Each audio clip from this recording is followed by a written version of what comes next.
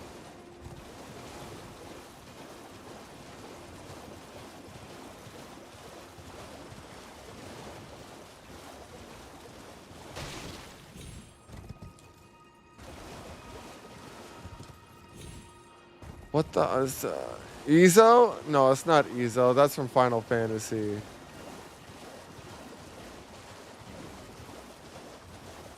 What the fuck is that giant's name?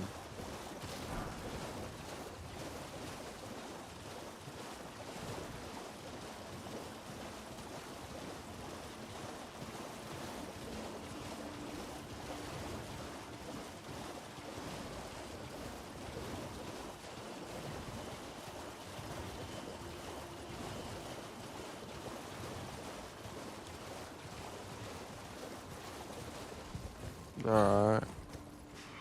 Oh my god. Bell Boys. Fuck out of here, Bell Boys. This game was epic. Best Souls ever to me. What do I think? Honestly, I think this is like... This was the Souls game to bring Souls games out on the map. Like, this is what... All the people who didn't really want to play Dark Souls played this and then got hooked on this and then went back and played all the Dark Souls.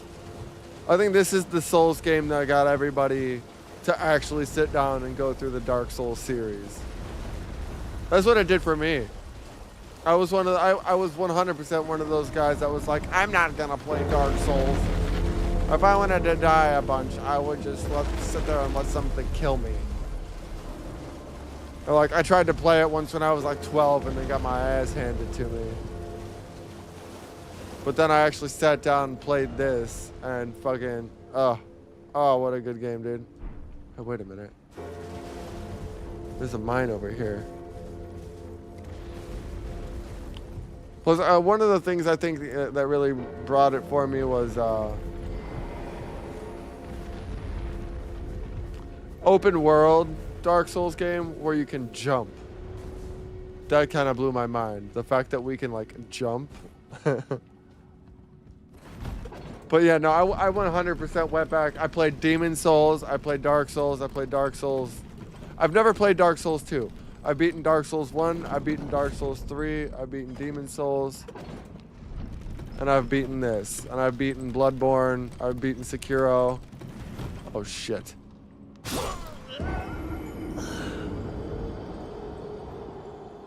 Son of a bitch, dude. Too early. I really want to go back. I want to play Dark Souls 2, though. I'm so tired of hearing everybody say it's the worst Dark Souls out there. I can never really trust anybody else's opinions over a game to whether or not I'll like the game. Because I've played so many games that people are like, that game sucks. I mean, look at the opinions of most people about like Remake and Rebirth. There's so many people out there that are like, oh my god, the worst Final Fantasy game. They ruined it. Dude, fuck you. It is perfection. I love those games. Those will forever be my #1 favorite games ever made. But other than this, I would probably say Dark Souls 3 is definitely one of my favorites. Then Bloodborne is fucking amazing. It just makes me sad to know that they're never going to do anything else with Bloodborne. Because Sony is a bunch of pricks.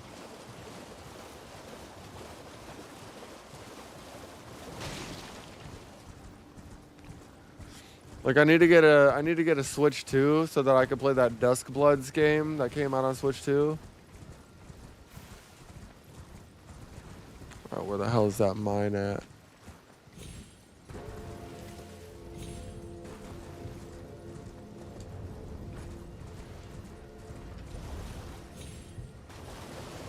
I'm kind of weary though. I don't know how well #1, I don't know how well I'm gonna do on a Switch with Dark Souls. Like I said, the controllers for a Switch are kind of funky with me. I'm sure I'll get it after time, but I'm kind of scared. Kind of scared about that. Okay, here we go.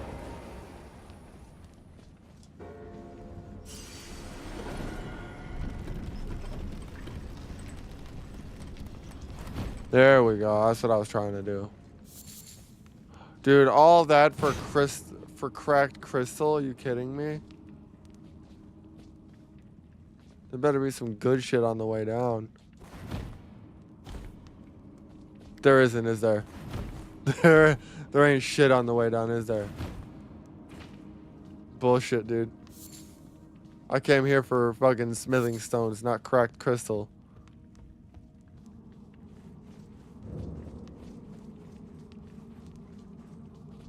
All I know is that I'm filling a gap. I'm trying to fill a gap until part 3 comes out. Give Monster Hunter World more of a chance. You might like it. If not, oh well. I like Monster Hunter World, and like like I said, I gotta give it more of a shot too. It just kind of. I started Monster Hunter World while in the middle of 2 other games because I'm playing 10 and this. So like, I feel like I got too much on my plate. Also, I got that 15 for you Friday. I think I get paid this Friday.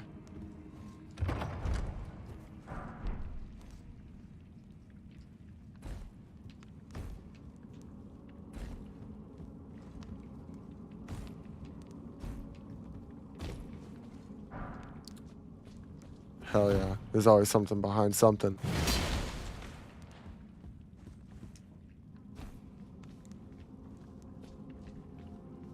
But yeah, I'm not going to say I don't like Monster Hunter World.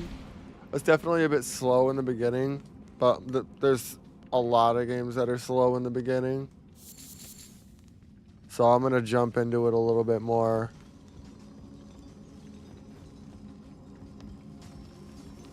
I definitely have to schedule my games out though. And I have to stop playing 3 different games at the same time. Use the app for cash. I have PayPal.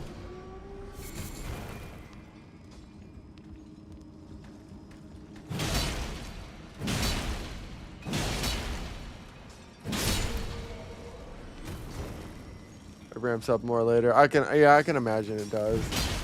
I'm not too worried about that. I feel like it's gonna be awesome towards like, cause like I'm past the tutorial shit now. So once I actually get a hang of the battle system and the builds, I think it'll get a whole lot better. But also, you live like 15 minutes away from me, so if not, I'll just run it over to your house.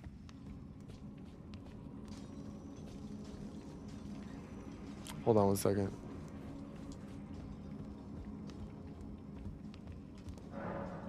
Of course it doesn't move. Why would it?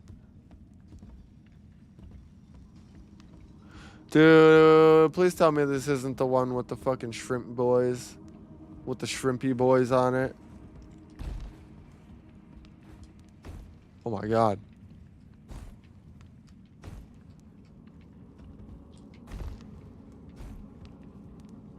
Oh, fuck. Well, there's the boss.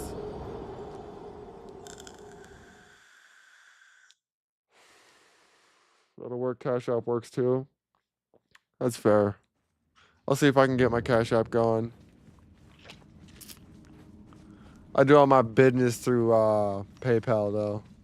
Either way, either one, I'm sure it'll be fine. Alright, it's time for a speed run because I'm not trying to be in this mine all day. I'm not here for runes. I'm here for fucking smithing stones. Oh, Christ. Woo, that was close.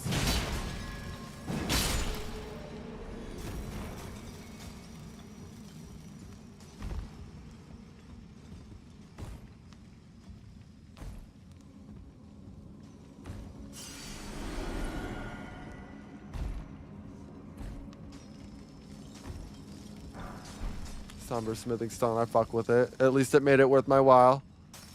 At least it made it worth my while. I'll give it that. Those dang pistol shrimps. Oh, dude. Oh, my God. I hate those. Those are by far my worst enemies in this game. Between those and dogs, dude. For some reason, the dogs are, like, so hard for me to kill. Especially in, like, Caelid.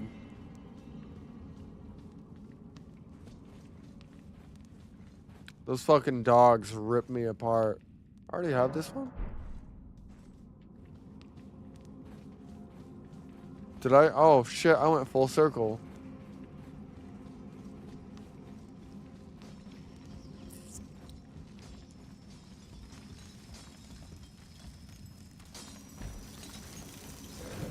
Oh shit, yeah. I sat down with Grace, so now everybody's gonna respawn.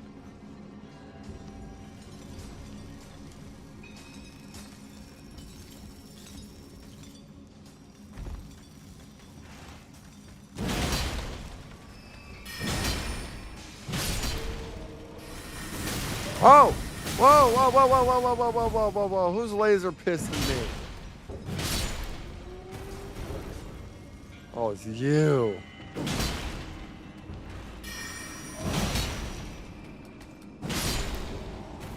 I don't fucking think. Oh my god, oh my god, oh my god. Sir. Sir, I'm gonna have to ask you to stop doing that.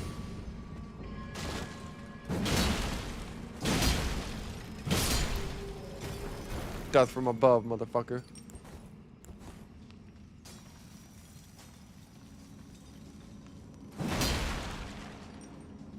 Alright, I feel like I'm starting to lose frames now. Yeah. I'm at 52, 53. Oh, dude, no you fucking don't.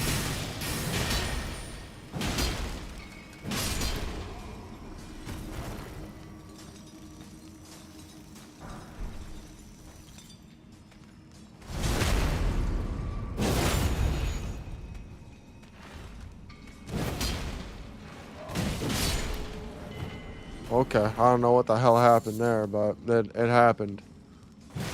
The shit did indeed happen.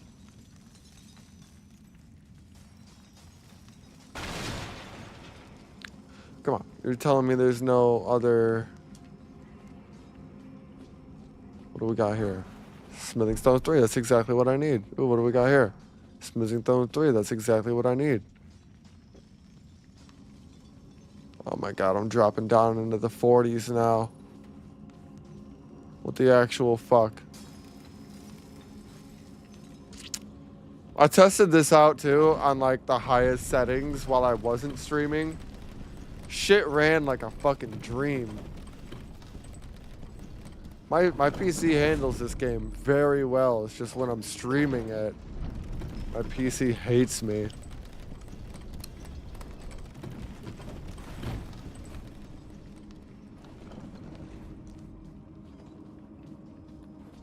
It starts calling me slurs. I don't know why it does that.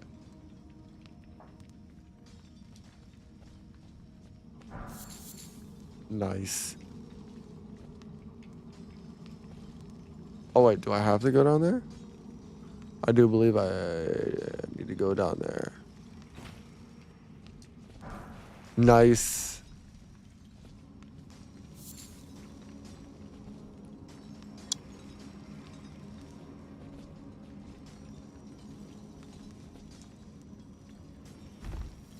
Oh, I took a hit there.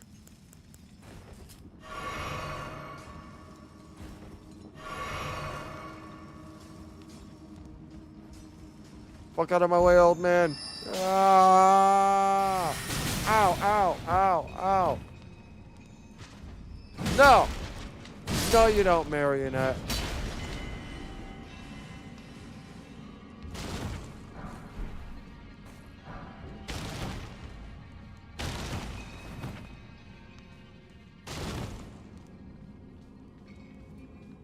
Are there any other smithing stones in here? Oh, come on, PC. Quit fucking... No! Bad marionettes. Bad marionettes.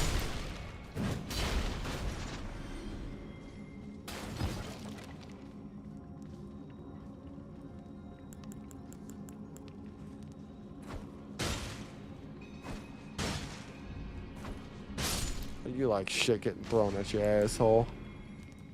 Hope mine will handle Remake like a pro. It should. With Remake being a PS4 game, I don't think it'll demand too much out of your PC. Where the fuck did you come from? I think even my PC would handle Remake like a pro.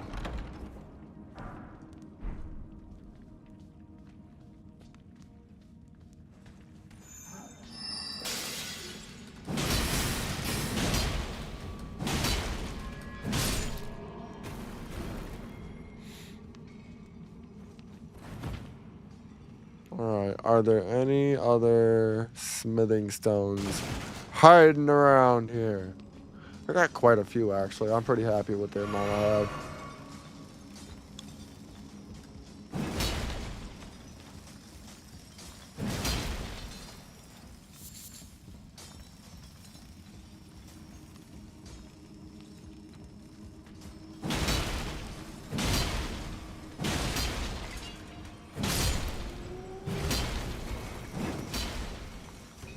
Oh, shit! No, you don't, big dog. No, you don't, big dog. Hey there, big boy. Calm down.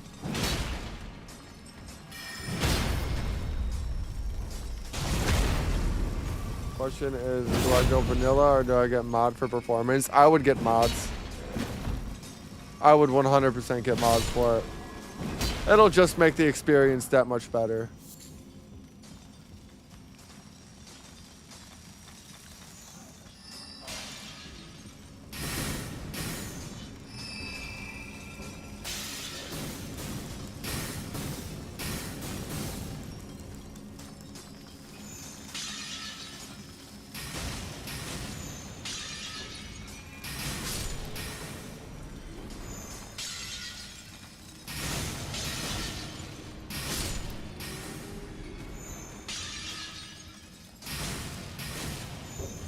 How do you like it, buddy?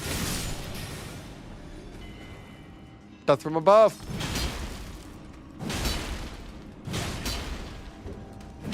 Fuck you, Stone Man. Nice. Worth it.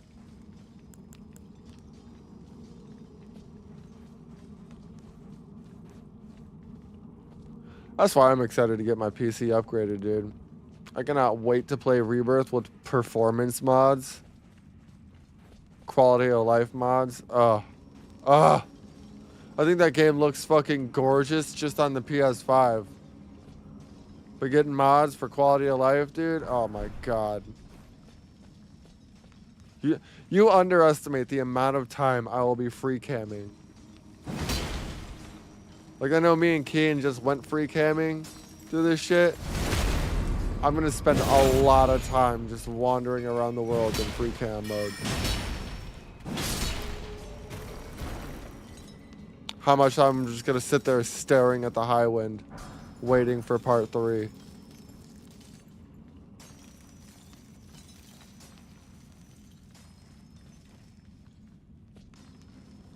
Just staring at the high wind, listening to the high wind music, listening to Sid's theme.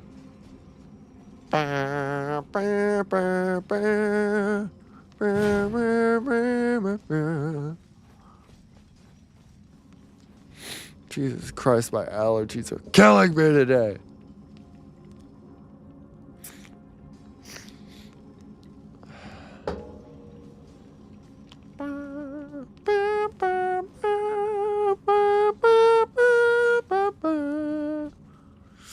Speaking of, how far are you in the OG?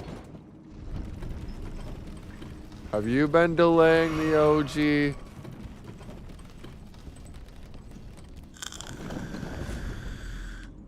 Have you been putting off Final Fantasy VII?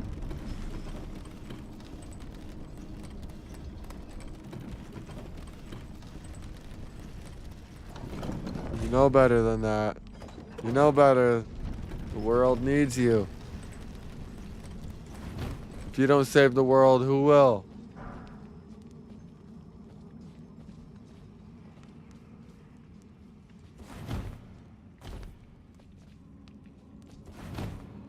Tifa wakes up in Junon. Oh, nice. I has. Yeah. Especially you, Kian. I'm not mad. I'm just disappointed.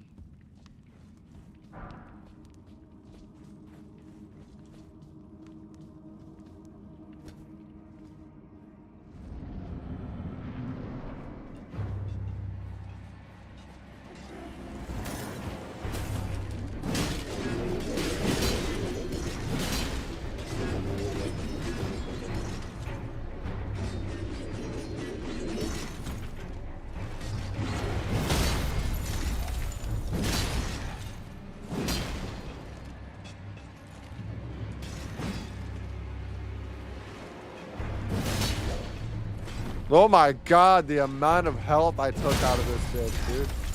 I thought you were gonna be tough. I thought you were gonna be a hard boss. Ooh, Smithing Stone Miner's Bell Bearing. Smithing Stone Miner's Bell Bearing. Yes, here's of course. Too many things to attend to. That's fair. I get that. I can attest to that.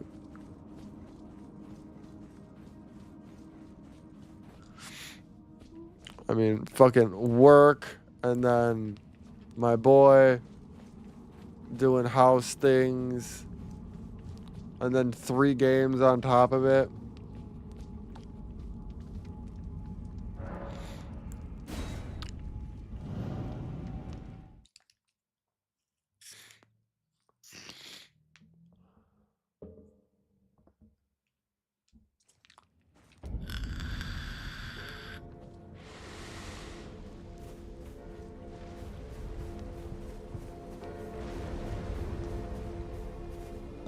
Okay, well, now that we got all... Wait, no.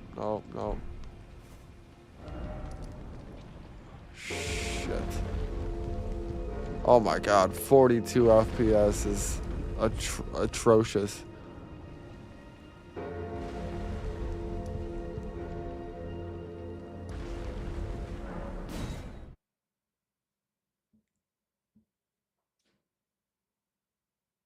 .22 FPS. Crazy. I'm working on a fucking potato over here. Hot potato, hot potato.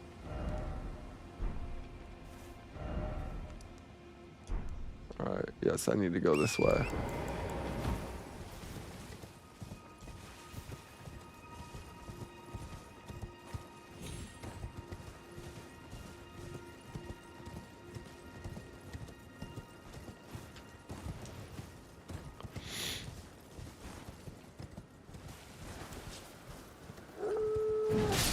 Shut your bitch ass up.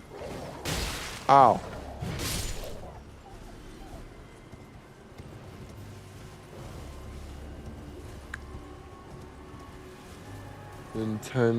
Nintendo trains you for 30.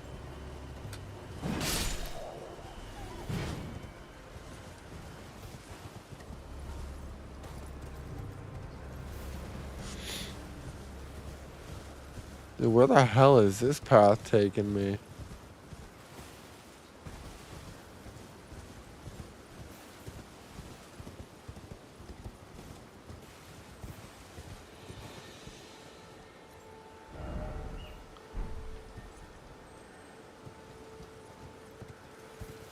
I hear one of those magical dung beetles.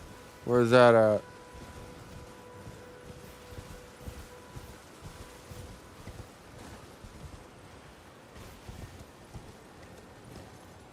There it is.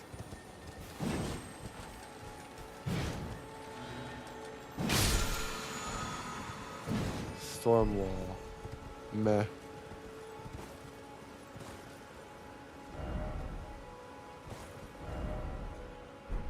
Something incredible ahead.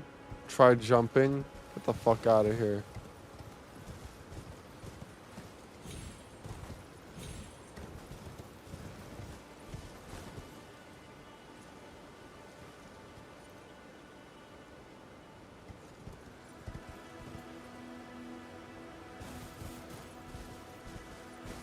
Why would that bring me here?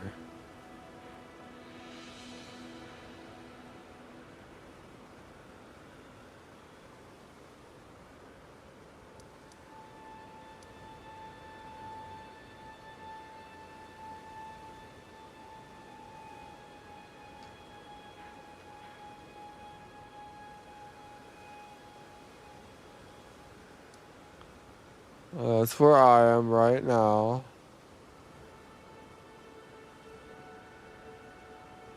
How the fuck do I get on this trail?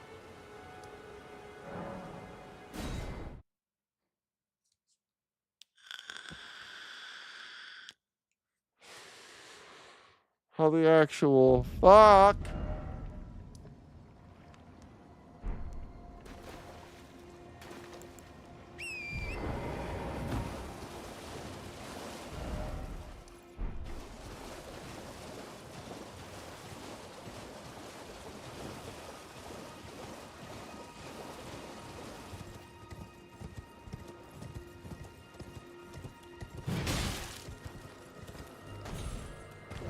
was going for that item, but I didn't get it. You keep your secrets.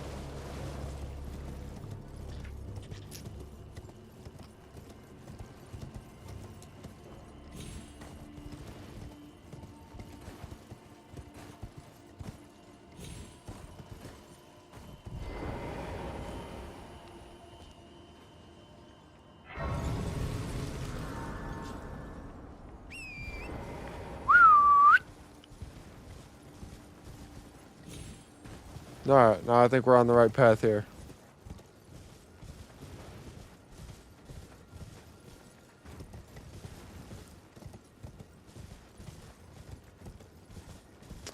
What the fuck is up with all the wolves?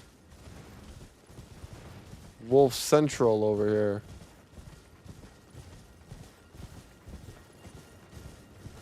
Look at this guy.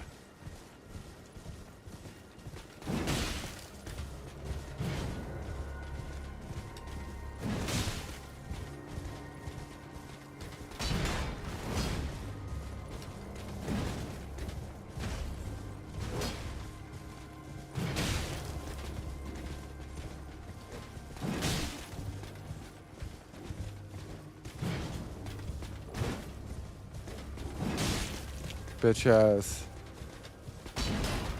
With your bitch ass.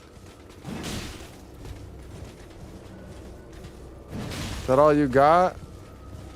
You're never gonna get me. That was a tough man move.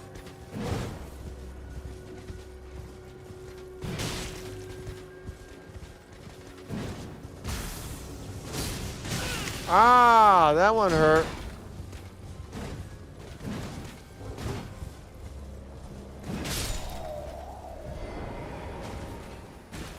I was getting kind of dizzy there. Ooh, Dragon Cult Prayer Book. I'll take that.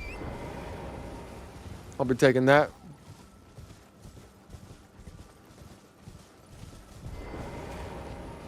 Painting. Resurrection.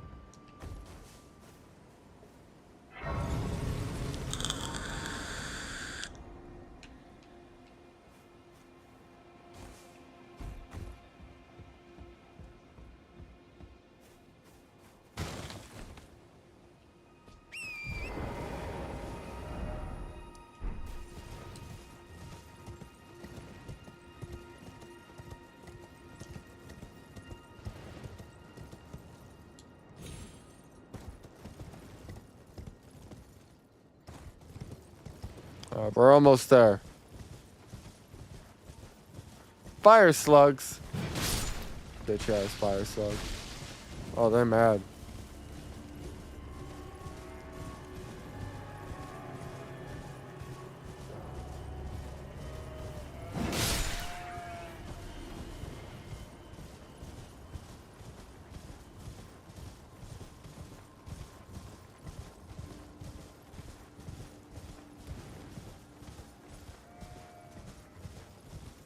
I do remember there's a bunch of bullshit before I can get to Izu. Fuck out of here. Fuck out of my way.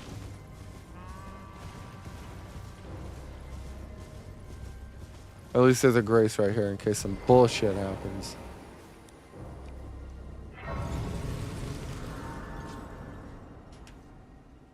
Alright, here we go. I do remember there's a fake wall here. No, not here. This is the church. Oh, it's the Turtle Pope. You're tarnished, aren't you? I Maybe. welcome you to the Church of Vows. I am Muriel, steward of this sacred chamber. Do I kill My him? apologies for the unseemly state of affairs. Do you know the origin of this place? How it came to be known as the Church of Vows? Do I kill the turtle? Well, that is a shame. But who can blame you? The shattering has caused us, all of us, to lose sight of something very dear. It is here, at the Church of Vows, that the great houses of the Erd Tree and the Moon were joined. by the matrimonial bond between red-haired Radagon and Renala of the Full Moon. And She's so dead our already. church holds in view the monuments of both houses. The Erd Tree of the capital. Oh, was there some? You are free. I would, sir, if you find any, unless, in which case.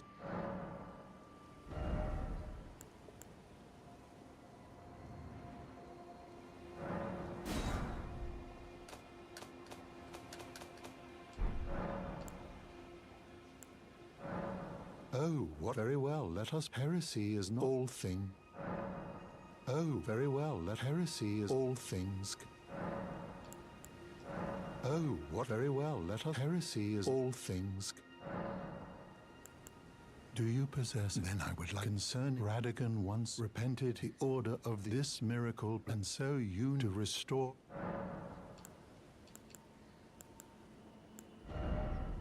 Oh, hell yeah, there we go.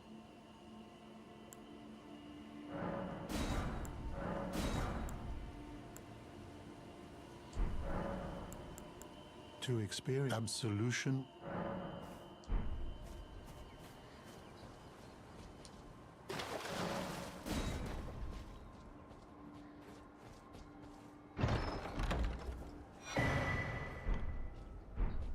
Oh, nice. So don't kill the turtle then?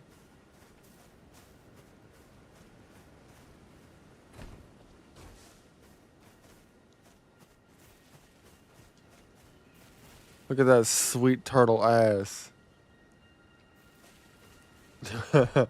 What's going on, Ryan? I'm just over here talking to turtles. Learning magic with turtles. I like turtles.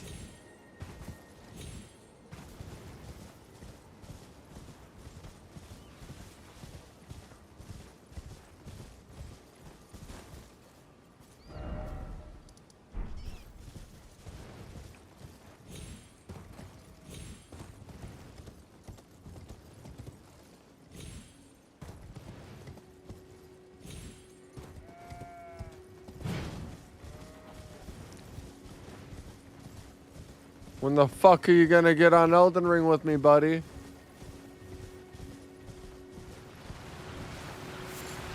Get off that need for speed and hop on the need for the Elden Ring. Oh my god.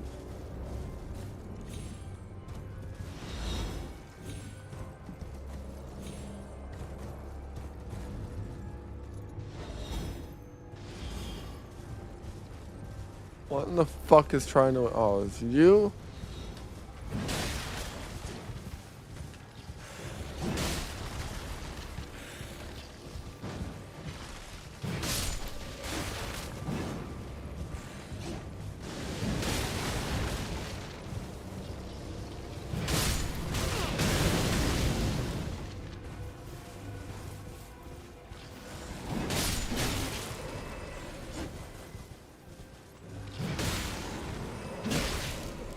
Will you stop poking me, you asshole?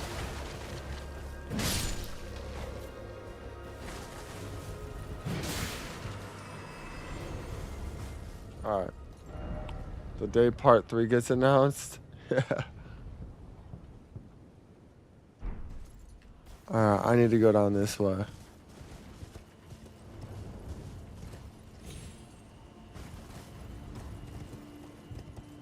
The day part 3 gets announced, everything is gonna get put on hold. I will legitimately take a week off of work for that game. At least 4 days. I'll tell my boss it's a family emergency and I need a week off. And the plus that we're getting closer to it than before. That is true. That is true. Every day is another day closer to part 3, my friend. Every day is another day closer to part 3.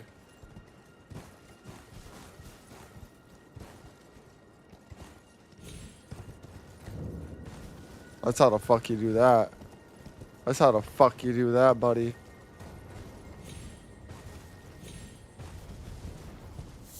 I need to be real careful around this place, though.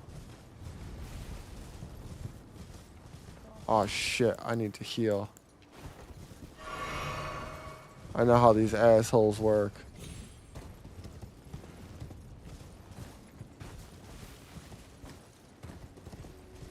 Oh my god, it's a fucking rune bear. Ah! Oh no! No, no, no, no, no, no, no. Ah! Ah! It's chasing me. Ah! Ah! Christ, it's on my ass. Ah! Hey, I brought you something.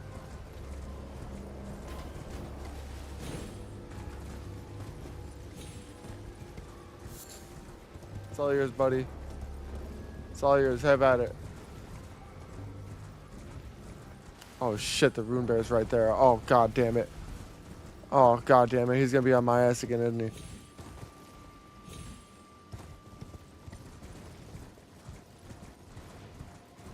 Cheese and crackers. I'm just trying to get to this fucking giant. Cheese and rice. Oh, brother. Oh my god.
I think I already went all the way up that way.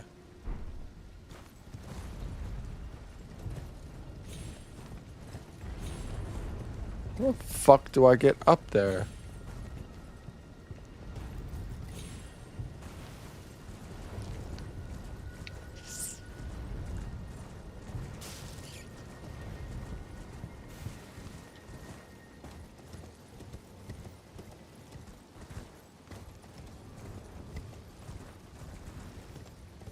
If I don't get to this fucking giant soon, dude, I'm just gonna go upgrade my weapon and go fight Radon. Oh, Christ. Oh, Christ. There he is. Oh, fucking shit out. Ow. Ow. Oh, my God. I'm sorry. I'm sorry. Ah!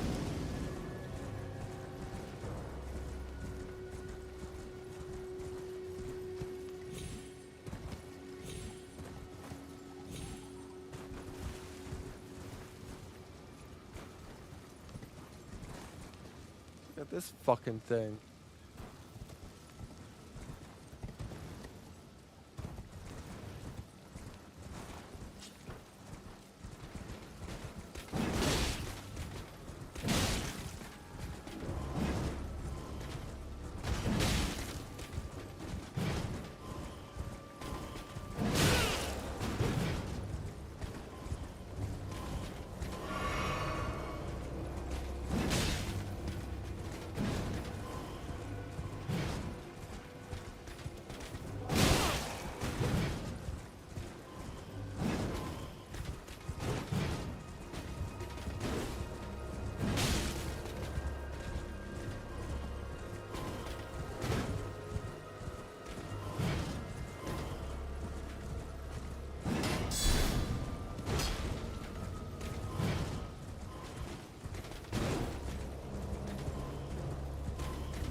Oh my God. Oh my God.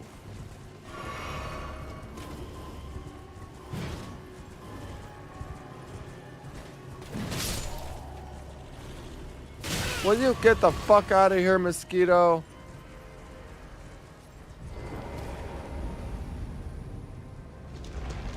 Oh, is this how I get there? Bellum Highway? No, no, I'm not doing Black Knife Catacombs yet. No. Nope, nope, nope, nope, nope. I am not doing the Black Knife Catacombs. Nope. Fuck all that noise. I am not about to do that. No fucking thank you. I don't remember much about this game, but I remember that bullshit.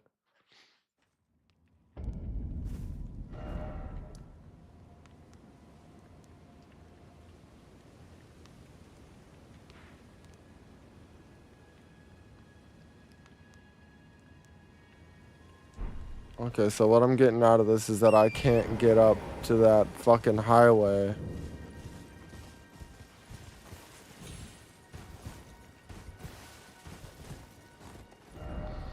I can't get up to that fucking highway from here, so how the fuck do I get there?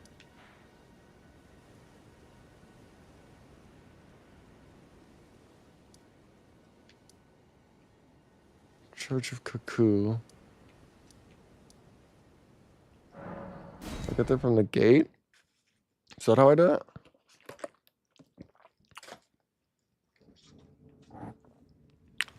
I'll be right back. I gotta go pee. Make sure I don't die.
Hey, no promises await on Journey's End. Know what they say?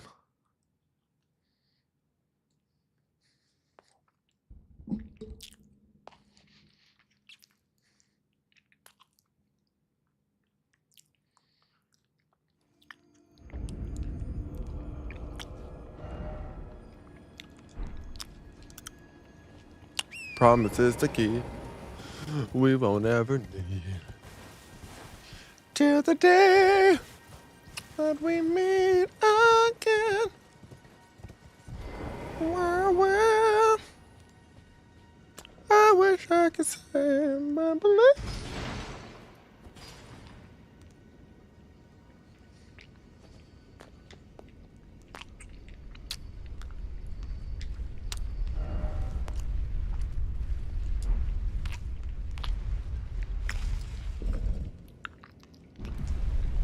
I thought we were going down.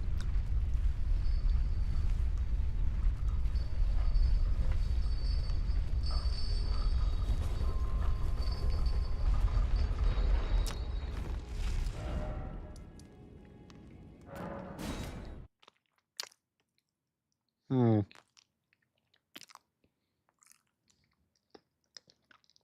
know what's awesome about playing offline? And that I can't get invaded by some fucking sweaty asshole. I love that for me. Love that for me.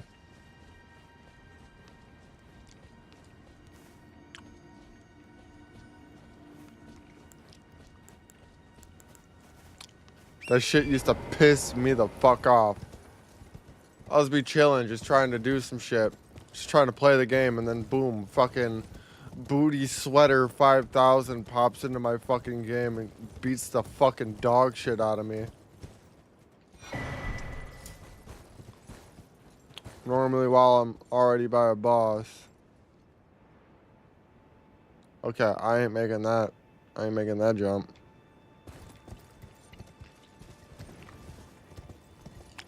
I see a death when I know him.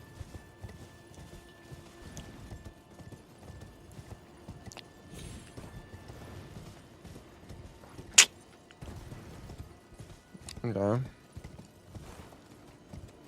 So what happens if I examine this seal?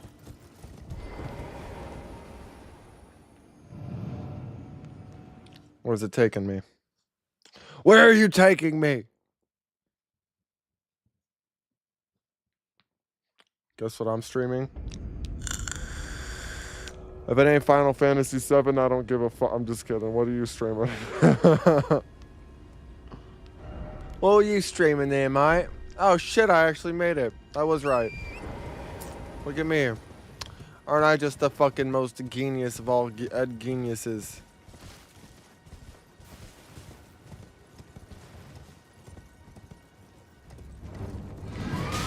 Oh my god, this is a nice cavalry.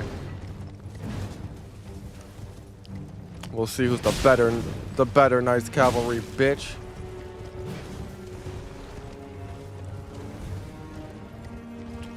Oh, you're streaming my stream right now?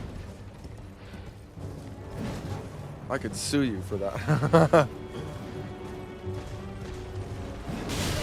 You're like, look at this streamer. This is how you do it. This is how you stream. This is what a real streamer looks like.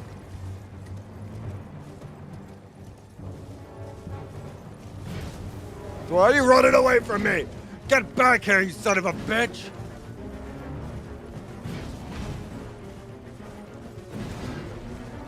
Quit running from me! Oh my god. You summoning henchmen over here, dude? You're fucking summoning henchmen? What are you, the monarch? Get the fuck out of here. No god, man. Goddamn henchmen. I'll take out you and your fucking henchmen. What the fuck you gonna do about it, bitch? Get back here! Oh, damn. Oh, damn. Oh, man. Oh, damn.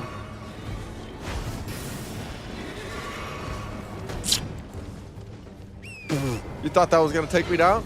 You thought that was gonna get me? I'm a little bit more resilient than that there, buddy. You're gonna have to cut my cock off to stop me.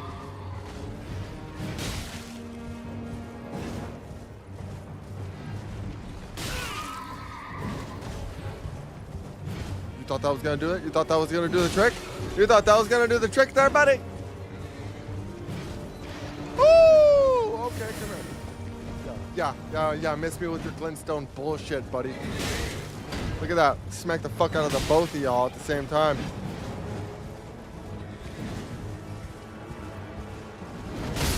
That can be arranged. Woo! Woo! Oh, miss me with that bullshit, baby.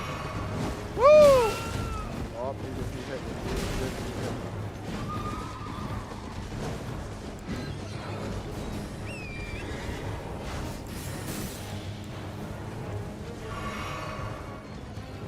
They're really gunning for me over here.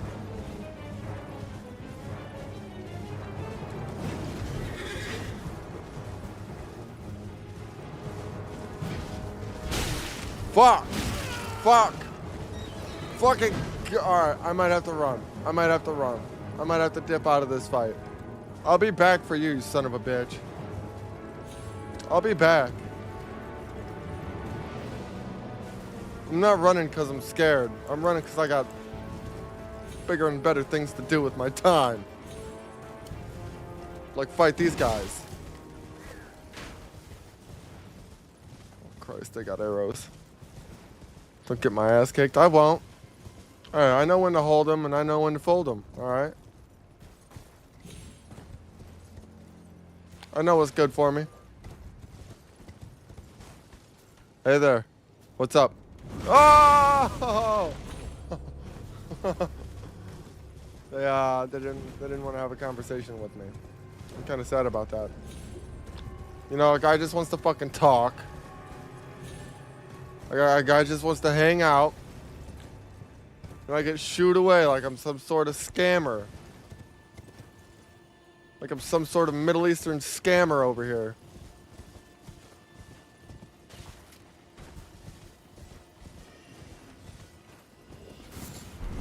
Oh, dude, all that for a sorcery stone? Fuck you.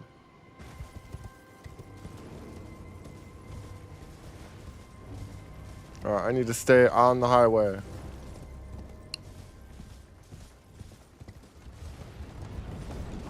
Oh my god. Oh! I fucking heard something, dude. I wasn't expecting that, though. God damn. Alright, well now I can go back to the Black Knight Cavalry. Motherfucker has seen his last day, let me fucking tell you. Bro has seen his last goddamn day.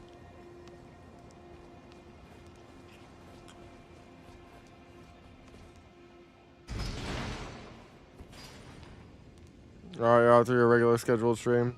Have a good time, brother. Look at my nipples for your goodbye.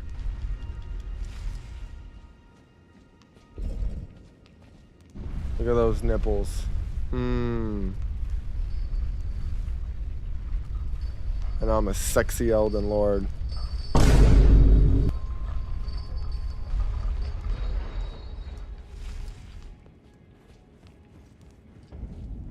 Wait, no, I need to go there.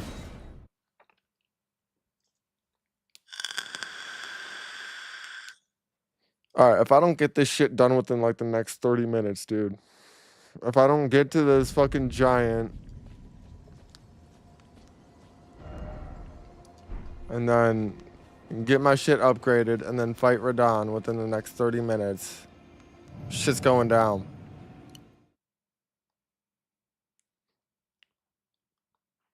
Meet me in the club. Meet me in the club. It's going down. Dude, I didn't even get the fucking grace, dude, like a bozo. Like a fucking bozo.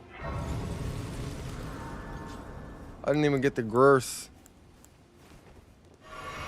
Oh my god, dude, what am I doing? Some Elden Lord I am.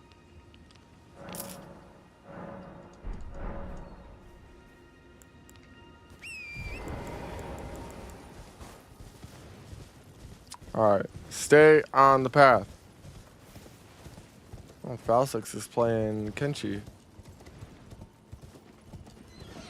Yeah, dude, I got fucking bone to pick with your bitch ass, dude. Come here. You wanna help your Black Knight Cavalry, buddy? He can't fucking save you now, buddy. He can't save you now. What happened? I thought you were big and tough. I hope my horse takes a shit on you, dude.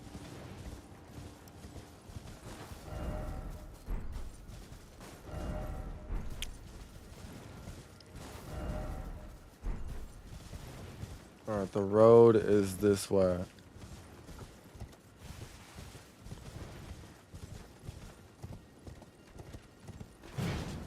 Fuck, I missed.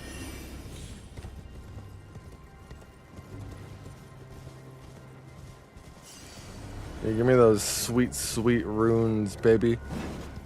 Fuck, I missed. Oh my god, I forgot about that shit again. Oh, I forgot about that shit again.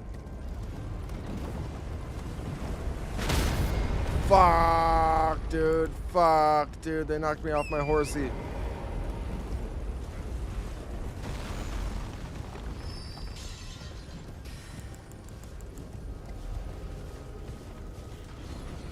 Bro, I'm just passing by. I'm just passing by.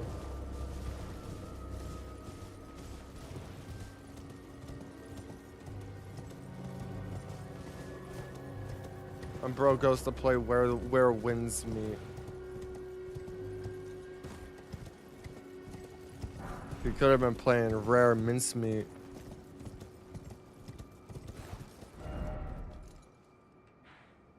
Wait a fucking minute. Wait just a horse fucking minute. I'm not already at the Grand Altus Plateau. I don't have the medallions for that shit, bro. Alright. You know what? All I meant to do was go over here. I didn't mean to go down the whole fucking highway.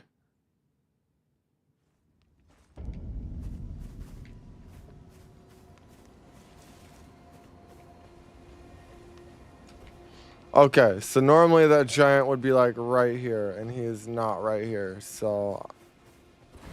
Big fucking bummer on my end, dude. Wait, would he be? Or is he like over here?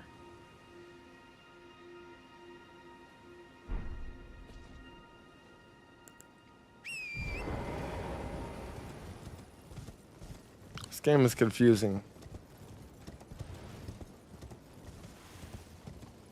Bitch ass motherfucker. Fuck you, dude.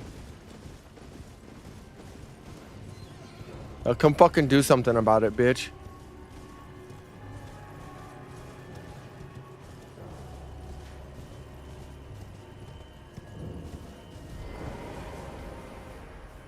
Hell yeah. Balloon church.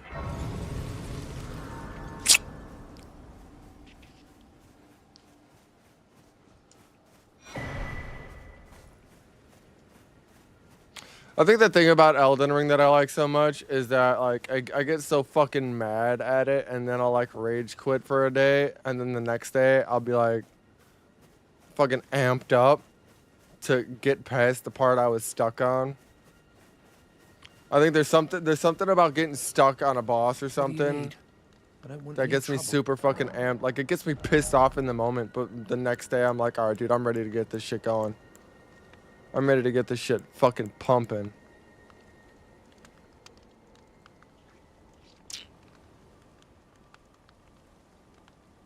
I'm gonna buy that shield. I'm gonna buy that shield. Well, be on your way then. Oh, okay. I was gonna let you live, but now I'm not. Yeah, you see, I was gonna be a nice fucking guy. There was something off about you from the start. Oh, there's something about me, about my people.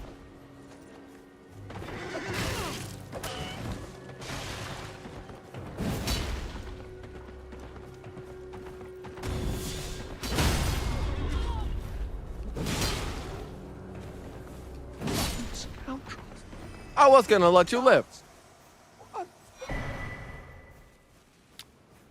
But now, I'm not so sure about that. You being I was gonna be fucking nice. I was gonna be nice, you know, maybe buy some things from the guy and be on my way. But no, he had to be a fucking prick about it. And you see what that gets you? It gets you fucking dead. It gets you smacked with a 240 fucking piece of steel. Is what the fuck that gets you.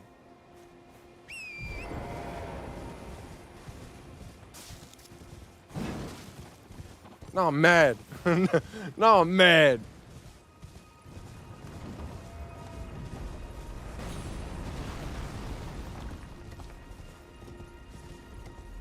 Alright, dude. Fuck this shit. Oh, shit.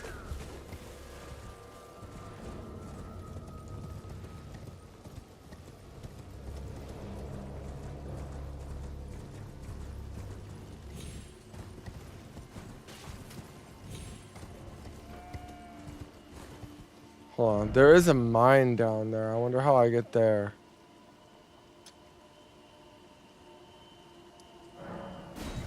Let me go check that out real fast. See, I'm hooked. I'm hooked. I've been meaning to get this shit done, get the fuck off the game, and then finish on the way to a smile, but I am hooked. It's like fucking heroin.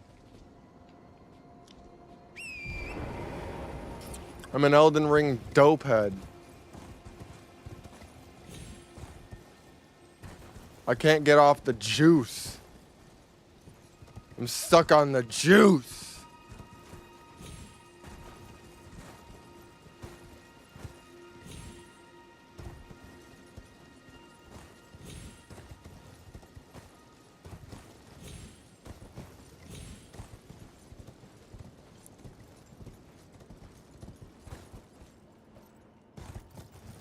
I heard one of those magical dung beetles. Where the fuck was that at? Oh, it's gotta be up there, doesn't it? Oh, it's gotta be up there, isn't it? Righto, fucking right there, isn't it? Intervention time? Yeah, listen. You have a problem. You're not telling me something I don't already know, buddy.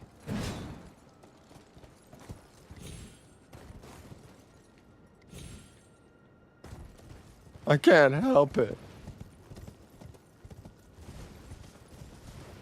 I just can't stop. I get more and more weapons and I get stronger and stronger and it sucks me back in. Alright, I'm assuming down there is where I'd need to be. And I am 100% not making that jump, so how the fuck do I get down there?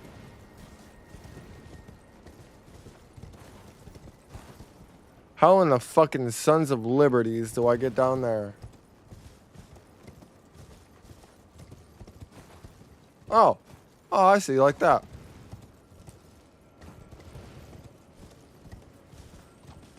First, let's wreck this fucking dumb bitch standing right here. Like, he's just gonna stand there. He's just gonna stand there and take it like a fucking stupid bitch. Yeah. I'm gonna power up my sword like a badass. I'm gonna power up my sword like a super duper badass. I ain't doing shit.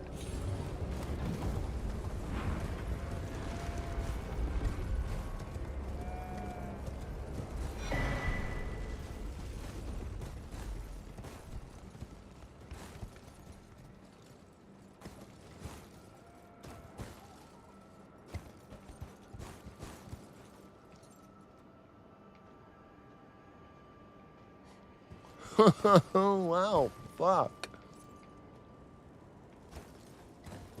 Woo! Oh, damn, that was close. That was close. That's when the panic saves you.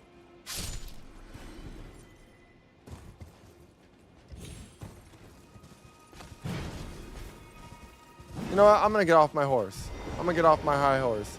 Yeah, let's do this.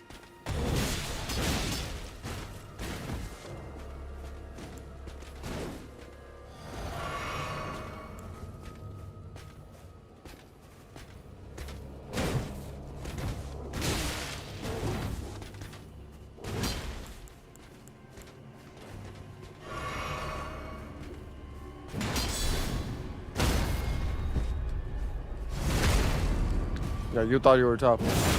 My horse, hey, you know, don't blame Torrent, okay? It's just the way he was raised. Look at that. Look at it. And now he's all fucking spread out. Look at him. Now he's spread eagle. Spread eagle. Look at them cheeks hanging straight out. He thought he was tough. Thought he was tough, and that's what happens. You know, you start acting tough, and then next thing you know it, you're on the floor, face on the ground, ass cheeks spread wide open. Don't underestimate me. I got the power. Oh, dude, those look like my ex's eggs.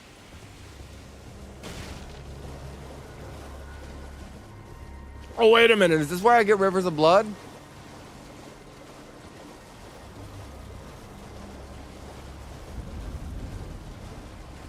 Dude, is this where I get the Rivers of Blood? Is that fucking Raiden hat guy down here?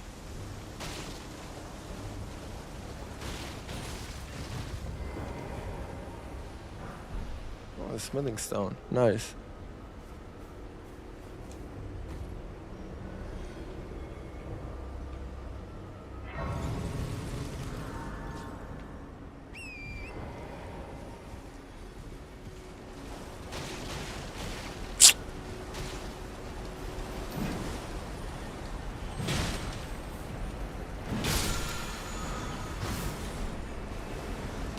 Ah! Fucking bats! Driving me batshit crazy over here.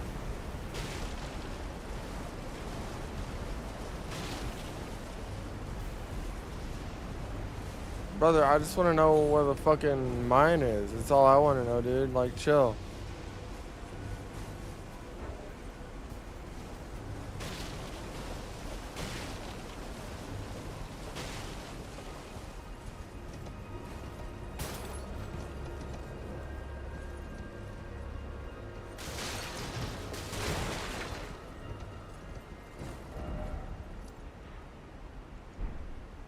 Is it up here?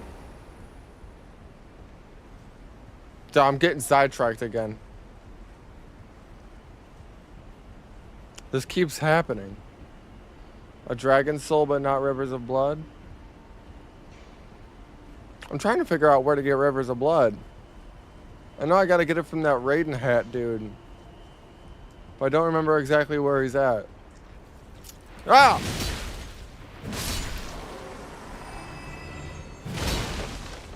Fuck out of here, foul beast.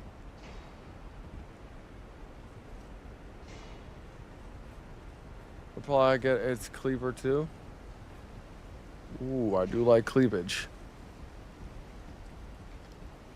Aha! Here's the mine shaft. This one's green.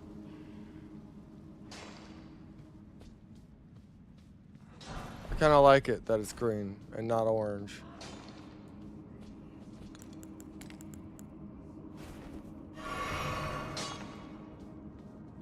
Sorry about this, brother.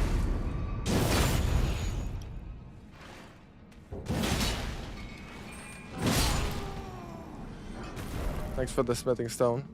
I appreciate it. Appreciate it. One love, brother. Somewhere in the swamp in the northwestish. See, this is why we gotta play seamless co-op, dude. This is why we gotta do seamless co-op. I'm telling you, it would be a blast. It would be a gas. Oh shit, what the fuck?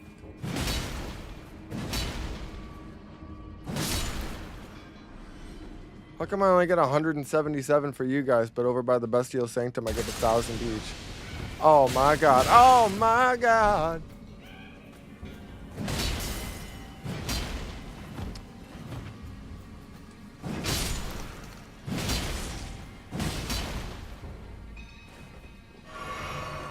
Brother, they're fucking gassing me up over here. Dude, as soon as I said that to him, like, it'll be a gas, and then they fucking gassed me out. I don't have any goddamn boluses for that, do I? Scarlet rot, blood rot. Nope. I just gotta fucking suck it up, dude. Not cool.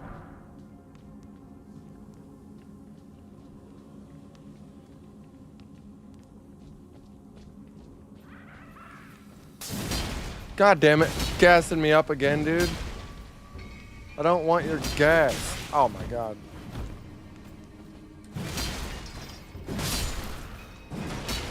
Yo, fuck out of here, brother. Alright, I'm gonna die. I don't wanna die.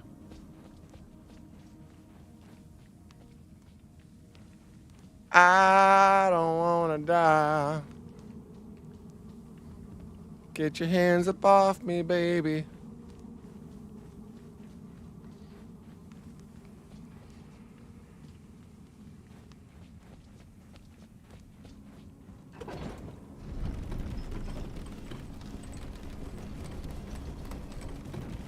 What was that?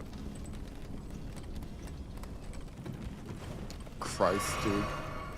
I'm definitely fucking dead. I don't have any antidote.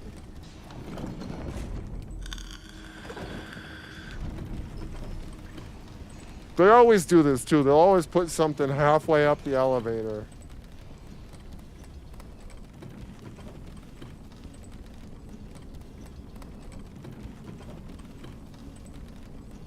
Where was that shit?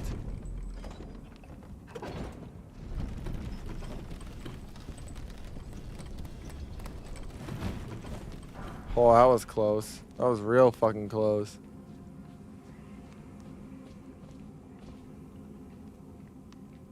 Oh my god, how the hell am I supposed to get down? Over there?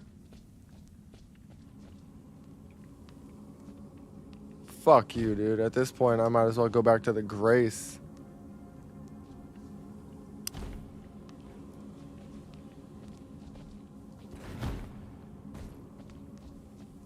Actually, I might just do that. I try to go through this whole thing like this. I'm gonzo balonzo.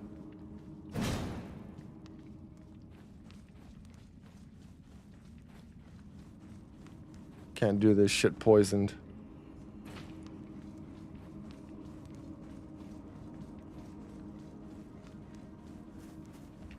Oh my god, the Grace is all the way down there. Fuck me, dude. You know what? Looks like I'm risking it for the biscuit. I'm gonna risk it for the biscuit, dude.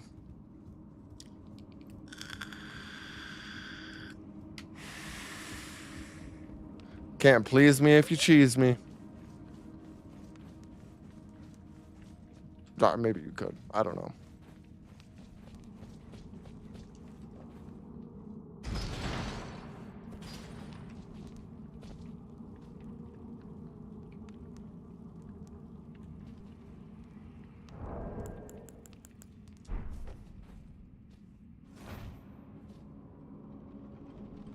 I'm gonna let it crush my foot.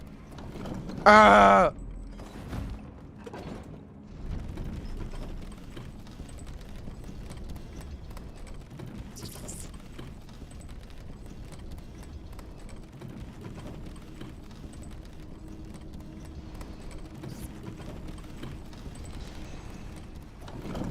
Alright, dude, please tell me there's a fucking Grace up here.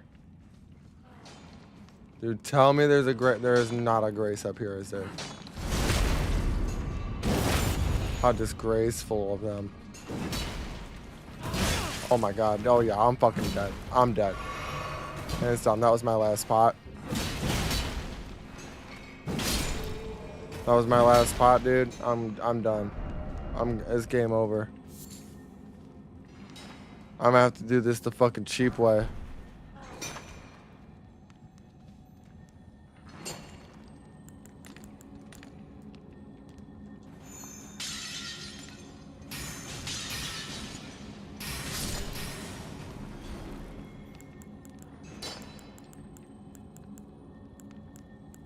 I don't even have my wondrous physics, dude. I'm cooked. This game over. Goal is just grab as many of these fucking things as I can get. That's all I can do. Rune Arc wasn't worth it. Oh my god, it wasn't worth it. Oh my god, it was not worth it. Was not worth it. Fuck out of my face, you dumb bitch. Oh, dude, lightning grease. Oh, dude, I'm cooked. I'm cooked. It's game over. It's game over. Just get as many as I can before I die. Fuck out of my way. I don't give a fuck about you right now. Wait, is there a Grace over here? Is there a Grace over here? Dude, oh, there is. Let's get it. Yes! Yeah, there we go. That's luck right there.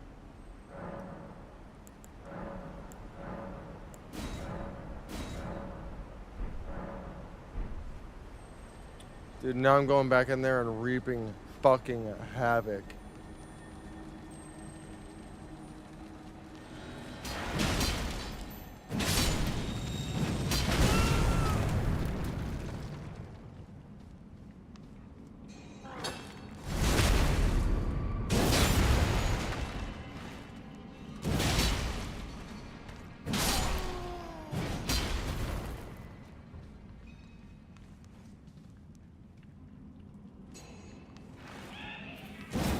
Oh my god, dude. Fucking cock blocked by the wall.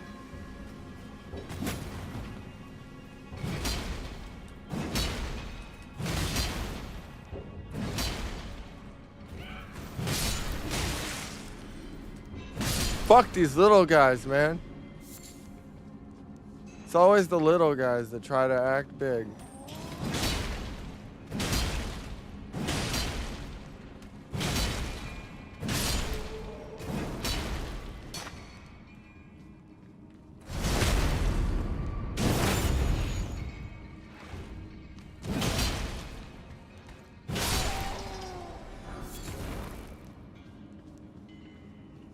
Alright, so there was a smithing stone I missed right there.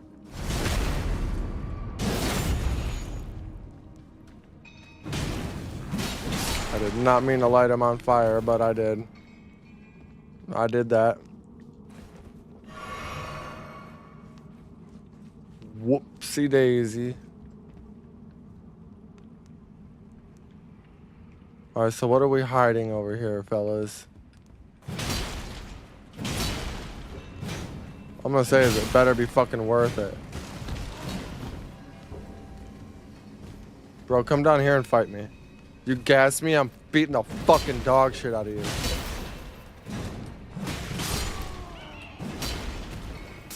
Dude, you gassed me, you dumb bitch.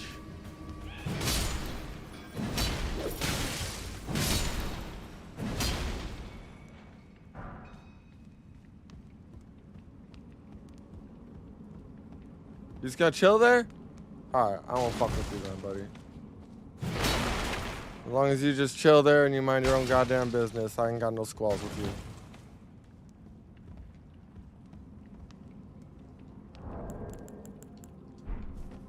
I feel that, dude. I feel it. You know, it's been a hard day. It's been a long day, dude. You know, I bet you just been, you know, you've been, you know, busting your ass mining this place for what? All right, I'm out of here. Take it easy, John. John Damon.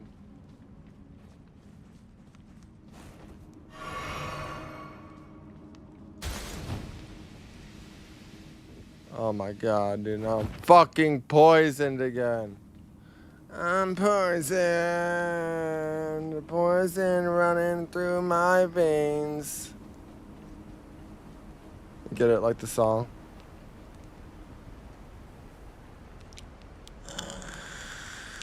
Alright, dude, well, before I go any fucking further in this place,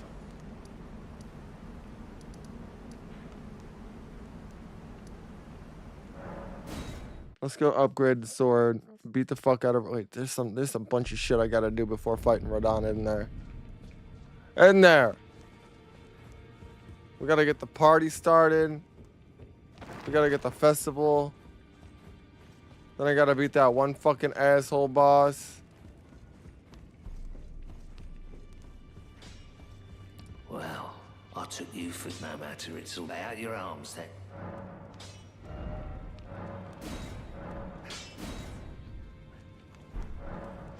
Oh wait, I have that minor stone bell bearing, or whatever the fuck.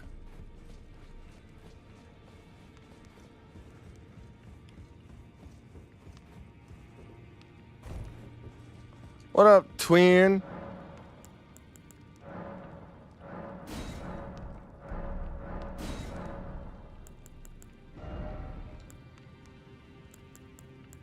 Oh, dude, fuck you.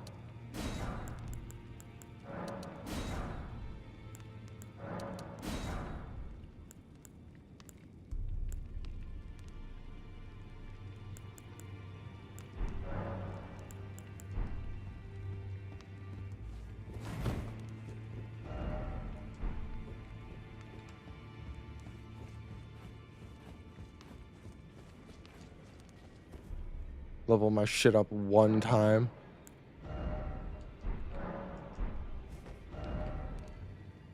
Whatever, let's do this. I'll at least get myself there so I can finish this shit later.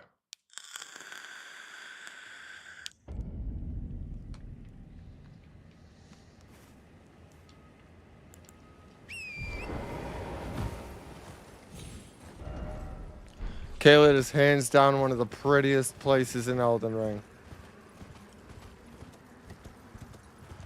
Fucking gorgeous view. And the birds. The native birds of the land.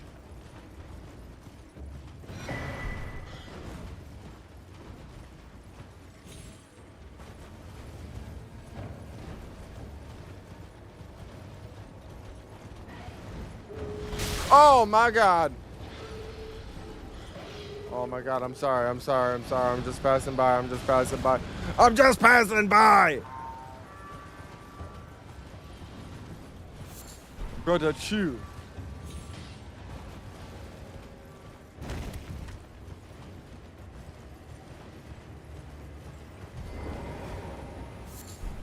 Not worth it. Not worth it. Mushroom wasn't worth it.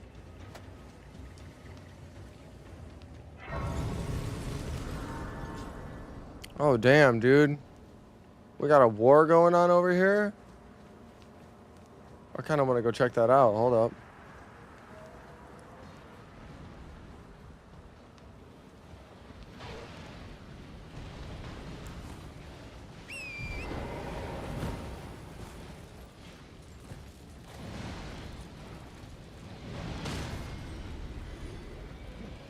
Dude, the dogs are fucking them up.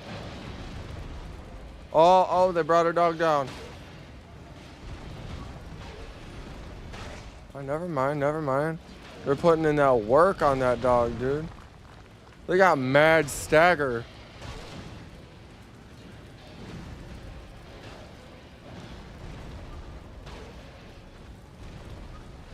Damn, dude, they are staggering the fuck out of these dogs.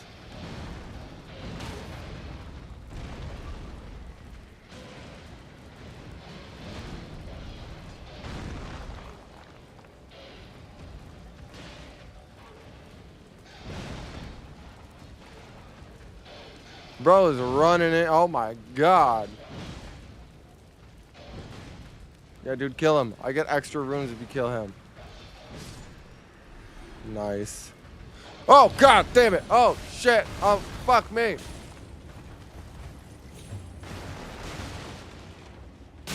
Ow.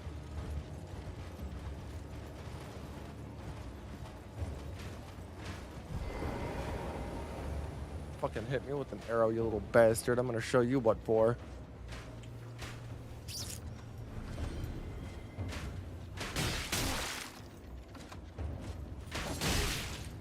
I told you not to fucking do that shit.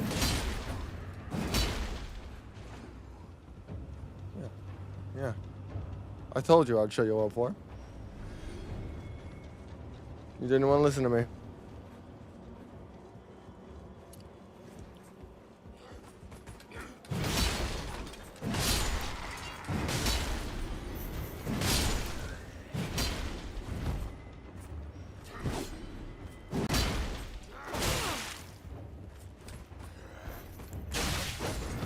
Oh god.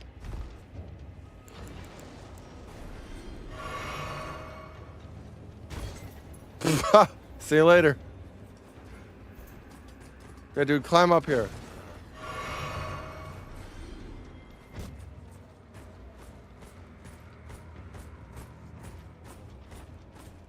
How do I kick? I forgot how to kick. Whatever.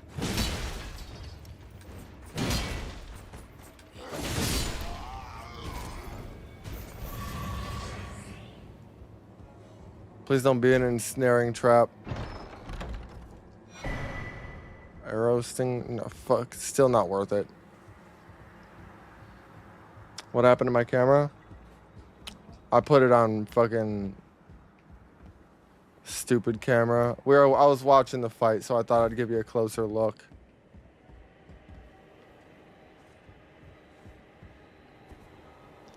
It's okay. It's okay. I'm right here. I'm right here. Shh, shh, shh, shh, shh, shh, shh, shh. Oh, damn, he's still alive.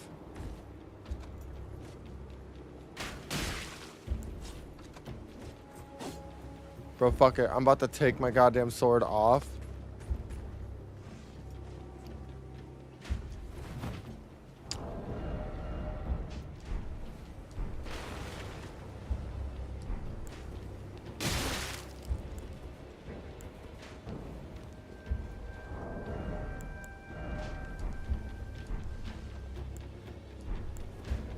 Full hands. Full hands is what we're doing.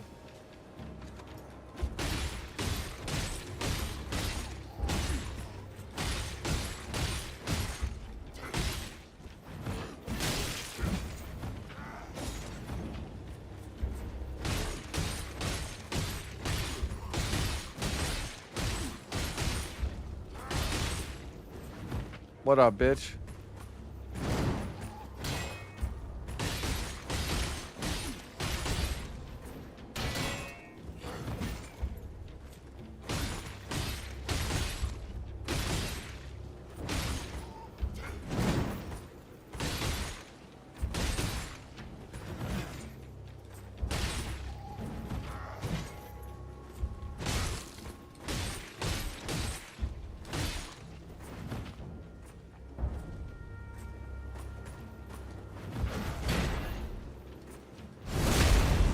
Fist up the ass.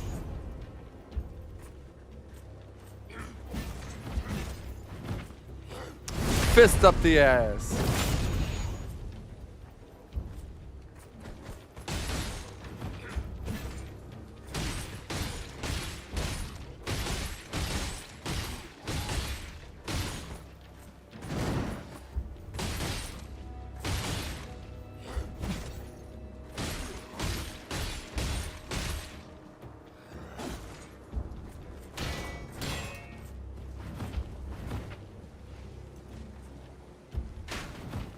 Fucking should have never trusted me. You should have never trusted me, you dumb bitch.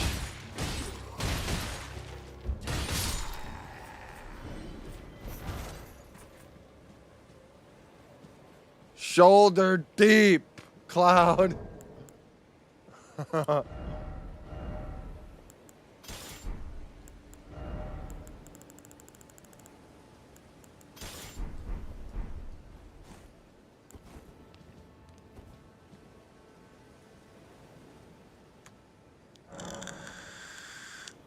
Oh shit, I can work on my flasks too.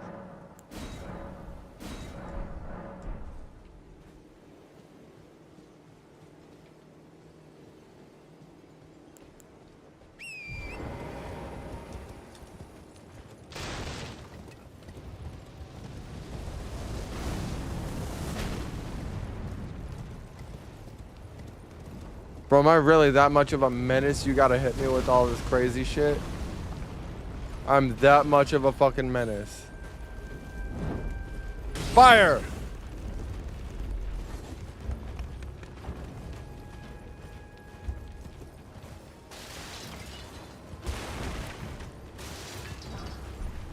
I'll take that smithing stone, thank you.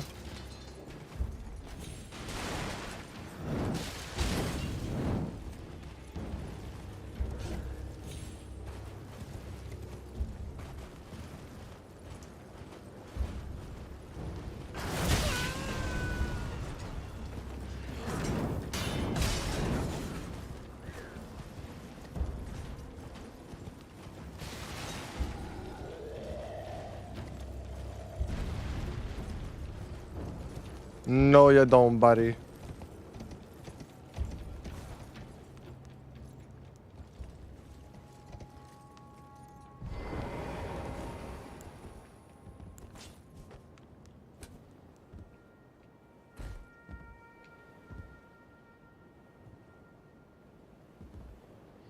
I'm gonna sneak up on him.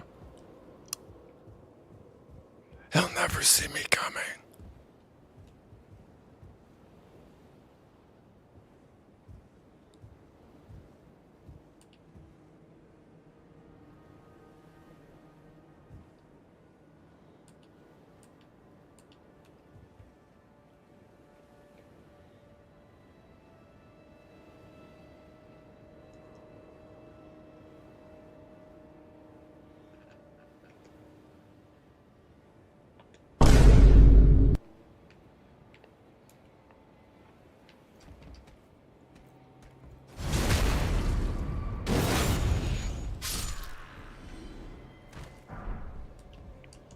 Yeah, thanks for the garbage, by the way. Very nice of you. Very nice of you to give me the garbage. See, and that That is why I love Elden Ring.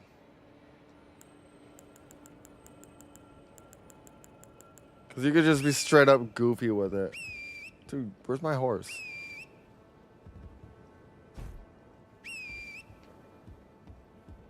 Do I need my horse?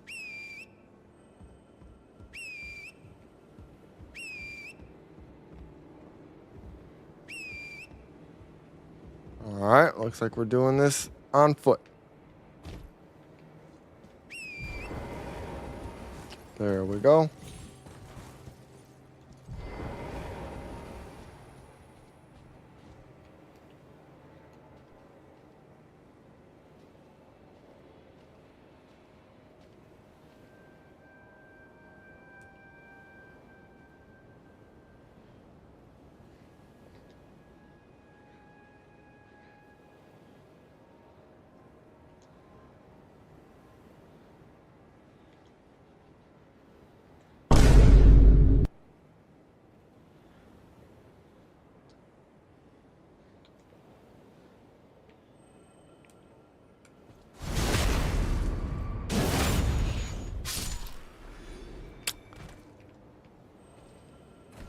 Well, she hardly knew ye. Fucking bats. Hate bats.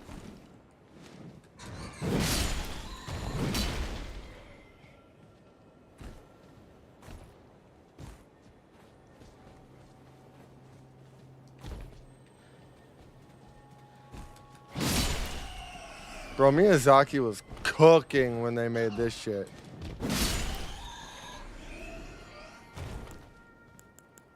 Straight up hitting the pop.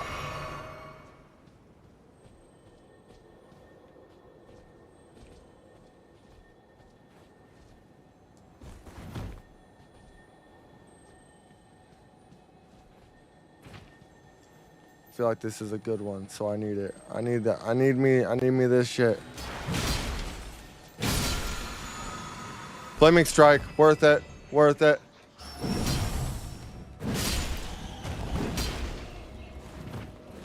Oh, look at you, you ugly son of a bitch. Oh, dude, you're poisonous. Oh, you're poisonous.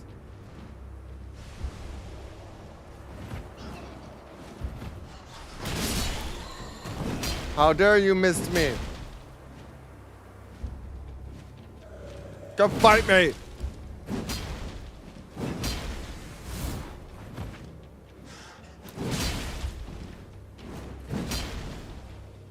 Don't stay up there, bitch.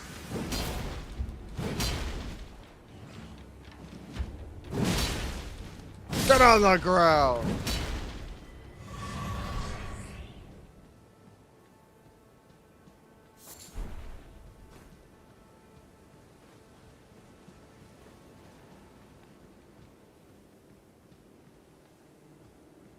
Dude, go up the fucking ladder. Thank you.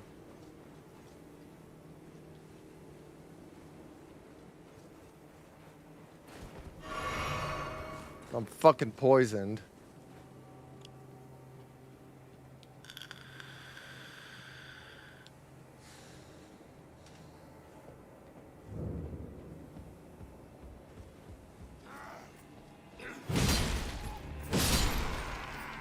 I honestly don't think Radon should be that hard. I am pretty beefed up right now, so. I remember having a really bad problem with one of the bosses here, though.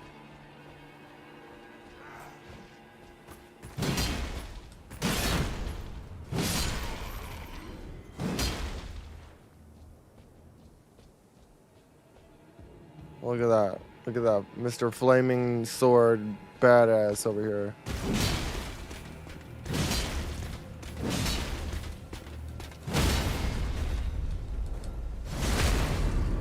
How badass are ya, Mr. Flaming Sword?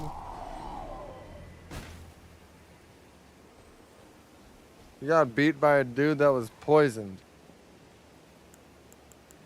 Oh, dude, I got something for your bitch ass. Ha! Stupid fucking mutt.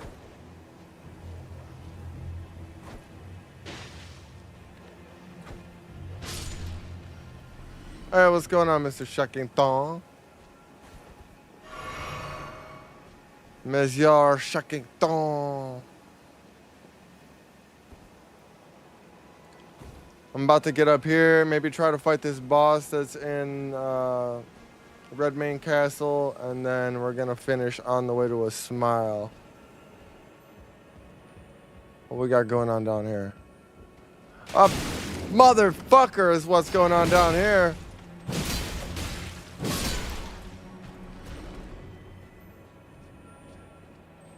A whole motherfucker. Oh my god.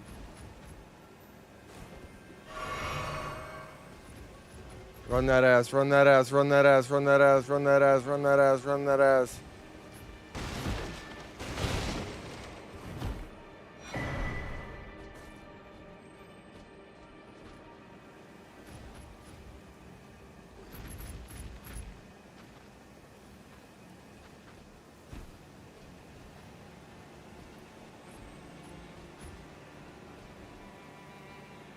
Shit.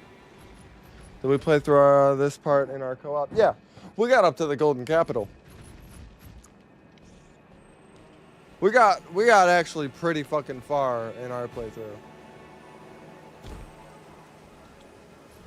This is right before Radon. Sir Radon.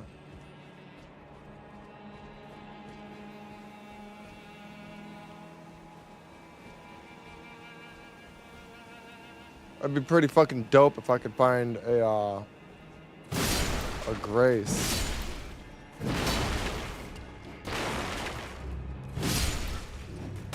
Oh, you fucking throwing your shit bottles at me, dude.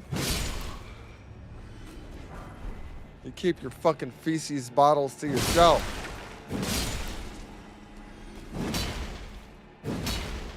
Will you die? Thank you. I have to play some more. Dude, I always encourage more Elden Ring. You know me. Always encouraging more Elden Ring. No, this is one of those games that's really good. Like, you'll play it for a while, and like, in my case, I'll beat it. And then I'll fucking get bored, and then it's just one of those games that's really good to come back to after a while. I always have a lot of fun playing this shit, especially if it's been a while. It's been a while.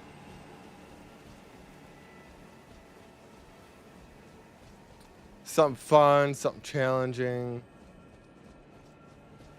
I was just saying earlier too, it's one of those games that'll get me pissed off in the moment, and then I'll like rage quit that day, but the next day it just something clicks in me and I'm like, I'm gonna get past that shit today.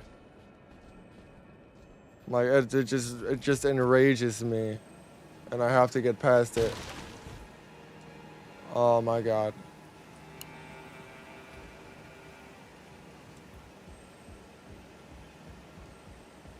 I can't remember how to fucking get to where I need to go though. Not worth it. For a Golden Rune 6, not worth it.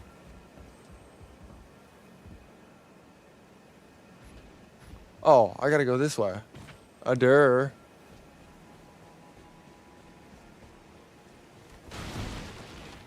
Hey there.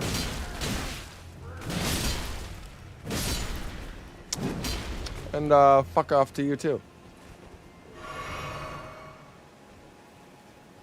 Yeah, it runs kind of clunky when I'm streaming, but I tested it out yesterday on like the fucking high settings, and this shit runs great when I'm not streaming it. Like, I was genuinely surprised. Shit was smooth as fuck. But it demands a lot when I stream. I'm surprised I can stream it this well. Quite honestly. Oh, hey there, buddy boy. What are you doing there? You got that, bro. That's all you. That's all you. I ain't trying to deal with that right now.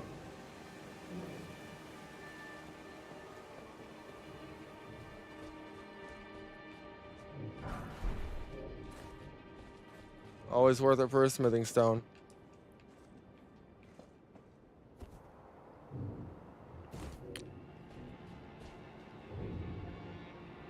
Do I gotta go that way?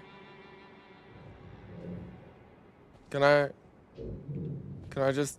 Oh, fuck, no. Whoa! Fuck! Oh, there's items here. I kind of want those items. Whoa! Oh, fuck, he got me. Oh, fuck, he got me good. Oh, fuck. Oh, he's fucking smacking the shit out of me.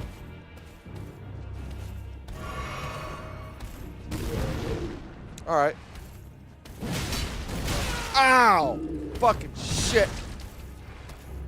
I didn't want to have to do it like this, dude, but it's kind of making me. You scared, boy? Of that guy, a little bit. A little bit. I'm not gonna lie to you. There. He's big, so he's intimidating. Big means scary. Scary means bird.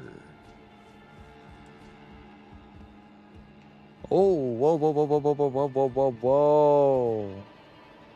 Chill there, brother. Chill there, brother. All right, dude.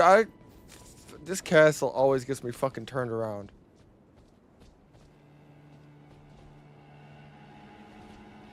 Like I said, man, it's been a while. Oh, there it is. There it is. I found where I needed to go. Found where I needed to go. Oh, hey, I'm just gonna go around you. How does that make you feel? Doesn't that make you feel sexy? It made me feel kind of sexy. Alright, I'll fight you guys.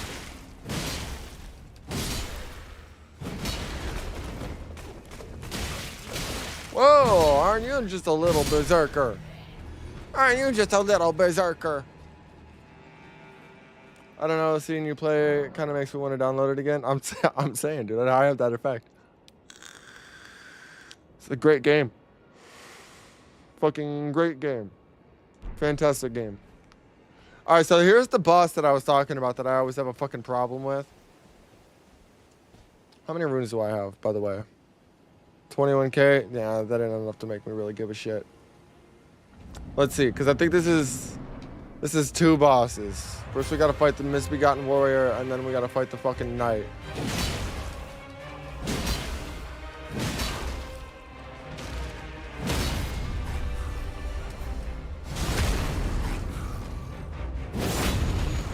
Yep, Crucible Knight coming in now. Ow, ow, ow, ow. Owie, ouch. Brother, that shit hurts.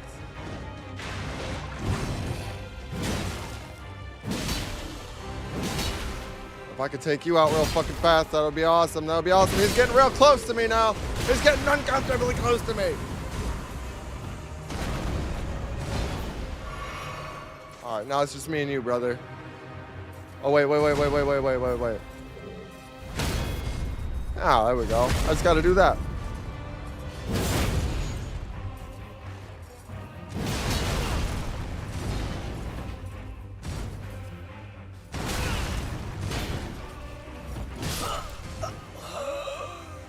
That's the boss I have a problem with. I think the last time I took him out, I just parried him to death. Yeah, he's gonna be a bit of a problem. He's gonna be a skosh of a problem.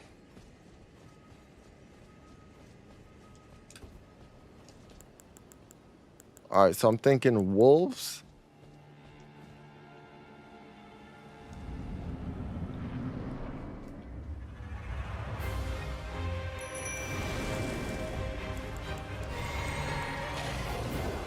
Oh, fuck, I didn't realize he was right there already. Okay, hey there. Get him, boys! Fucking get him, boys!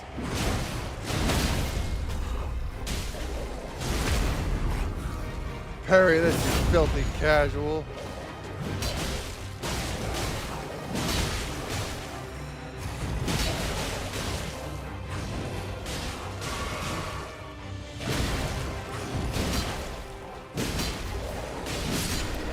Alright, boys.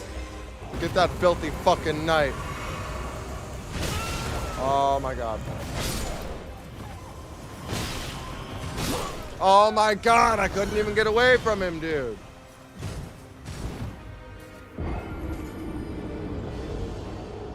If I can get rid of that fucking piece of shit at the beginning, I could probably fucking take out that knight. But it's that goddamn misbegotten douchebag that I have a fucking problem with.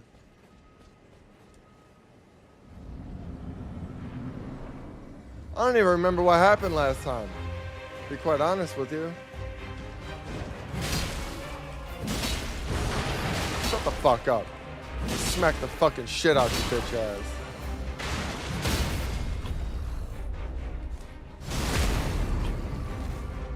Dude, it's that Crucible Knight. He fucks me up every time. Oh my god.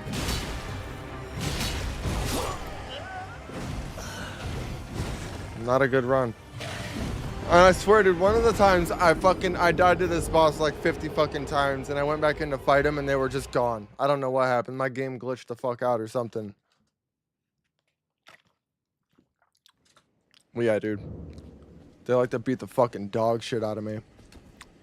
They don't like me very much. Alright, fuck this shit, dude. I'm going straight in for his... I'm going straight down his guts.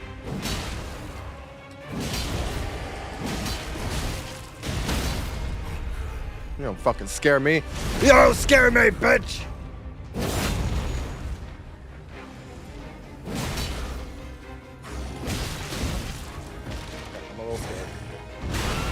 I'm a little scared. I'm a little scared. I'm a little scared. Okay. Alright. Calm down. Calm down. Oh.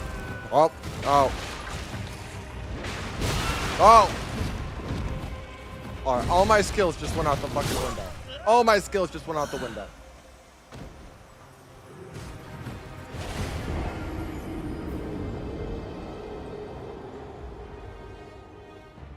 This is me. My skills. Adios.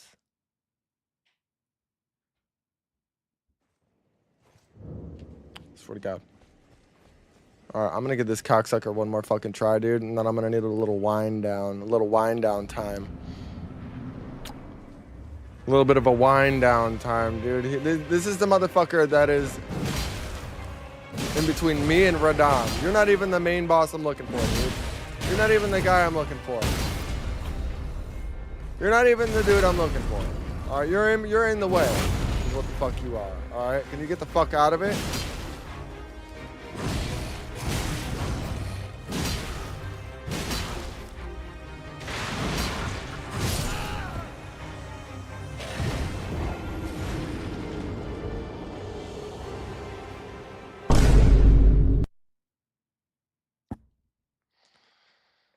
Bro's got me feeling like fucking... dude, all my PTSD is coming back. It's all coming back. It's all rushing back to me right now. Alright?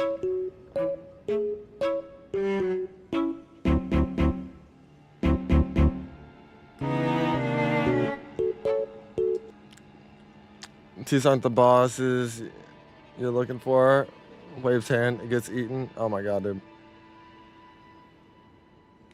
So, and it's like the more I die, the more frustrated I get, and the more I want to beat the living dog fuck out of him.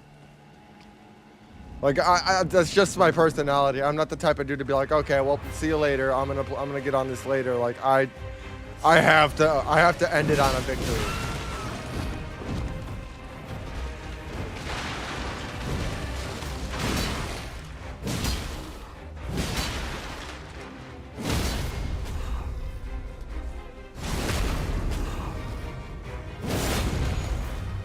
Something's getting in the way.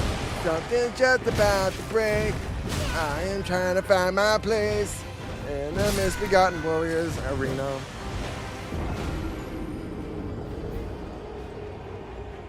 All right, dude. So like, what do I go get my mimic and then come back, or you know, do I thug it out? Those are basically the two options I have. Like, go get my Mimic at another time and then come back. Or fucking thug it out and keep doing it.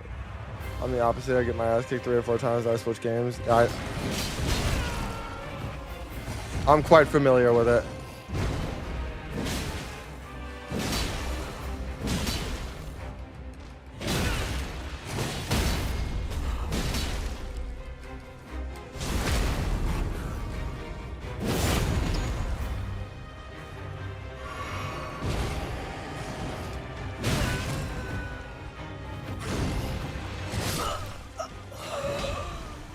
Brother. I like how I beat the fuck out of that dude like the first 2 times. And now I can't get past him. Dude, why you got wings on your ass is what I want to know. Why you got ass wings? You can fly your ass the fuck away?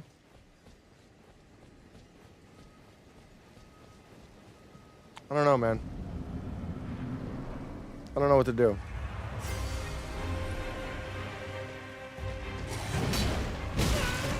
Oh my god. Well, this ain't the round. I could already tell. Just off the rep. Just off the way this shit started off.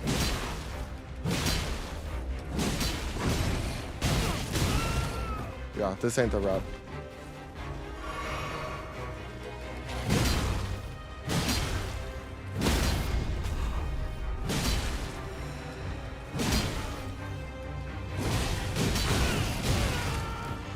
I'm fucked. I'm boned. Oh yeah, no, use the same fucking move twice in a row, ass cheek.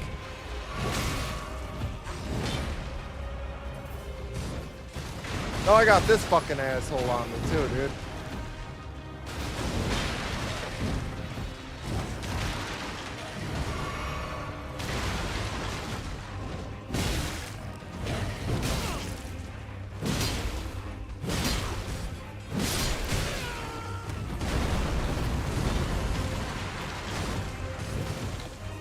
Oh, one down. Tables? Tables! Get the fuck out of my way, dude.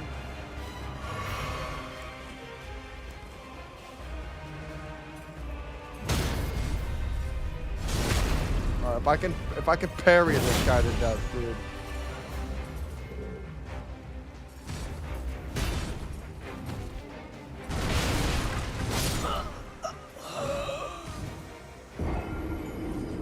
I couldn't even fucking dodge away. I couldn't dodge. Like, I know I can parry his ass to death. I've done it before. I guess I worked up over the first fucking dick bag, though.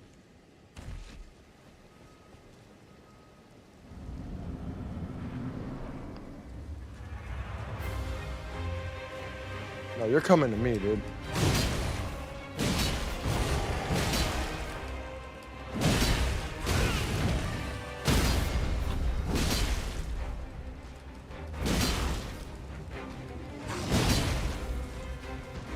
I need to get my stamina back.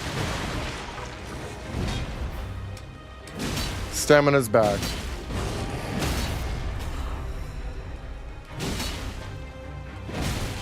Fuck it, get out of here, dude. You are not the one I'm trying to fight.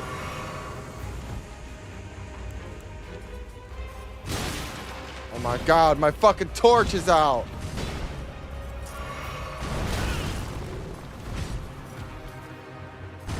Oh my god, do that shit again. Oh! Your bitch ass, stop, brother. If I could fucking pause you by stomping on the ground, you'd be fucking dead too. Table's like, I'm gonna scooch by. Let me just get by here real quick. Yeah, coming through. Coming through.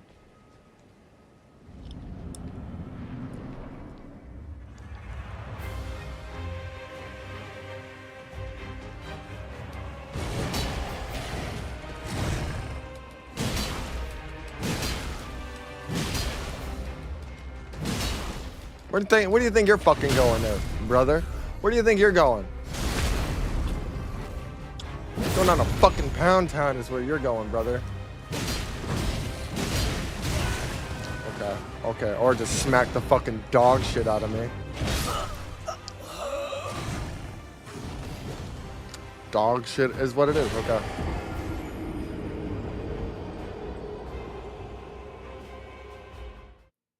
Dog shit it is. I feel like this is gonna be quite the trial for me, dude.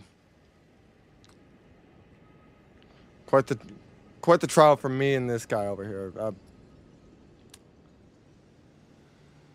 I'm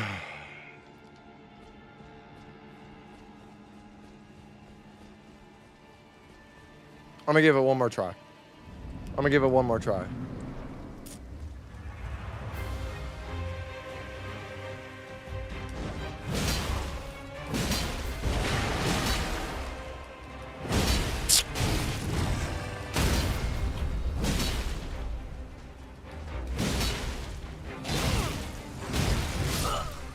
Okay, that was my one more try.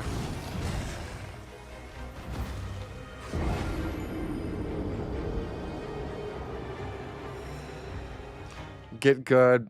Too bad I don't have it installed. I'd hop in and show you how it's done. Okay. All right. Okay. All right. Okay. Okay. All right. Nice chat. Good chat. Oh my god. Okay. Now who needs pots? Who needs potions in a boss fight anyways? Not this fucking guy. Not the Elden Lord.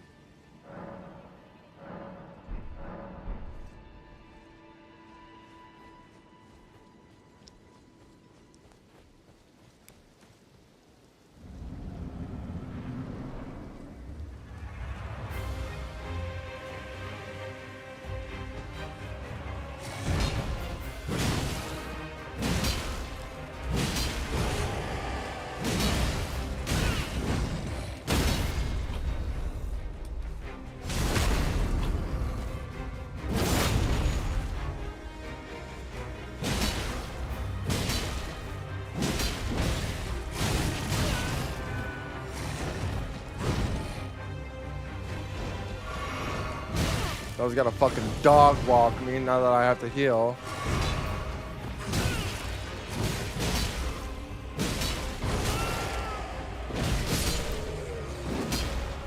Whoa! Hey there, buddy boy. I've been waiting for you. Where you been? Where you been? Where you been, buddy? I've been waiting for you.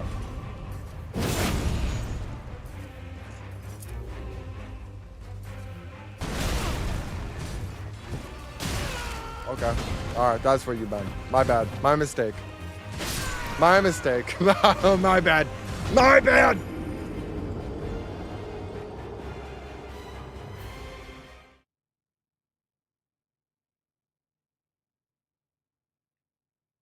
No, it's cool. It's all good. Don't worry. Don't worry about me. I'm fine. Not internally dying on the inside. No. Ah, quite the contrary.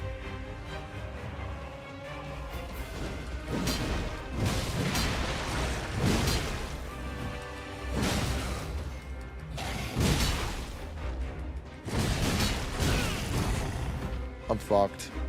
I'm cooked.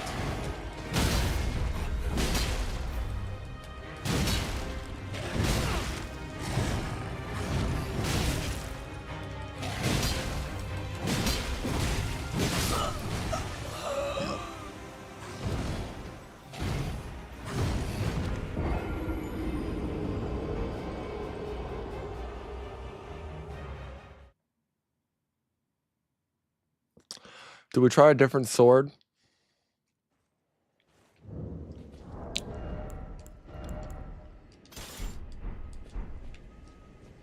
I feel like maybe we try the katana instead.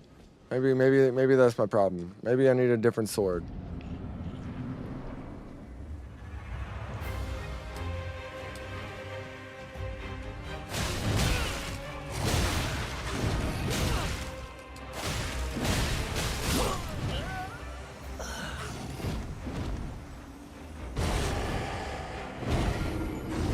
Nope. Nope, that wasn't it. That was not the move.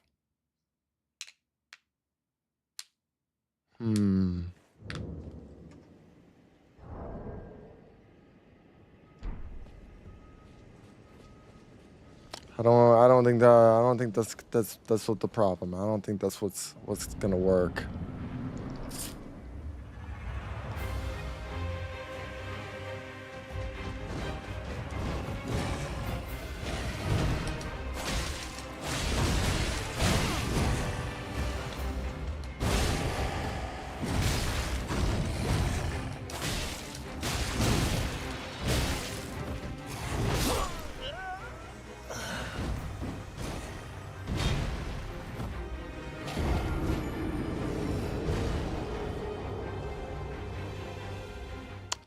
And the Crucible Knight comes out at the end, like, okay, all right. I don't think that was the move. I don't think that was the right move.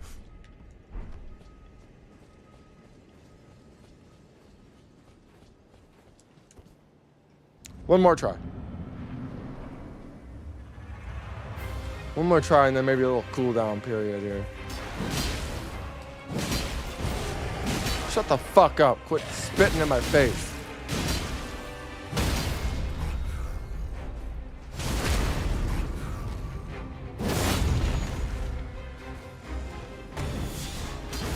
Oh my god, dude. Now I fucked up.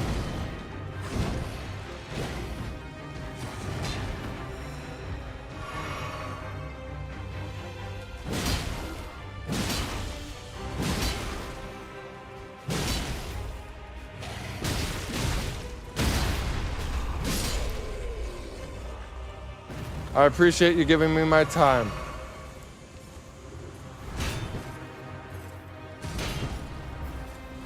Oh my god, can you fucking parry, dude? Thank you.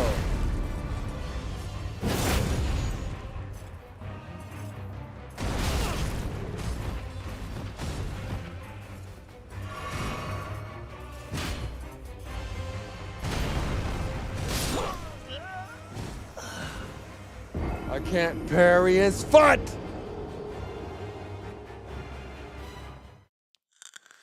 Dude, I get one hit on the Crucible Knight. I get one parry and then it's fucking game over. I swear to fuck!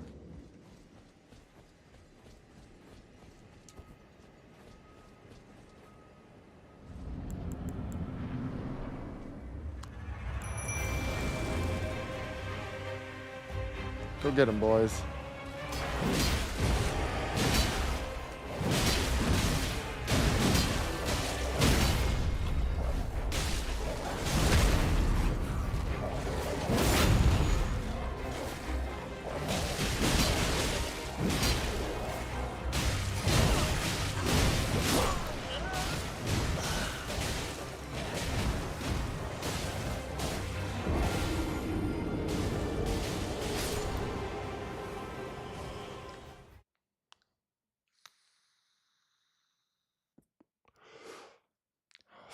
Shit's got me pulling out different vapes. Shit's got me pulling out different vapes over here.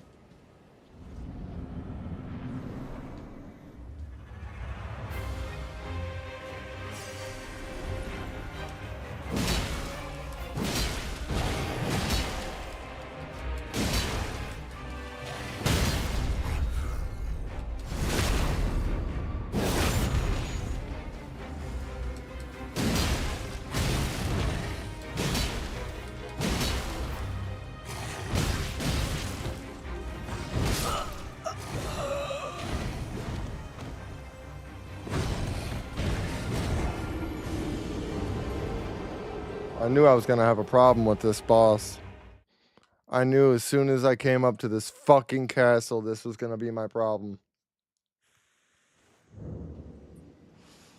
I don't want to stop. I don't want to stop until I beat him. I need the satisfaction of winning.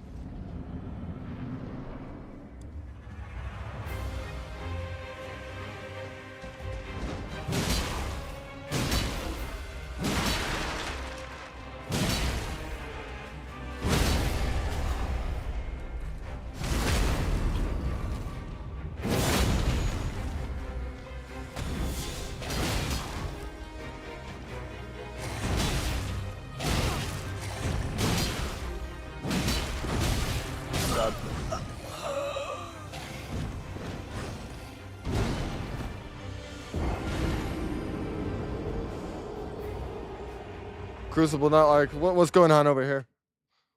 Is there something going on over here?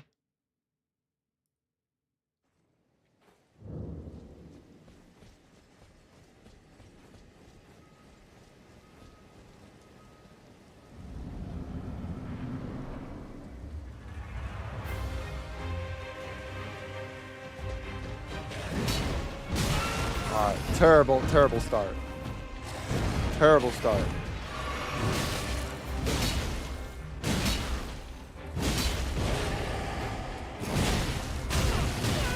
Terrible start. I'm cooked.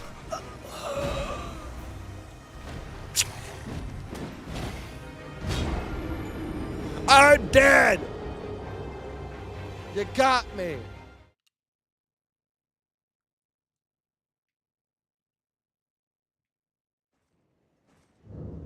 Can I trigger the fight by like walking up to the door and then just hitting him through the door?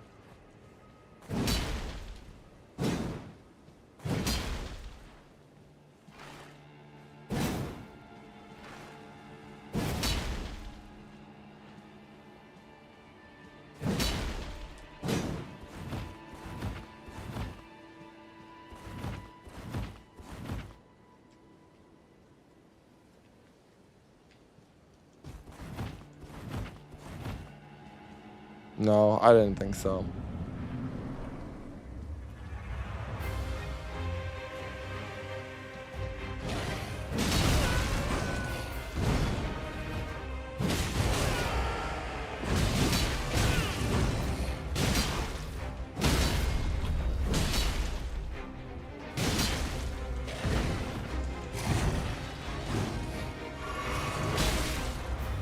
Okay, dude. Okay, dude. Oh my god, the Crucible Knight's already here. Doesn't matter.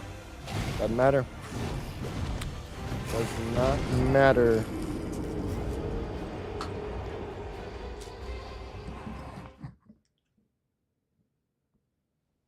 What's the next actual boss fight that I have that isn't fucking Radon, dude?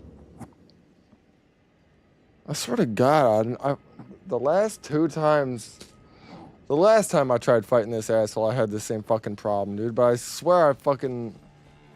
Did I summon somebody else to help me before? Or like, what the fuck is going on? Because I've definitely gotten past this shit.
Thought I had it that round.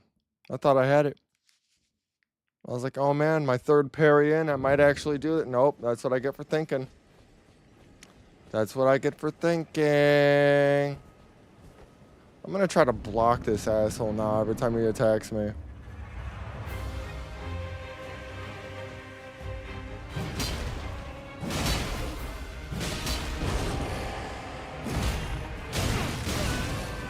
That didn't work.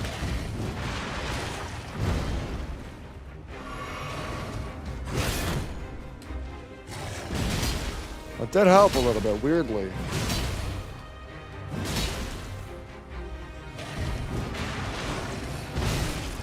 That did not help.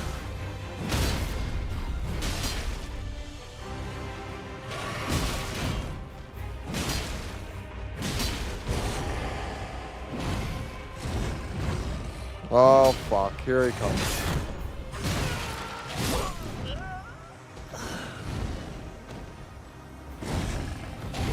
I honestly think my best bet is to just go balls to the wall, dude.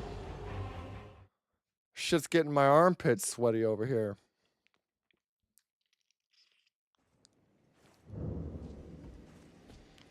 Like, I've had the best results by just going straight balls to the wall. And then parrying the fucking dick bag behind him. Oh my god. Well, this ain't the one. This ain't the one.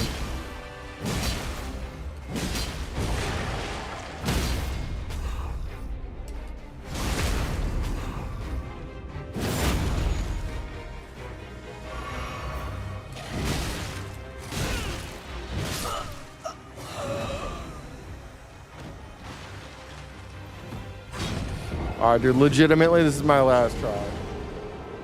Because at this point, I'm just getting frustrated. And I ain't gonna be able to solve shit or fucking think on my feet, dude. I'm overthinking it, B1 with the game. Yeah, dude, I need to just shut the fuck up and lock in, dude.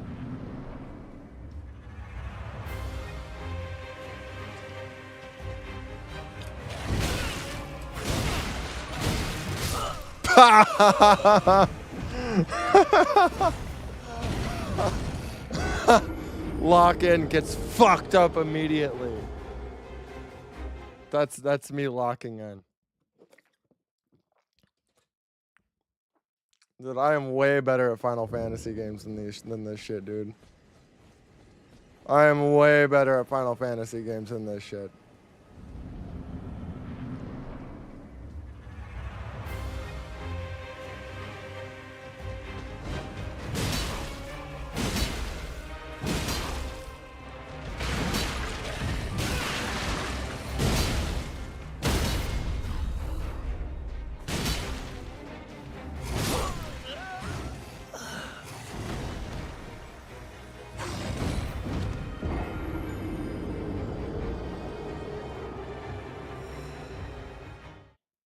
Bro, at this point, just fucking cut the "you died" sign and let me get back at it.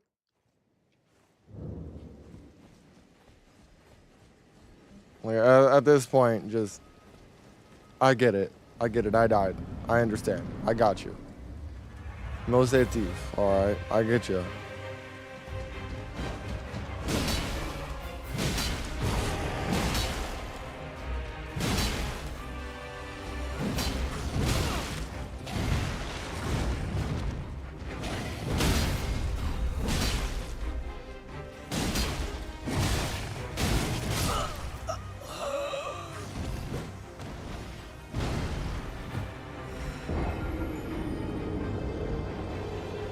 And I know I keep saying this is my last time, dude, but I fuck it. Every time I load back in, I'm like, maybe this will be the time. Maybe this is the time. This is the one, dude. This is the one. This is the one. I'm gonna do it. Ah!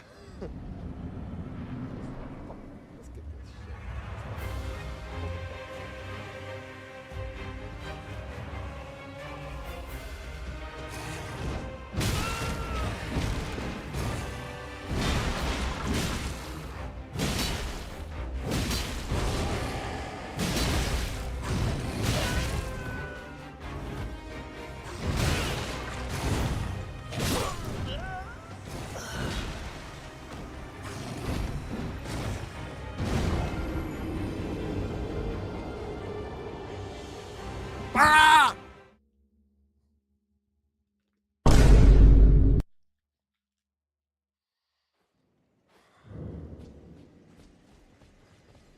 Get this shit off me. Get this fucking keyboard off. Get this fucking keyboard off me.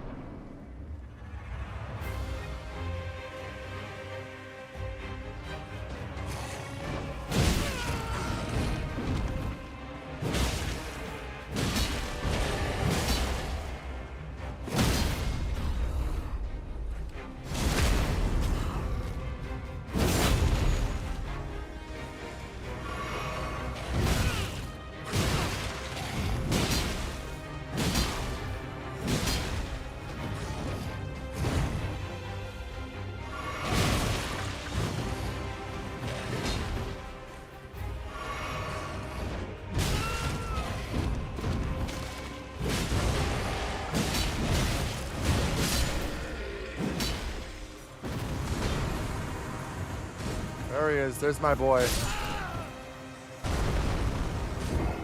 There's my boy. That's my boy.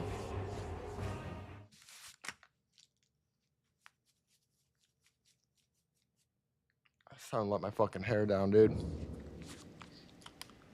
It's time to let my fucking hair down, bro.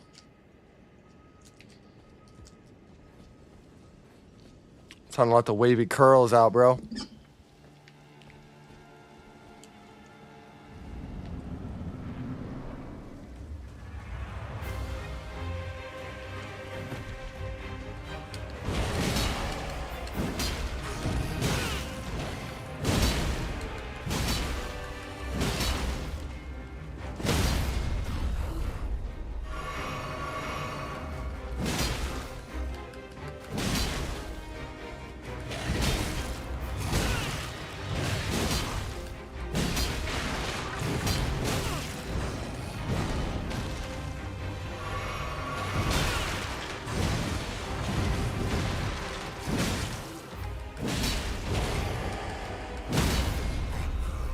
Bro, this is between me and the misbegotten warrior.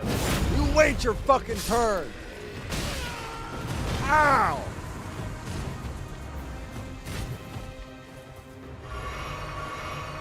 Fucking table, get out of my way.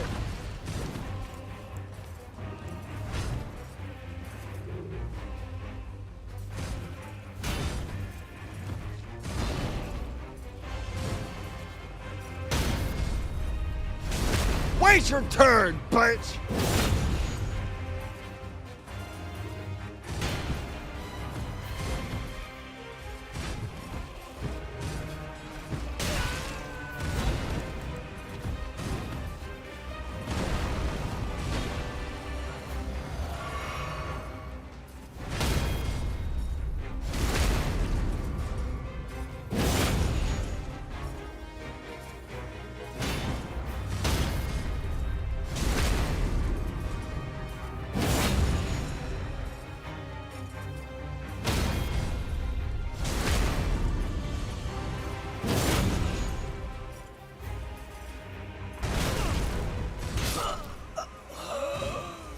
Until he fucking gave me the stomp, dude. When he gave me the stomp, that's what fucked me. Alright. Alright. Okay. Alright. Alright. I've been saying one more for an hour. I've been saying one more for an hour. That was my one more, dude. I'm gonna take a little bit of a break. I'm gonna take a little breaky poo. A little breaky poo. What the fuck are you doing? Shut the fuck up, computer. Do what I tell you to do. Thank you. A little bit of a breaky poo. Oh, what the fuck?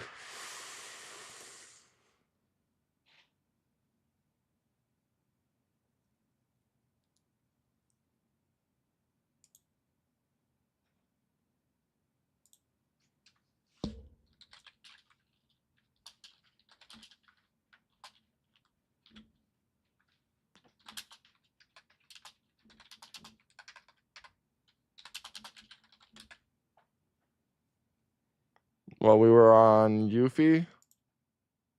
TheLivestream.net presents. Shut up.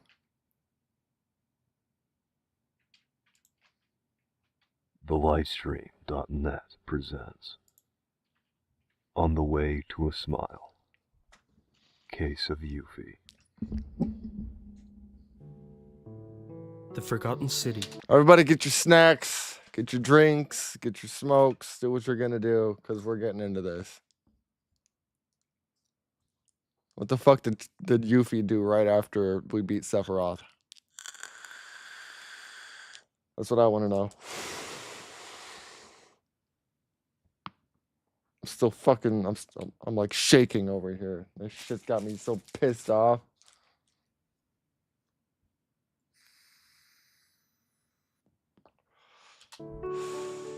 At a small lake where Aerith had lost her life and saw everyone off, Yuffie and the others had returned once again to let her know that the fight against Sephiroth was over.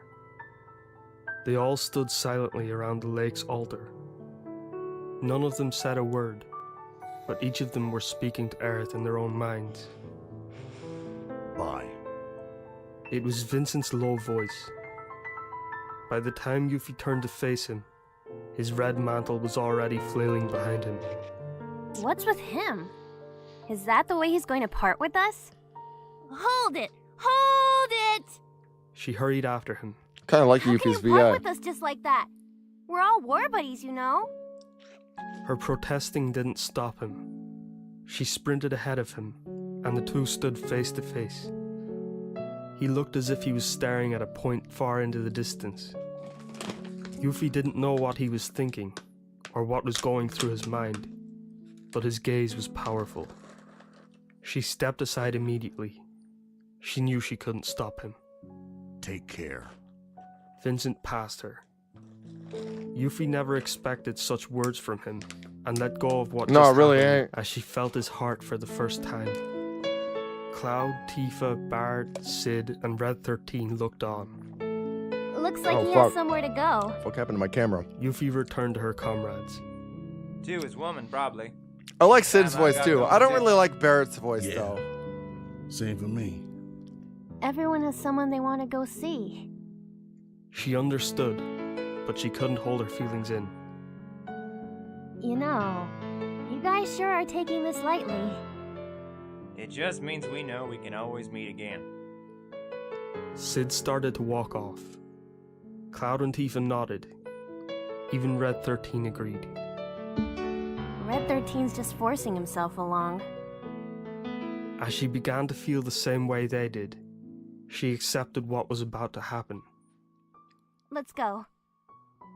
Cloud and Tifa began to walk off. Once we leave this place, it really is goodbye for us all. But that's fine. I'll enjoy our parting with all the energy I have. Hey, wait! Bart suddenly raised his voice. Man, this parting's ruined. That's why I don't like the old man. She looked over at him and saw him removing the materia from his prosthetic arm, handing it over to Cloud. What do we do with this? Hey, wait! Realizing she had forgotten something important. What do we do Yuffie with the raised her materia? voice. She had almost forgotten the whole purpose of her journey.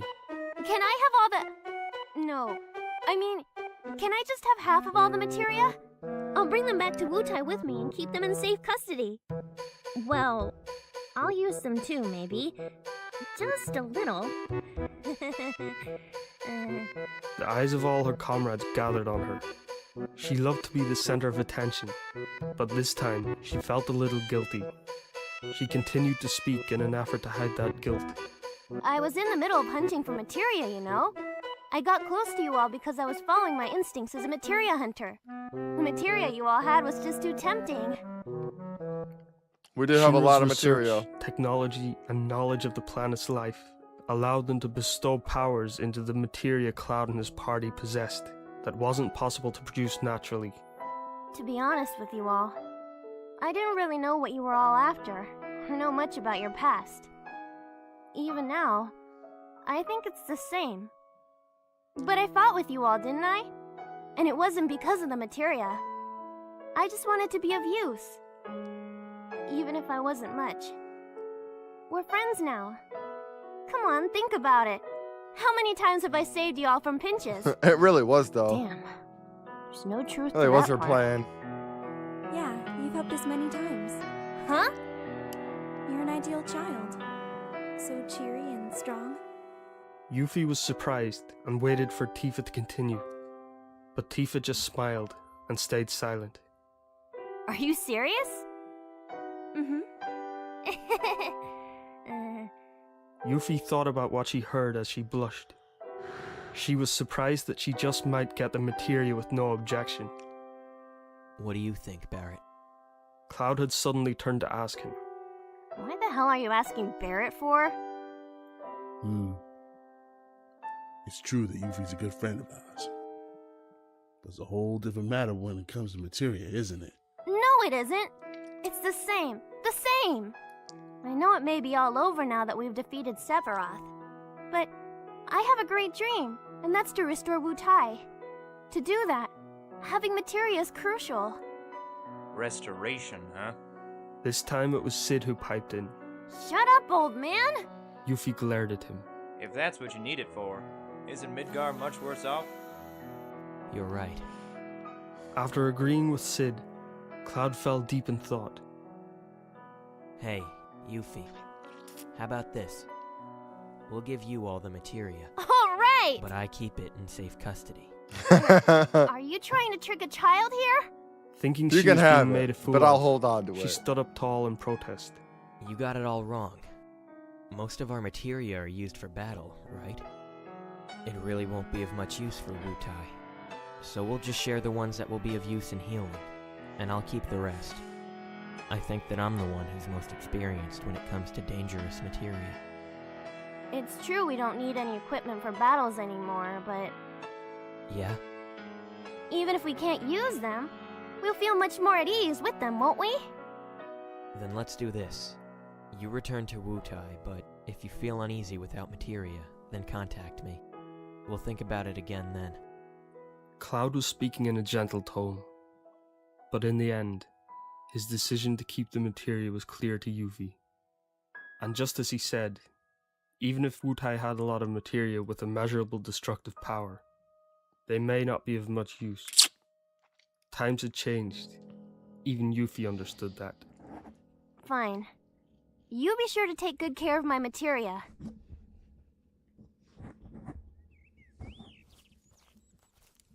And so, now I'm the one with the most materia in the world. What do you think of that? Yuffie was on her way Oh, he back was talking to her hometown, chocobo. Wutai, and had been talking to the chocobo she was riding the whole time. Do you think I should buy some new clothes somewhere? These clothes got all worn during that long journey. Yuffie thought about the people of Wutai, who she expected would be welcoming her home. She was sure they already knew the planet managed to avoid the catastrophic meteor because of them.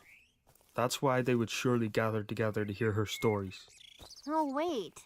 These worn clothes will help show how much hardship I've been through. Yes, this is what I'll do. I'll keep these clothes as they are. But more importantly, I better prepare my stories.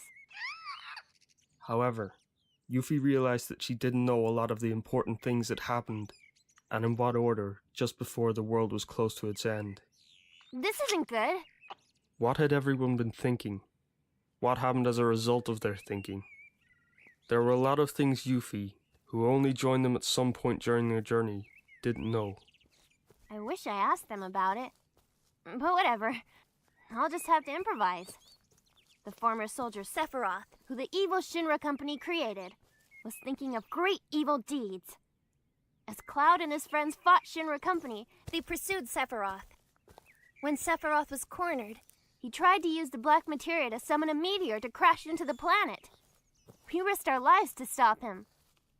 Yes, perfect. Easy for them to understand. What Yuffie didn't know was that a lot of the details she didn't know about had already reached Wutai, with the exception that she was involved. Hey! Wutai was in sight.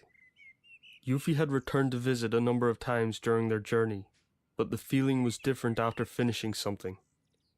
She stopped the chocobo and gazed at her home in the distance. How the fuck did she get to Wutai by chocobo? Wouldn't she have to cross the ocean? She must have taken the gold chocobo? I don't fucking know. Huh? Why am I... Yuffie didn't understand why she was wiping away tears. It was early morning. After releasing her chocobo, she ran down the familiar paths without looking up. She ran at full speed toward the house where she expected her father Godo to be. She didn't want anyone in town to know she was back yet. Even though she had decided she wanted to leave her Gold worn chocobos clothes on, exist. she wanted to give her face a wash at least. Godo was standing at the door, hammering at a post. What are you doing? He turned around when he heard Yuffie's voice. I'm back. It's all over. Godo nodded with dignity. I'm glad you're back safe, Yuffie. But listen, my daughter. The town is in much trouble. Help me. Wutai is in need of assistance from young people like you. He lifted up a bag full of tools onto his back, and started to walk toward the center of town. Hey, wait! Yuffie hastily followed. Her father seemed to be in a hurry and was walking briskly. Bro, this is the world where we literally beat gods. Getting the Wutai by Chocobo is the most believable thing. Along. I mean, that's You've fair. heard of what I've been involved in, right? Well, and they got the higher wind, so Sid could have dropped her off, like, on the other side, on her part of the country. What happened to the welcoming party? Where is everyone? As Yuffie protested, she briefly talked about how she and her friends summoned the livestream and saved the planet. Godo stopped and turned around, looking at her dubiously. I know nothing of what you have done. What I do know is that the world got dragged into a mess that the foolish Shinra and its soldiers caused. In the end, the universe's will was to end that dispute and it summoned Meteor. But our planet defended itself by releasing the livestream and destroyed it. That is the way I understand it. The universe's will? Who came up with that stupid story? That is my interpretation. Perhaps the truth is different, but what I know is enough. And Yeah, and that's why we beat your fucking ass, Godo. You piece of shit. Yuffie, don't go around saying you were involved. The effects of the livestream are vast. Even though people understand it saved the planet, there are still some who are unhappy at what has happened. What? Yuffie raised her fist, punching the air in protest. What's happened to the town? Yuffie looked around her as she talked, displeased with what she was hearing. She hadn't noticed it when she arrived, but many of the buildings were damaged. Among them was the ancient red-roofed training hall, which now had a large hole in its wall. She could see many of the tiles from the roof had fallen down too. What happened? The livestream passed through here. It was a horrifying night when the buildings shook. Perhaps it's nothing compared to the victims in Midgar, but there are many old buildings here. You may not see much damage outside the structures, but the posts and beams are most likely broken. I wouldn't be surprised if the buildings collapse someday. That is why I am using this hammer to... What's wrong, Yuffie? Yuffie gazed at the people around her repairing the buildings. Many of them were bandaged. Is everyone alright? Anyone badly wounded? There are quite a number of people wounded, but not many of them are that severe. So they're few in number. You're right. But what can you do about it? Now, come help me fix the buildings. Godo could have took at least new taken a hammer out cure of the material toolbox with her. and handed it to Yuffie. I don't mind. This'll help, right? She took out her healing material Oh, and showed yeah. it to her father. There we go. Ah. Do you have any more? No. There were a few more of this type of materia. I was really planning to bring more back, but you know, the tag type would be too dangerous, wouldn't it? That is good. Godo looked at Yuffie warily. A wise decision. Godo walked over to the Red Roof training hall and began to examine its condition. It looks like we can fix this easily. He called out around him. Hey, give me some help, everyone. We'll turn this place into a hospital. I never liked Godo. Fucking prick. Yuffie was sure her life as a materia hunter was at an end, and was going to start a new page as the magnificent Dr. Yuffie. Everyone that came to the hospital thanked Yuffie. She still wanted to tell someone about what happened during their journey, but faced with those who were injured by the livestream, the idea never came to mind. Some of the people possessed wounds that even the materia Yuffie had couldn't heal, but she was sure they would heal gradually if cared for well. The problem was Yuffie herself didn't have the mind power. Materia was the crystallization of the livestream. To withdraw the power from the stabilized crystal, some form of charge is required, and this is triggered by the mind waves of the user.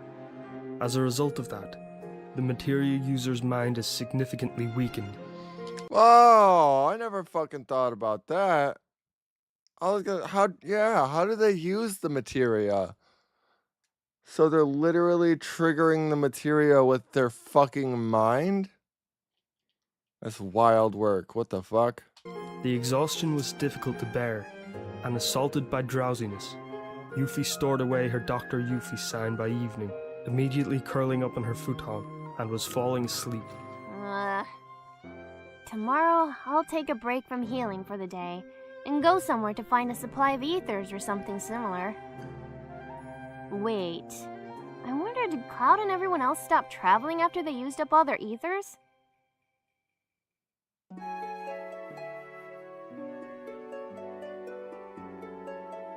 Nice little OG fucking in music. Someone was banging on the wall. Shut up! Yuffie jumped up from her futon. Is there an emergency? No, something's weird. It sounds like... Yes, it sounds like someone's banging on a nail. This should do it. This should keep Yuffie locked in. Huh? Yuffie rushed over to the door. She tried to open it, but it wouldn't budge. Hey, Dad! What did you do? I can't open the door! Ask your conscience. How can you try to hide something so important? Stay in there and reflect on what you've done. Yuffie thought there was nothing she had to reflect on at all. She tried putting her hand to her chest, but besides letting her know she was alive, it told her nothing else. Dad! What do you mean like that way we saved the planet? Is anyone there? Her voice sounded so helpless that even she was surprised at herself. And what surprised her more was that her drowsiness wasn't going to let her off, even in this situation. Stupid Dad. After I get some sleep, I'll get you. It sounded like someone kicked the wall. Yuffie woke up. It felt like she had been sleeping for several hours. What is it now? You stupid Yuffie! It was a girl's voice who was around the same age as she was. It was an unfamiliar voice. It annoyed her even more that a stranger was calling her stupid. Why am I stupid? It's your fault Yuri's mother is ill. Ill? What are you talking about? What does that have to do with me? She doesn't know about geostigma yet. Didn't you? What? There was no answer. Instead, she heard the muttering of adults. They're probably telling her not to talk to me.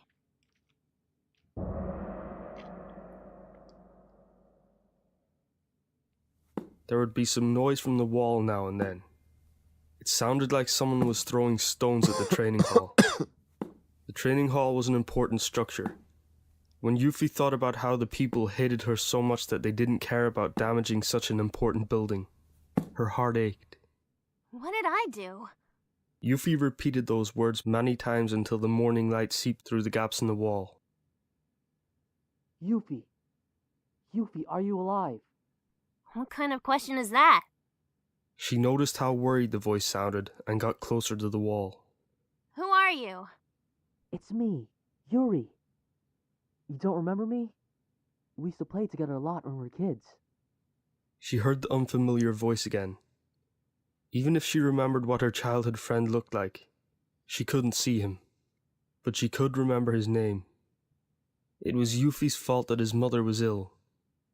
It was that Yuri. How's your mother? She's ill, isn't she? It's not my fault, though. My mom? Yeah. It's true she's ill. It's a disease we don't really know much about. There's some black stuff that won't stop coming out from her ears. It seems she's in a lot of pain, too. I can imagine. It hurts just to look at her. I see. It must be terrible. Yuffie imagined how horrible the symptoms must be. Hanging her head. Yeah. But I don't think it's your fault, Yuffie. Huh? She looked up without Hope thinking. you stop for the night. Not feeling best night. I'll get you out. Have a good night, dude. The sound of pins being pulled could be heard.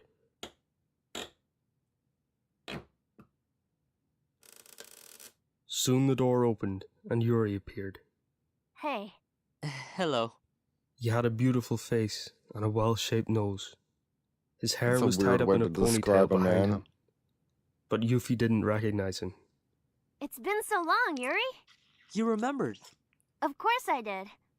Her heart was aching, but she was unaware of the current situation, so it was best to play along. This is bad. Mr. Godo and the others are coming. Let's run for it. Yuffie grabbed Yuri's inviting hand without knowing why.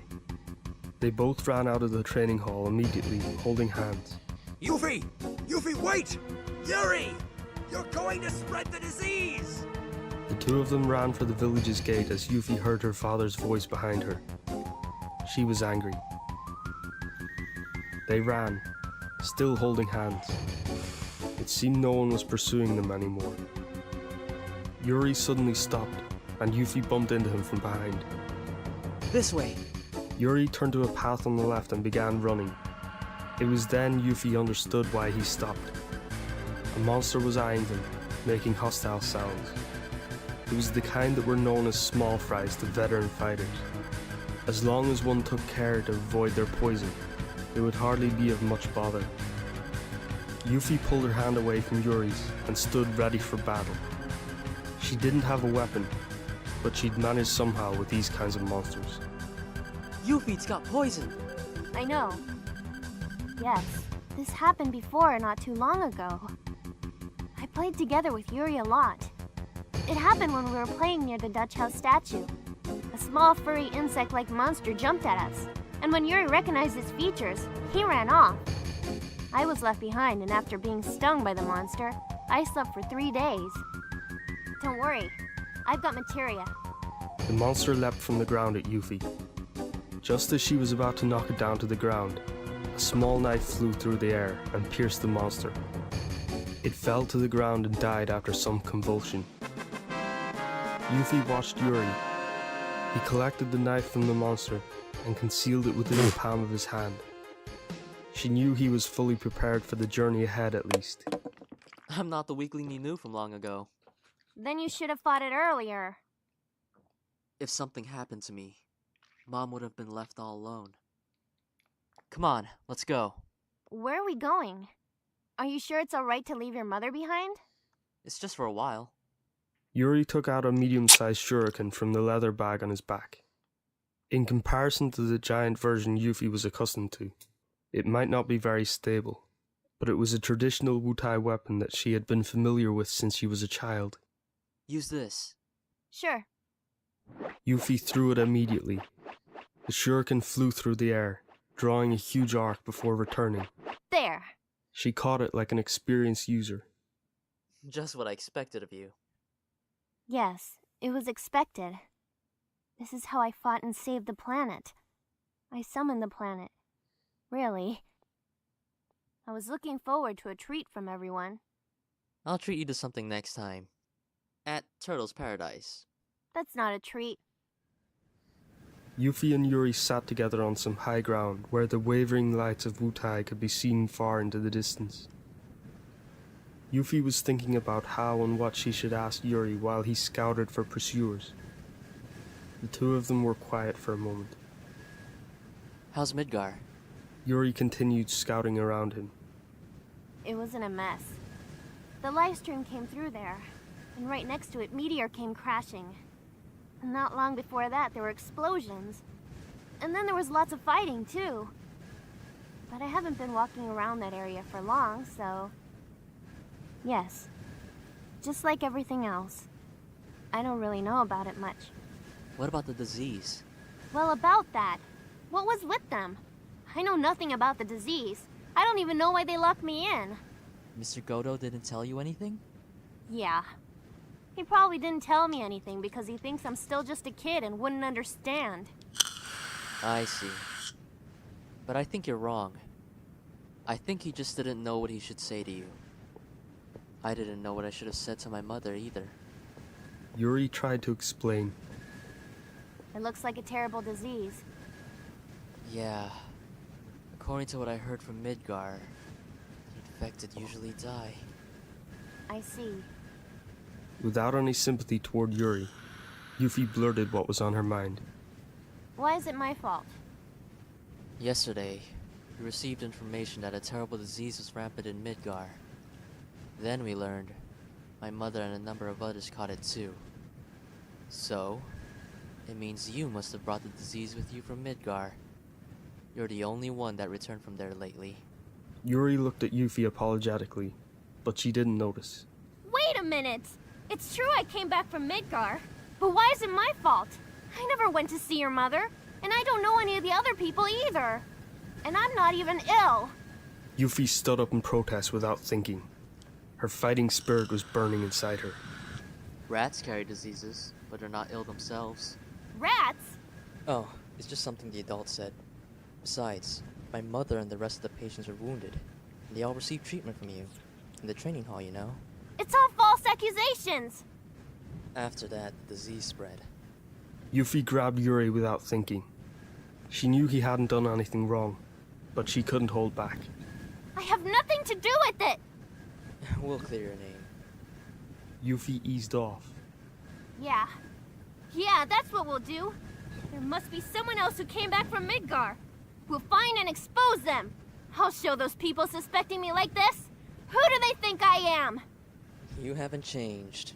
Me. What do you mean? Why can't you think about finding a cure instead of looking for someone to blame? Well, let's go look for one. Together. But... That may be true. Goddamn. But Yuffie was dissatisfied by the idea. If you heal them, the people will change their minds about you. They won't be suspicious of you anymore, and they'll be grateful. Yuffie thought about it. What Yuri said was right. It would be for everyone's sake. But would she be content? Yuffie, my mom doesn't have much time left. I want you to help me.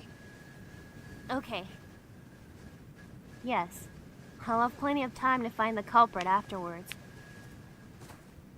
Having escaped from Wutai, the two of them headed south to a place known as the Materia Caves. The area was where the Shinra company had once planned to set up a Mako reactor, and it was what triggered the war. The Mako reactor construction area. To put it simply, you could say it was a fertile land filled with lifestream. Long ago, it was a place you could only reach by chocobos that were raised to obtain special abilities. The Materia Cave. There was a Materia Cave on Wutai. What was it? Well, it wasn't Quadra magic. It was like HP magic or something like that. However, after the livestream burst onto the surface, the geology had changed, and you could get there by foot. The reason Yuri wanted Yuffie's help wasn't just because she was around to witness the change. It was also because he had a glimpse of how abnormally attached to materia she had been since she was young. There should be materia that can heal the Midgar disease too, right? Midgar disease was the name he gave to the illness his mother had. I've never heard about any, though. Isn't there anyone that might know? Yuri asked as he took out his latest cell phone. Yuffie had an idea. Wait a minute. Yuffie took out the PHS she had been using for her entire journey and put it to her ear. There was no answer. She had no choice and double-checked the number saved inside the memory. Then she took Yuri's phone and entered it.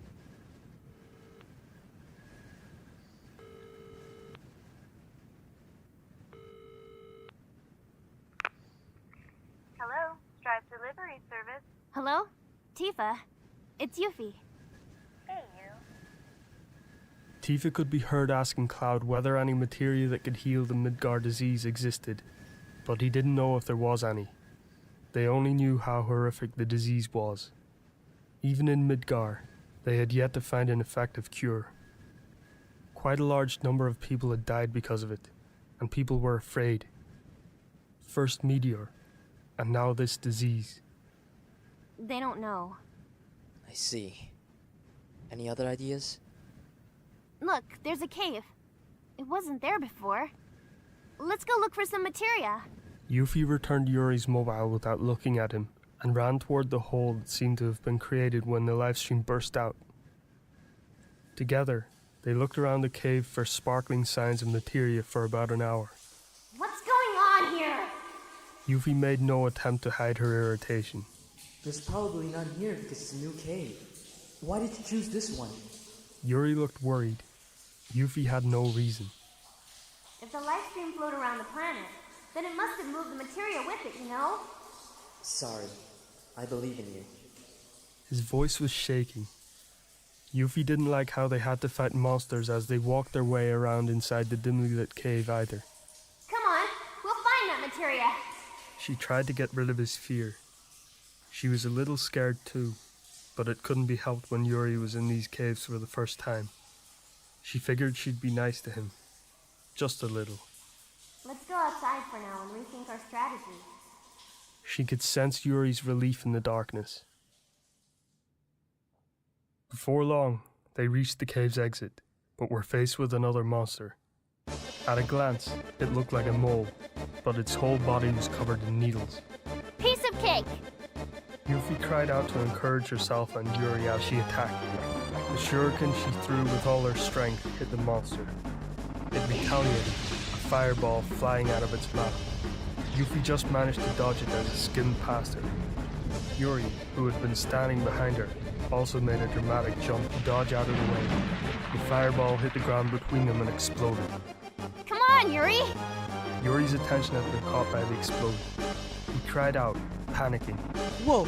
What the? At that moment, Yuffie's shuriken returned to her like a boomerang, and she threw it at the monster again.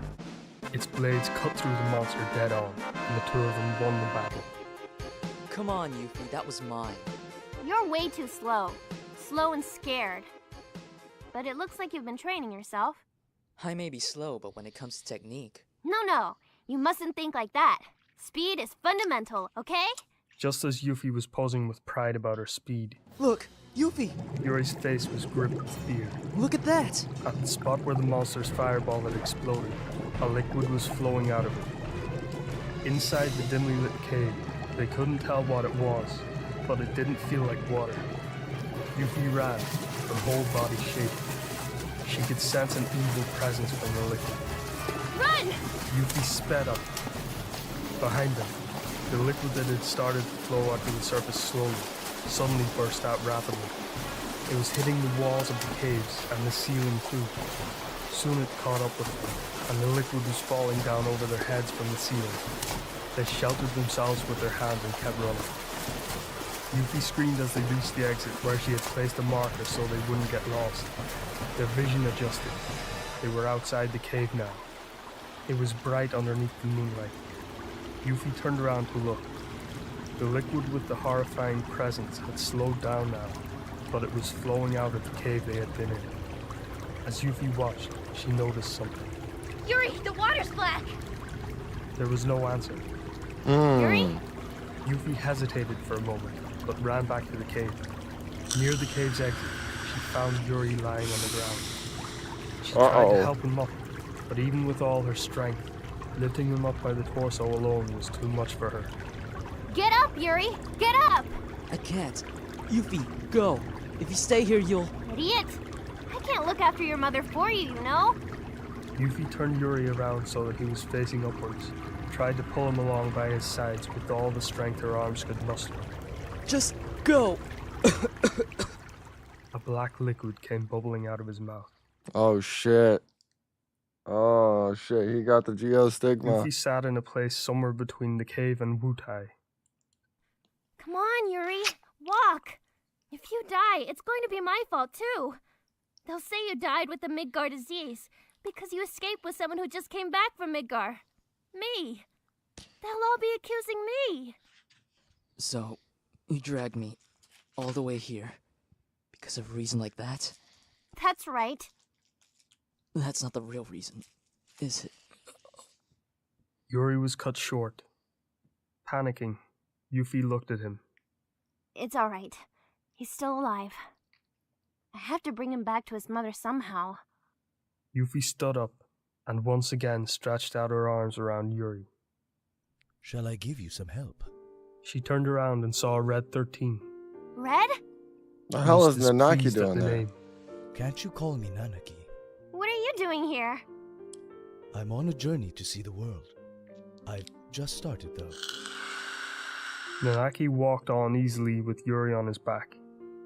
He lay there, face down like some washing hung out to dry, and Yuffie had her hand on him so he wouldn't fall off. Nanaki told her how he had... Hold on. They went on a world-saving journey around the world. We went to every single town. We win the fight for the world. Meteor gets destroyed. Geostigma goes around. And Nanaki's first thing getting back to Cosmo Canyon is like, I'm going to go see the world. Bitch, didn't we just do that? Planned to go to Wutai as his starting point and then go east from there. He chose Wutai because it was at the borders of the western region. Yuffie told him that Wutai was at the center of the world, isolated by the seas and stretched out to the east and west. Just the kind of worldview that one would expect from someone raised in Wutai. Yuri's back was shaking. Yuffie Must was not have afraid been in that the he was party, having yeah. convulsions. But when she looked at his face, he was smiling. The black liquid from his mouth had eased. Tell me something interesting, Nanaki. Oh yeah, I got a new mobile phone. I was told the PHS was rather dated. When I returned to Midgar with Cloud and the others, they gave me one. It should have been paid for, but the owner of the shop was giving out all the ones he could for free. He thought people would be too worried if they couldn't contact anyone during these hard times. He's a nice person. But can you use a phone? Of course. It takes a while, but if I can put it to the ground and use my claws, I can use it with a bit of effort. Nanaki looked at Yuffie with a worried Oh look god. on his face. Oh god. I'm not giving it to you. Give it over! Yuffie went round in front of Nanaki and he stopped. It's better if I had it. Now where is it? She was looking all around him. You're serious, aren't you? As Nanaki said that, Yuffie noticed a belt around his neck, hidden away by his fur. It seemed the belt was only long enough to circle around his body once. She squatted down and peeped close to Nanaki's throat. There she found what looked like a hard-wearing small pouch made from some kind of skin. I found it. Yuffie, I'll remember this. Sure. Don't ever forget me. Nanaki looked like he had given up as Yuffie stretched out her hand toward the pouch on his side. Yuffie, I'll give you mine. I got one too, from Midgar. What do you mean you got one too? Well...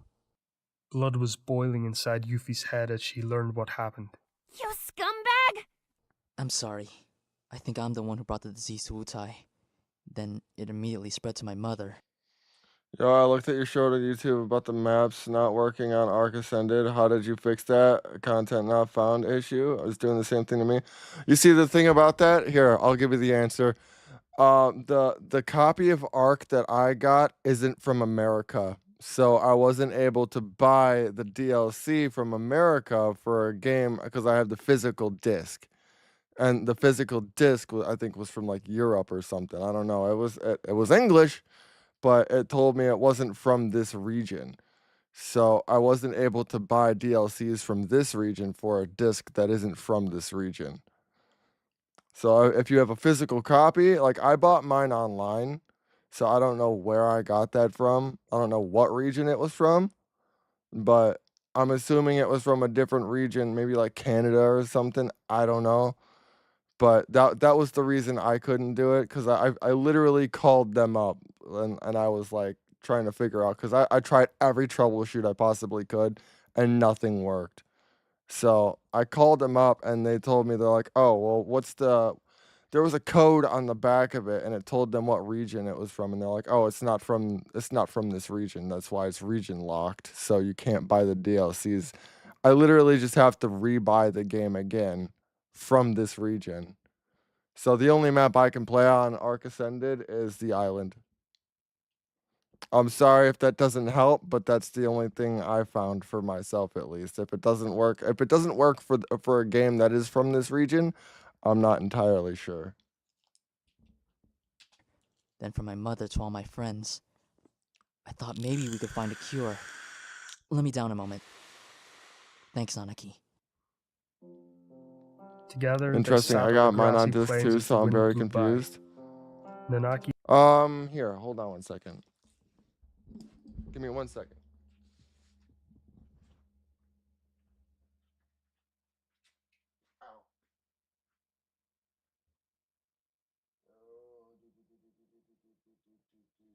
Where's my Ark? Where's my Ark?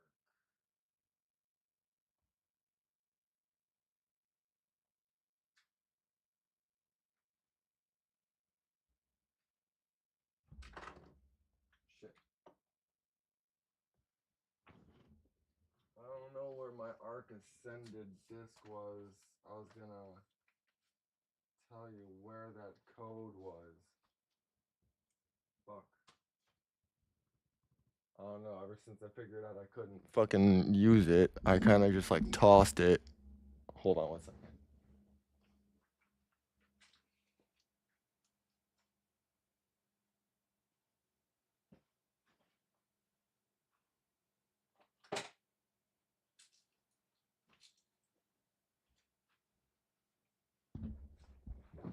All right, I found it. Hold on one second. So I think it was like on the disc.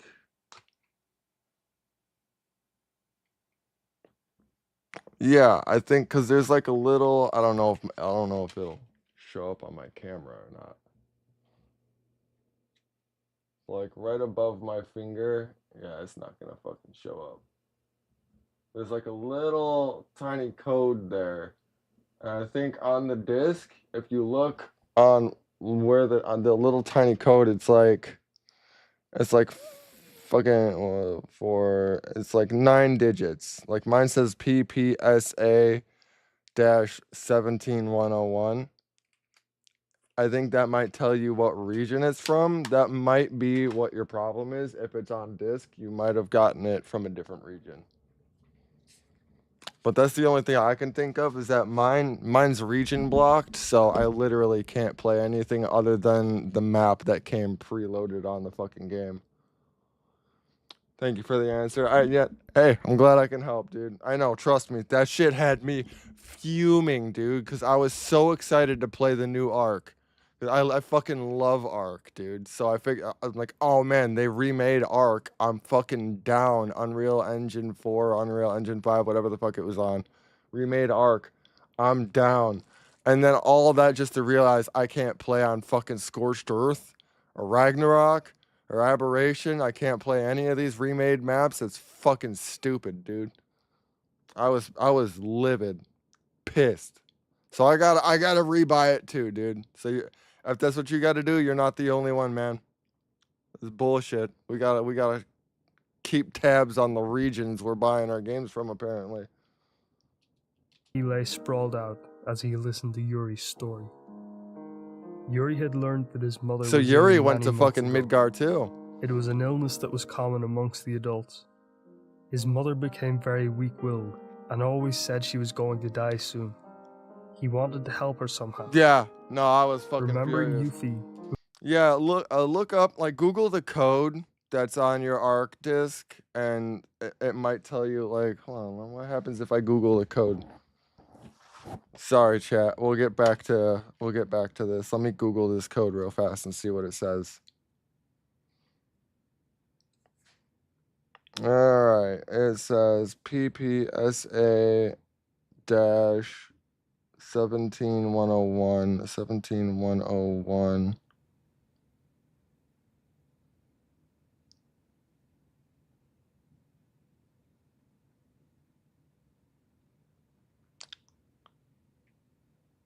Yep, specifically for European. Yeah. So that's what it is. My game came from fucking Europe, dude. Arc needs to get their shit together. As the distributors, I think, needs to get their shit together. Like, why would you send me a fucking European copy?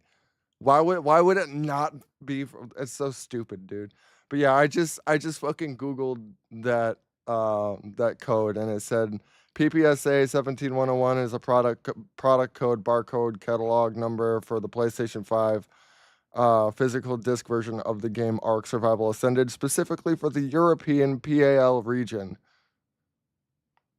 So yeah, that'll tell you what region it's from. Hopefully that helps, dude. So you're not alone if you gotta rebuy it, dude. Cause British, fuck that, dude. Yeah, yeah. Oh, did you just Google it? Trust me, dude. When I made those shorts, I was so fucking mad, dude. I was pissed. Like, all I wanted to do, because I was seriously in my Ark phase, dude. Like, I ended up just going back to Ark Survival Evolved.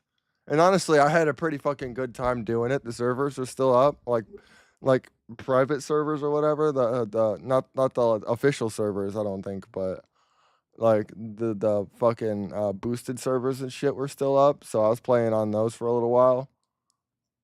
I ended up just getting bored of it and moving on though. I was literally just thinking about getting back on Ark too. I might do that. My bad. I meant British because we dumped all their tea. Yeah, no problem, young Vert. I'm glad I could help, dude. Trust me, I know I was confused as fuck too, dude. So I was trying to find any source of information I could on that. No problem, dude. If you haven't, then subscribe to my channel for more information. Who he used to play together with. Selfish promotion! He decided to do what she did and leave to find materia. However, Yuri didn't have the courage to explore the borders for materia and instead went to Midgar to ask for Shinra's help. Oh, it was shit! just around the time Meteor appeared in the skies. How you gonna ask for Midgar's help, bro? They're literally in shambles right now. Also, hope you have a great night. Appreciate the time you took to help. Dude, no problem. I got you, man. Trust me, like I said, I went through the same thing, and all I wanted was a fucking answer, so I'm glad I could help, dude. If we end up getting this shit again, I'll hit you up, and we can get on the server. He visited the Shinra building Let me know times, if you rebuy it. But at the height of Still all the subscribing? chaos there, Fuck yeah, thank you, dude. they wouldn't listen to him. Some of the staff had pity for him, but in the end, the materia he needed wasn't for sale, because it was equipment for Shinra soldiers. And then, that day came. Hold on. I waited at a cheap... What was that? He visited the Shinra building many times, but at the height of all the chaos there, they wouldn't listen to him. Some of the staff had pity for him, but in the end, the materia he needed wasn't for sale, because it was equipment for Shinra soldiers. What materia that he needed? If they don't know if materia can heal this shit, then what the fuck is the materia that he needs? And what materia is only equipped for Shinra soldiers? What the fuck? Yes, sir. I appreciate it, dude. That shit's got me confused. And then, that day came. I waited at a cheap hotel in the slums for a live stream to finish passing by. Everyone was taking refuge from the upper plate, but I went against the crowd and traveled upwards. There were many people who had caught the illness there. After that, Yuri rushed back to Wutai. When his mother asked where he went, he replied that he had been having fun at the Gold Saucer. I couldn't tell her that I tried to bring back material to heal her but failed. Dude, just thinking about it, actually, like, in the slums of Midgar would be the best fucking place for, like, a radioactive fucking fallout. Because if you think about it, dude, like, all the fallout ash would fall on the top plate, and everybody from the bottom, besides Sector 7, everybody under plate, dude, would be safe. I never really thought about that. Well, I do understand how you feel. Of course, it was needless to say he'd become a refugee himself. Hey, you know, materia is also said to be the crystallization of the ancients' knowledge. Maybe the ancients didn't manage to heal the illness your mother has either. Maybe it never existed during the ancients' era. So maybe there is no materia to heal it. Hey, Nanaki, you can't say that. Maybe we just haven't found any yet. But think about it. If that kind of materia really existed, there wouldn't be so many people infected. Ouch! Yuffie pinged Nanaki's nose with her fingers. Dude, he's just telling the truth. She thought he may be right, and that made her angry. Nanaki's reasoning meant there was no materia in existence to counter the disease that was making people suffer, pushing them to their deaths as black liquid flowed from their bodies. Brutal. I hate you, Nanaki. What? It had only been 2 days since they left Wutai, but outside the town, they saw a small hut had been built. It was small, but it had room to accommodate 10 people. I wonder what that's for. Alright, go investigate, Nanaki! What? Why me? Nanaki looked at Yuffie displeased, but turned and hastily sprinted over when she pretended she was about to ping his nose again. It must have really hurt. Yuri seemed well other than the way he was thinking. He might be able to heal the Midgar disease, if Nanaki and I can keep this up and make him laugh. Not long afterwards, Nanaki returned. 4 people with the Midgard disease are gathered in there. It's funny, she's not actually far off. Making people laugh would bring their spirits up. And if they get their spirits up and they fall out of, if they get out of despair, I mean, that's kind of what heals the fucking stigma. So she's not too far off on that theory. Yuffie and Yuri looked at each other as they heard his words. Yuri, get on. Without waiting for Yuri to struggle onto Nanaki's back, Yuffie ran off. As she reached the hut, she tried to find a window. When she finally found a small one, she peeked inside and saw 4 patients inside just as Nanaki arrived. What's going on here? I think they were forced out of the village because they have the disease. And that's why they took the time to build a small hut like this? She ran off, circling around the hut and found an entrance. Wait, Yuffie! Nanaki tried to stop her, but she completely ignored him and went inside. This is horrible! Horrible! Oh, it's you, Yuffie. It's been so long. But what are you angry about? One of the patients spoke in a calm voice. She immediately knew who it was, because it sounded like Yuri's mother. You all got forced out of the village because you're ill. That's horrible. She understood the reasoning behind such actions, but she couldn't accept it. But it can't be helped. The diseased have to be quarantined. What do you think, boys? Should I do an hard mode remake playthrough? I'm glad they made a place for me. Yuri was putting on an act. Are you sure? Are you really sure? For now. I'll just have to bear with it until you find a cure, Yuffie. What if I can't find a cure? She just couldn't bring herself to say it. Ah, the grave responsibility. Yuffie spent around 2 weeks looking after the patients. Do it or no balls. Increased even though the new Don't tempt patients me. hadn't been in contact with those I'll that were fucking do it. quarantined. It appears the disease isn't contagious. You know what? Even though a quarantine has been set up, the number of patients is still increasing. I'm gonna install it right now. In other words, well, I'm sorry. I think the stream will still keep going if I Even change. when Godo yeah. apologized, Stream will still Yuffie keep still going. didn't feel any more at ease. She didn't care about what happened anymore. I can She literally just wanted to stream know and the then cause play of it this all. shit at the same time. She had forced Nanaki to leave the village, ordering him to gather information about the disease. It was possible he would get infected too if he stayed. Hey, Yuffie. There's something I noticed. You learned something? Yeah. The people here are those who have suffered from another kind of illness before, and those who are injured by the overflowing live stream. In other words, they're all people that think they're gonna die. Really? Yeah, and it's not just my imagination. It's the truth. Even I. Yuri prevaricated. You thought you were going to die?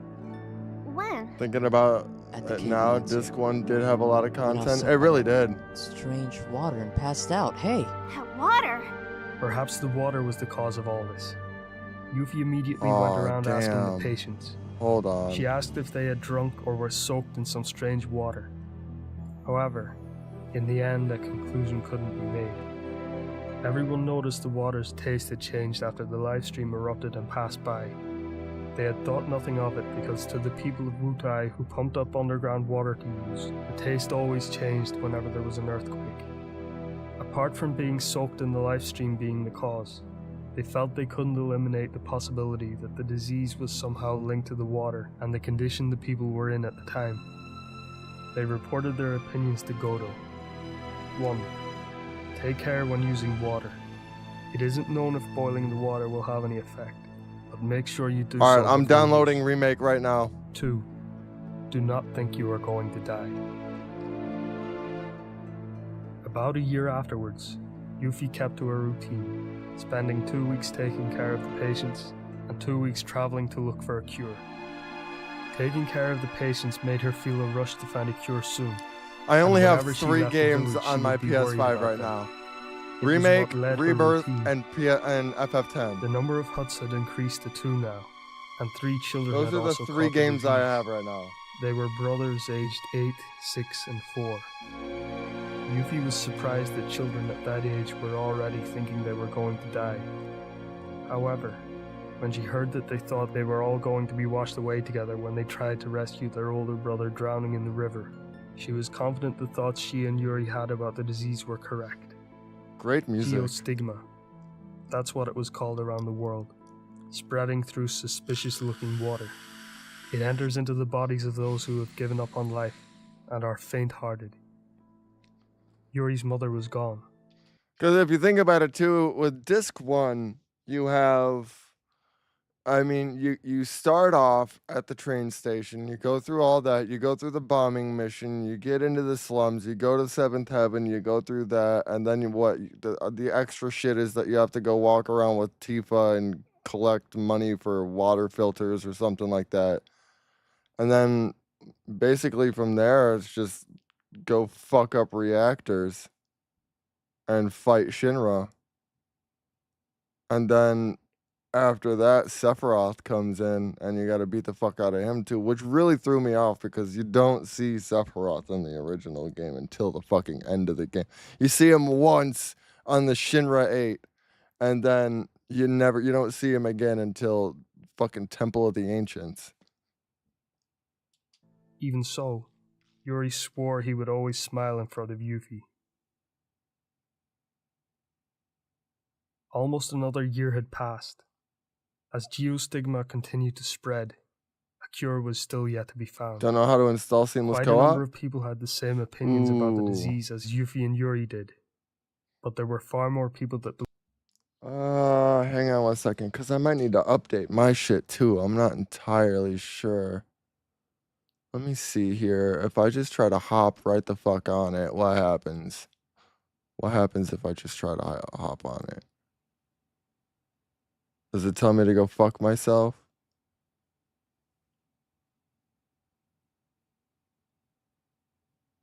Because I had to have Dooley help me install this because I'm terrible at mods. And then I fucked it up by trying to mod it, and I ended up having to, like, unfuck it. Oh, shit. Hold on. It doesn't need an update?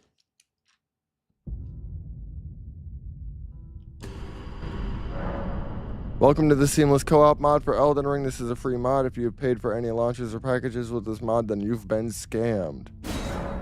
Help off stream, obviously. Yeah, I got you. This mod uses a separate save and does not connect to the matchmaking servers. It does not contain anti-cheat. Okay, no, so I can just fucking hop right on Seamless Co-op. If we can get the mod installed, oh, what the fuck was it? I need to look into the files, but let me look in Steam real fast. Go in here, browse local files. What was it? Seamless co-op. Let's see settings. My password is cheeseburger420. So if we can get the mod installed onto your PC, you're going to need my password, and that's my password, cheeseburger420. No caps. No cap.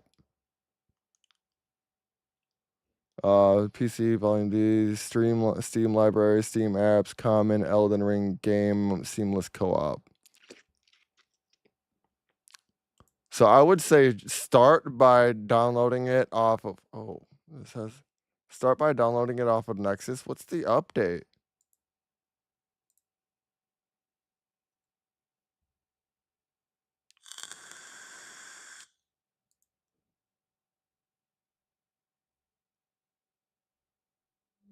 Tell me what the update is.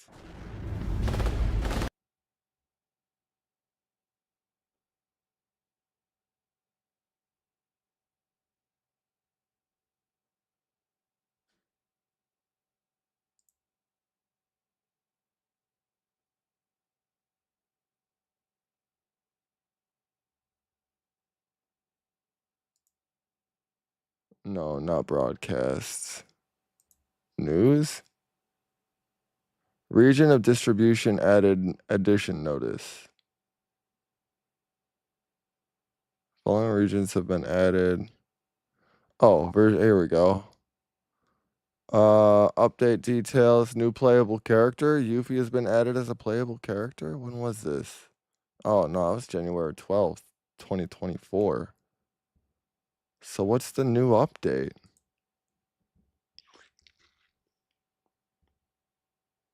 I'm confused.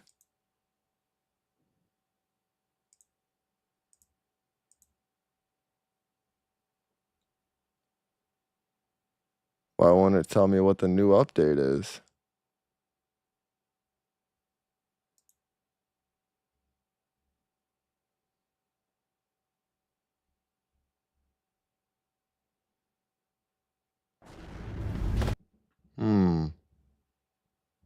Oh, here we go. New Year's event. Oh, that's what it is. The New Year's event. December 14th. Summon Bahamut arrives. Bahamut will be added to the summon quests. Oh, wait, what? Crisis Core, new chapter. Crisis Core Chapter 2, A Soldier's Honor will be released. Oh, fuck yeah. Well, I gotta get back onto Ever Crisis as well then. All right, back to what we're doing.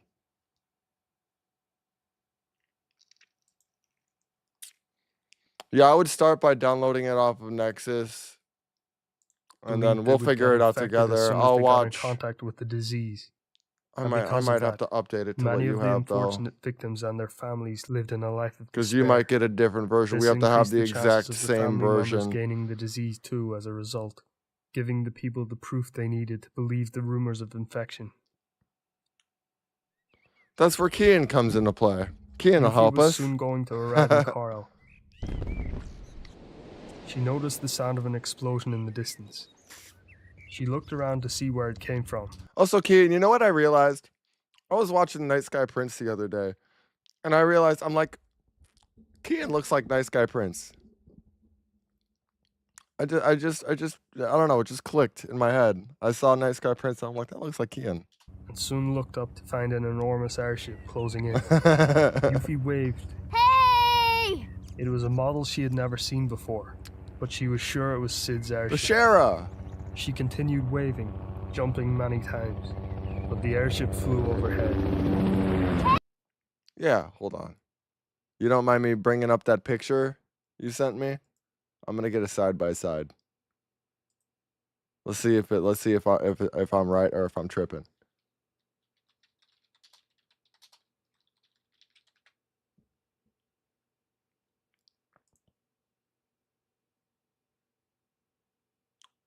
Nah, what the fuck, is he wearing contacts or something?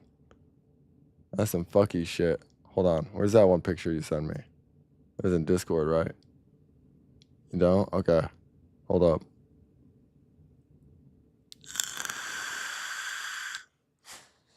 I think your hair might have been longer or something. Hold on.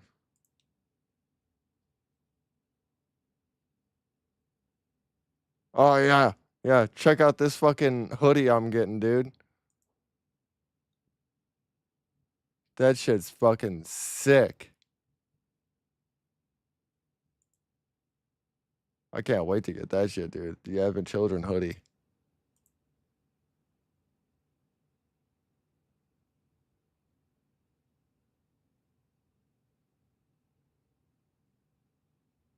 Goddamn, we talk in Discord a lot.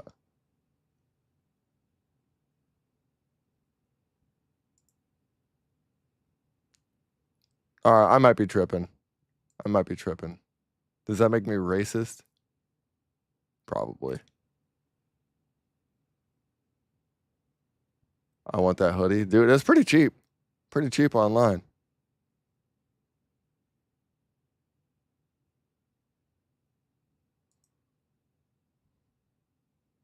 Hold on. Let me see here.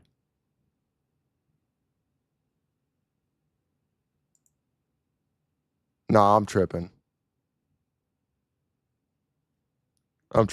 Never mind. Not racist, just high as a kite. Oh, I didn't mean to add another tab.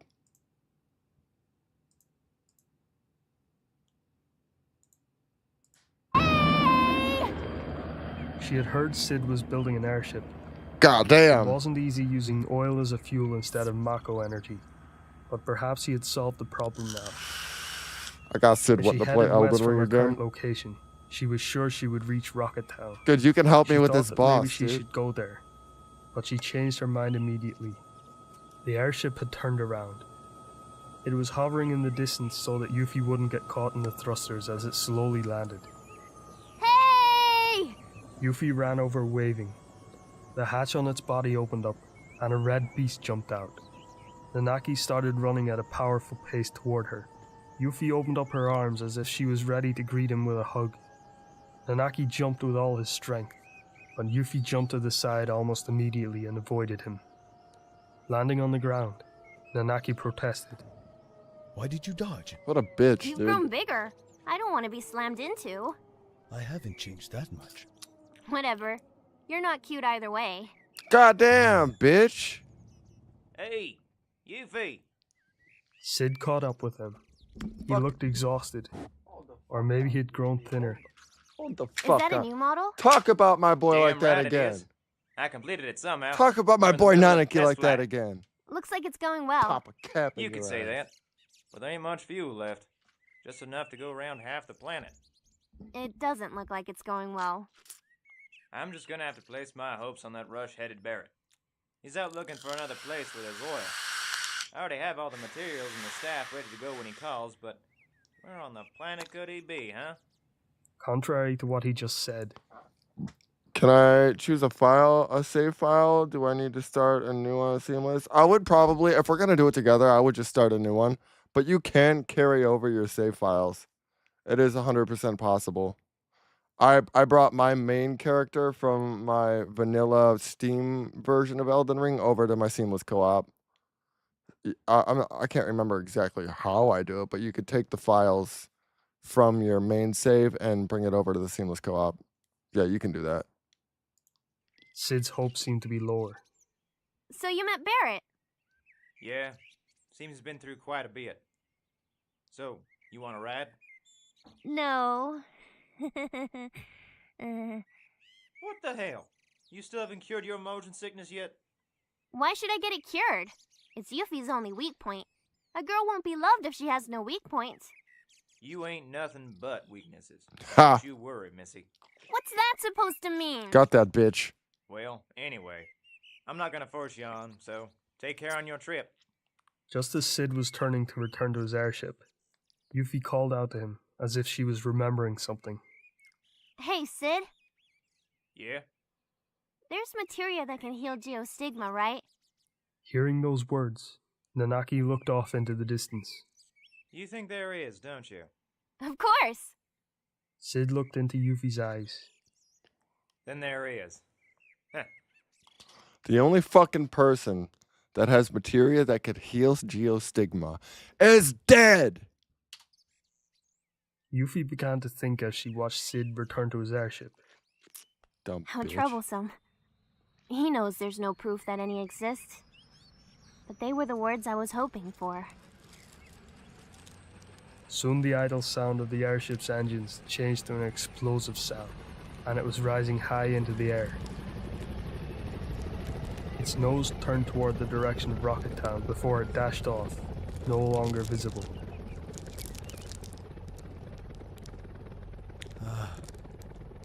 I got left behind. I'm still here. Sid just dipped. Where are you going? The materia cave in the north.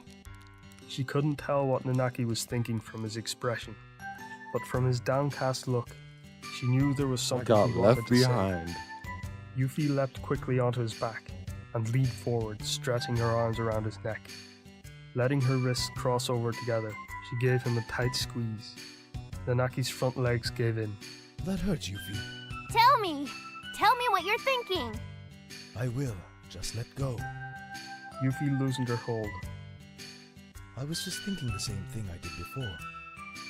Perhaps there is no materia that can heal geostigma.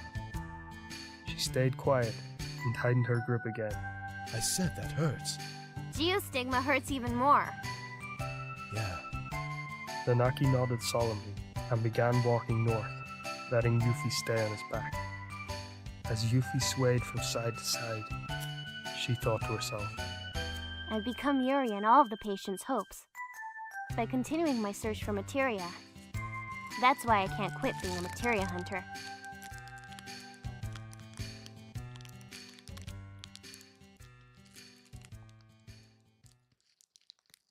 TheLivestream.net presents Oh, now we're going to On the Way to Nanaki. a Smile. Case of Nanaki.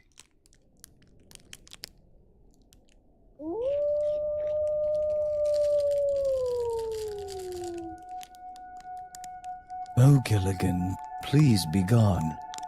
Just what are you? Gilligan.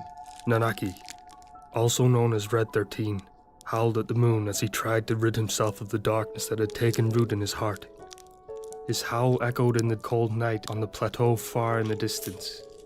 Who the fuck the is red Gilligan? fur which covered his entire body was illuminated in the darkness by the blazing flame at the end of his agile tail. Nanaki received no response. It had always been the same, but this time, the silence of the world seemed to him like a sign. It seemed that he had to resolve the problem alone, because Gilligan was within him, and was his enemy alone. He hadn't become aware of its existence until a few days ago. He tried to remember how Gilligan was born. That is, when it had taken up residence within him. At the end of his long journey with Cloud and the others to defeat Sephiroth and save the planet, What is this song? Nanaki returned to his homeland, Cosmo Canyon. The people of the valley welcomed him with open arms after the epic battle and listened attentively to the account of his adventures. Nanaki was proud of himself Is and that everything they had achieved. Medeal music? After that, he went to see his father. Long ago, the brave warrior Sito valiantly fought against the Gi tribe and now stood petrified, watching over the valley. Father, That's Kate Sith's music. You and Mother were great warriors who defended this No, it's valley. That is why I made it my mission to protect it, just as you did. And I think that I have succeeded. That is why I will be traveling again, Father. But this time I would prefer not to battle. I will look at life around the world. Chocobos being born, trees withering, and... well, I will look at as much as I can and learn to understand life around the world. Grandfather always told me. He told me that it is my duty to see everything, to remember it all, and pass on my knowledge to future generations. Oh, and... Nanaki paused briefly and gazed over at his father, looking at his petrified eyes and ears before continuing. And I will tell you everything too, Father. You can count on it. He then announced his decision to the inhabitants of the village.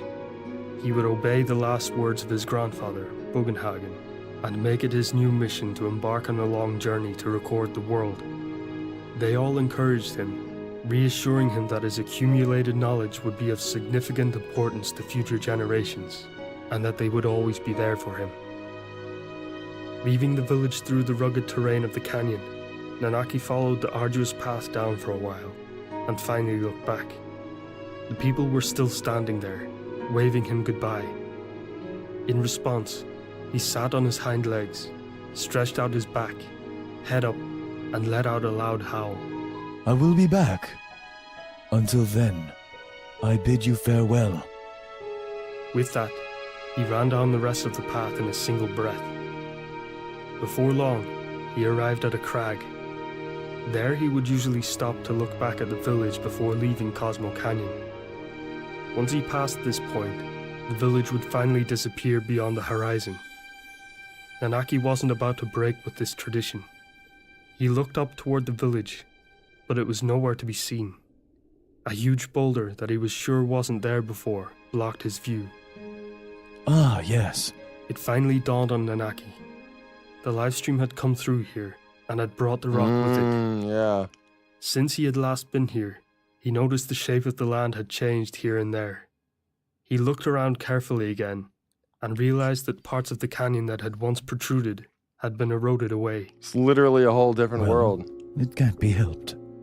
The changes aren't troubling anyone. Water music. Compared to cities like Midgar, where the extent of the destruction made the reconstruction much more difficult, they were lucky. Nanaki leapt off the small boulder and continued his journey, paying close attention to the ground under his feet as he walked. Then, at some point, he noticed a change. However, it wasn't a change in the landscape, but a change in him, in his body, in his mind. Nanaki stood still and closed his eyes. He looked deep into his heart. There it is. But what is it? How do I describe it? Nanaki wanted to be able to describe it with words. For him, words were the best way to capture a situation and understand it. It was pitch black. It was as though a gaping hole had suddenly opened in his heart. No, not like a hole. It was like a black lump. It was hard and dense. Suddenly he began to tremble. He felt like it had changed its form. I wonder what it's changing into. He wanted to make a sound, but the fear rendered him mute. Nanaki grit his teeth and tried to resist it, but he couldn't. He took a deep breath and ran back up the slope toward the village. He's afraid. The villagers were surprised to see him running back. Soon a crowd had gathered around him. He's afraid of being lonely. He could feel the black lump was no longer there. Don't tell us you already. That's what I'm putting my money on. This black lump or whatever. He's afraid of being lonely. Now that the journey is over, he doesn't really know what to do, and he knows he's gonna outlive everybody. You're getting homesick. Maybe. Bugenhagen's dead. Pull yourself together. He's gonna outlive You're supposed everyone. to be a brave warrior. Yes, you're right. For a while, Nanaki spoke to the people of the village before saying his goodbyes once again and heading on his way.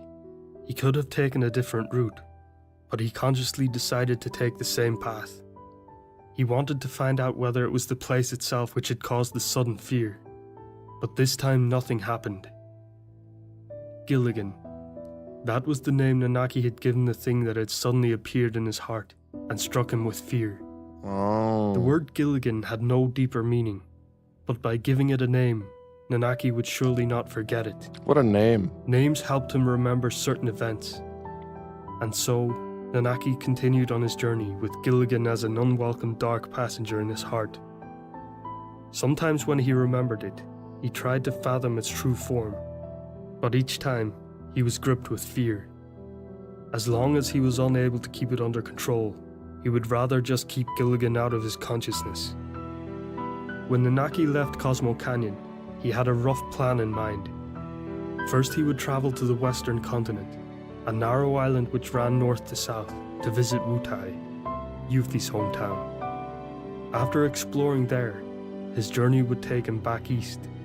He would travel the vast continent, starting with Sid's hometown, Rocket Town. Then on to Carl, Barrett's hometown. Carl. Then to Nibelheim, where Cloud and Tifa grew up. Then he would head north. He wanted to not only visit the villages, but also explore the remote, uninhabited areas. He had no idea how long all of this would take, but he wasn't worried. The life expectancy of his race was between 500 and 1,000 years. And in that lifetime, which surpassed any human life many times over, he wanted to ensure that he left a lasting legacy to the world. But I must not behave recklessly. His mom died After because all, of the ghee, right? I will be living on much longer than everyone else. Nanaki was on his way to Wutai. If possible, he wanted to see Yuffie again. She was always playful and treated him as if he was her pet, but Nanaki just accepted it as her way of being friendly and learned to appreciate it. Yuffie is easy to understand. Yeah, Even though she was surrounded by older companions, she had always tried to battle. And that's also crazy because if Seto is just fucking locked in stone, dude, he's gonna be alive inside of stone for 500 to 1,000 years, sitting in one place. That is fucking crazy, dude. On par with them, almost as if she wanted to show that her age didn't matter at all when they stood together on the battlefield. Nanaki could understand that completely. Perhaps her intellectual age was comparable to his. Hey, what's going He on, was now Kaizen? almost 50. How you and doing, had man? always wondered why he only had the understanding of a 16-year-old. However, we're just listening to see what all the characters do right after Meteor Fall and after we beat Sephiroth. So this is the story after Meteor Fall and Sephiroth, but before Advent Children. This is what everybody's doing before Advent Children.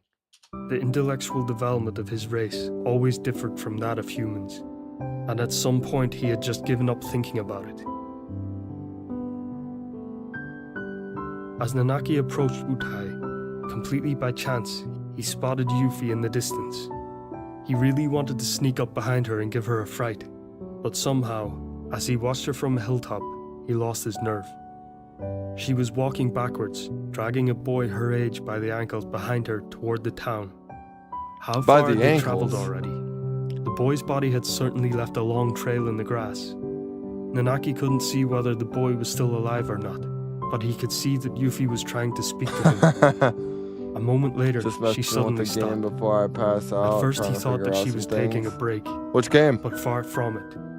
Instead, she lifted the boy up and tried to carry him on her shoulder. However, Yuffie was exhausted, and it looked like she was having some difficulty. Guess it can't be helped. Nanaki headed in their direction. He was always happy to help, especially when others weren't expecting it. He quietly approached the unsuspecting Yuffie, walking softly. Shall I give you some help? Oh, nice.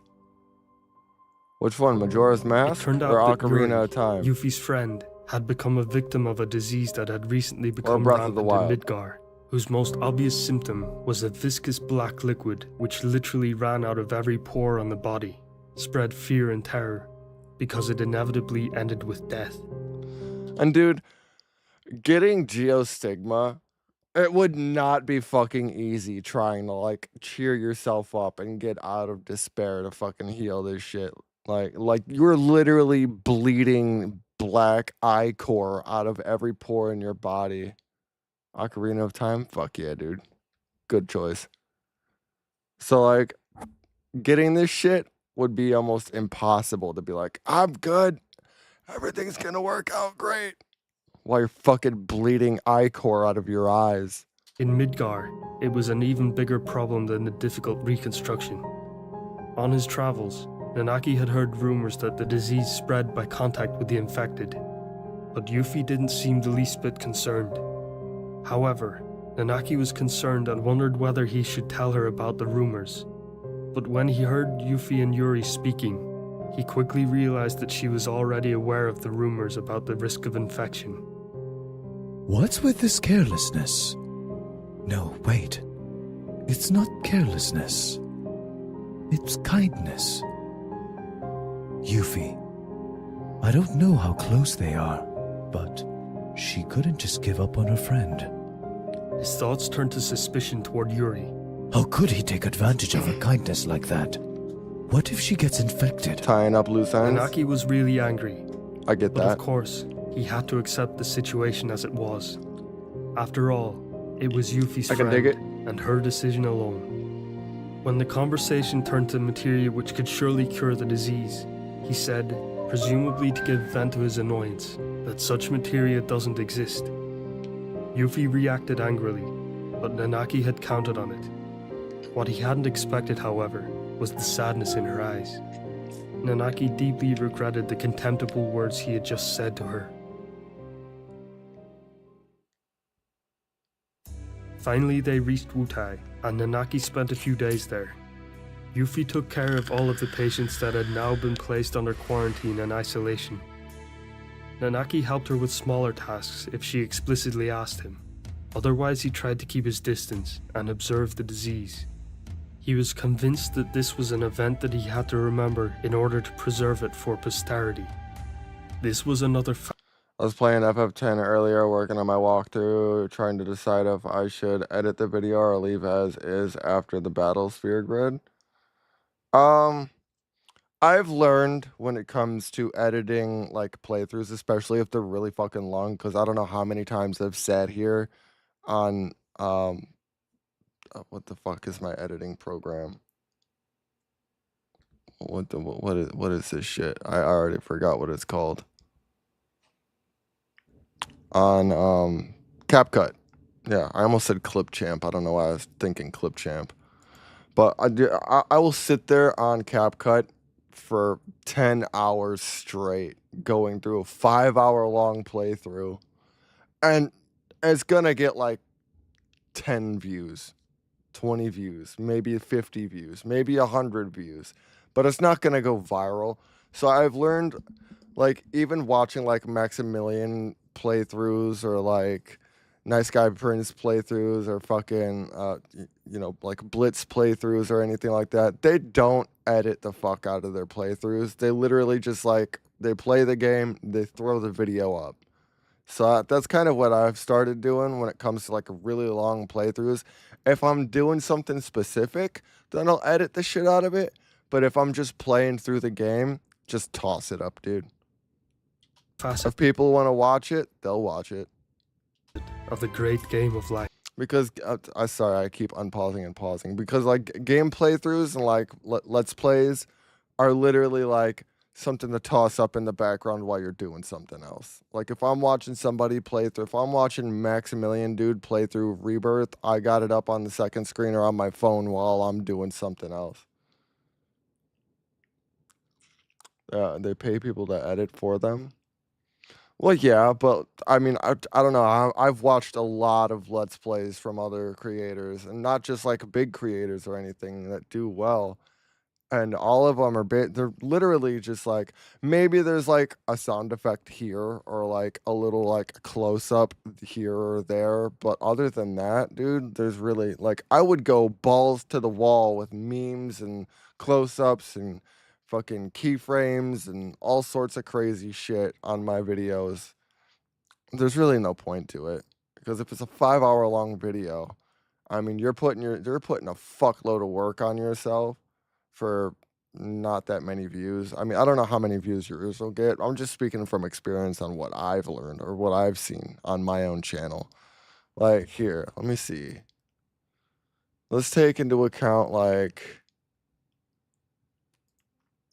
my Claire Obscure videos. Let's see. Oh, nice. He did subscribe. Claire Obscure, an hour and 9 minutes long, 8 views. Claire Obscure, 43 minutes, 36 minutes, 21 views.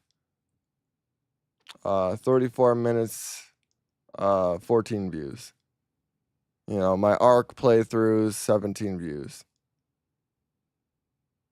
And then like the shorter videos that I do, like a minute long, or like my Terror Takes always do pretty well. Like 112. This ARC one had 180 views. But like really long Let's Plays, like what's my longest Let's Play?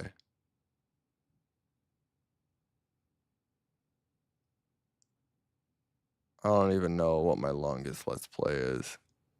I think it's probably like one of the Claire Obscures.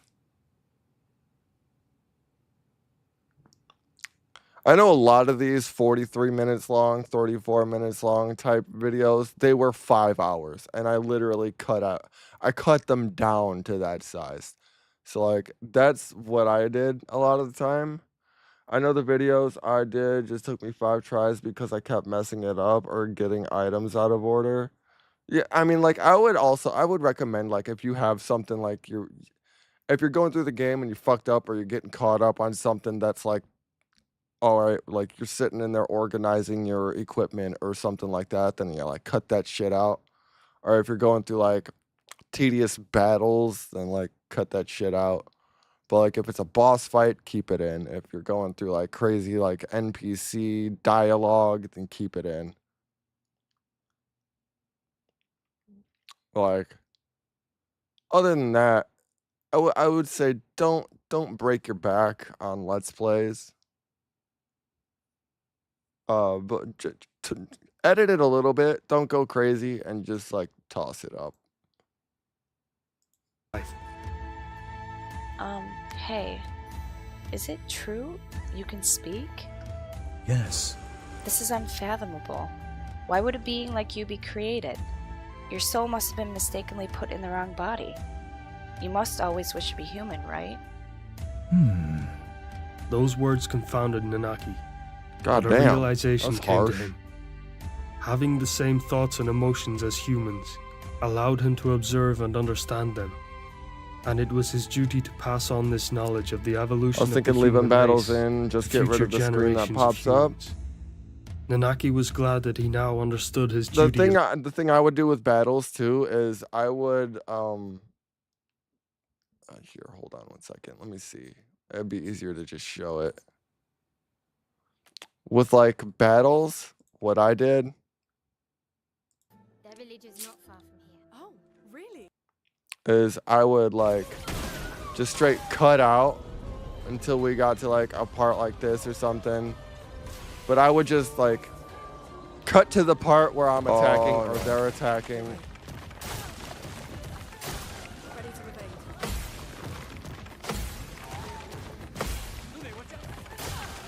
Take cover. Dodge Alright, that wasn't that bad. I thought that was gonna be way worse. For those who come up. And then I cut to when the attack actually happens. Clap and then them I cut back cheeks, to where I'm bitch. at. Stop it. Get some help. You Time see, for memes like immolation. that.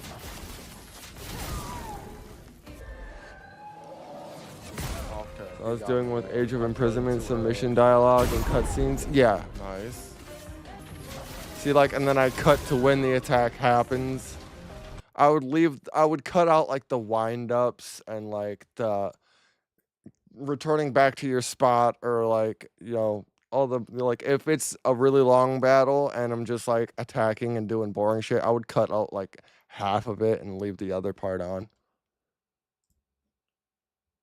Ultimately, it's up to you, but I would say just to save yourself some time and effort, like, cut out what like you ultimately think needs to be cut out.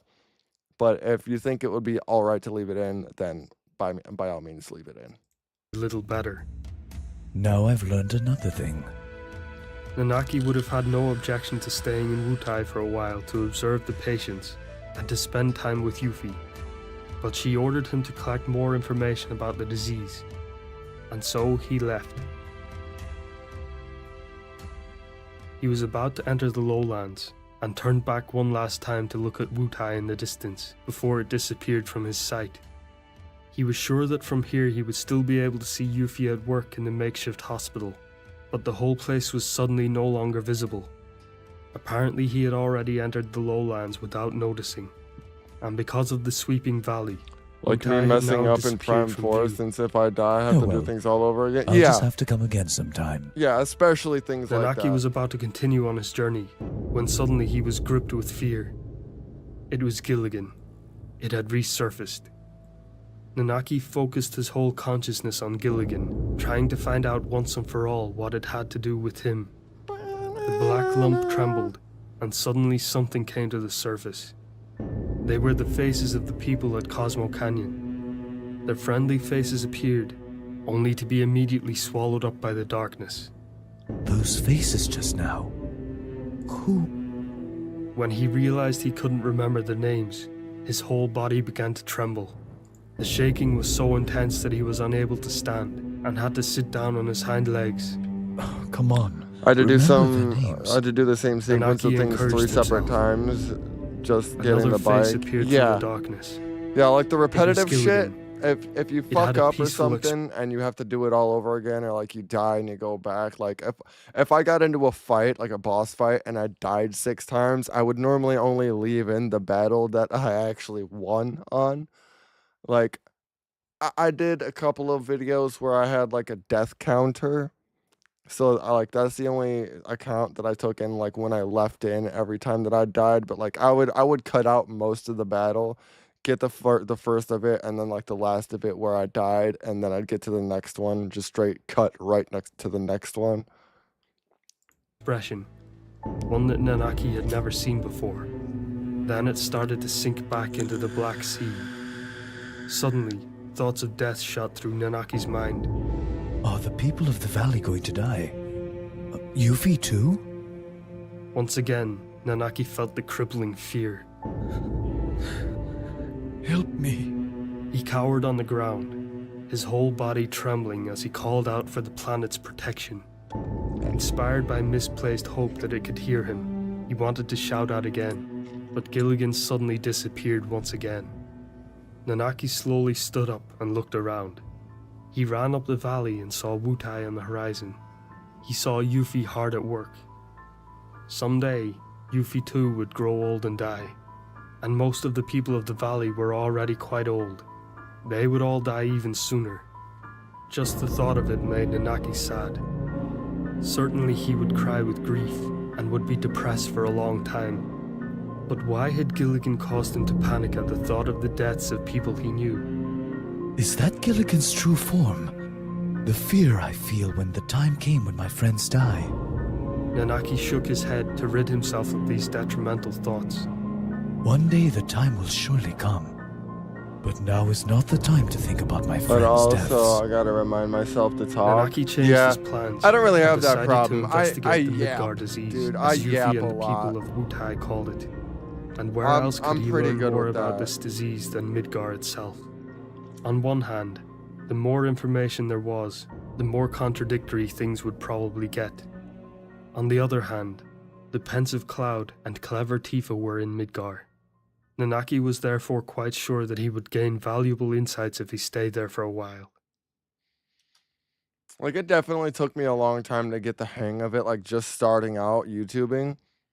Like, sitting in front of a camera, especially when I'm not streaming, just, like, making a video or something. It took me a long fucking time to get used to just, like, talking to a camera.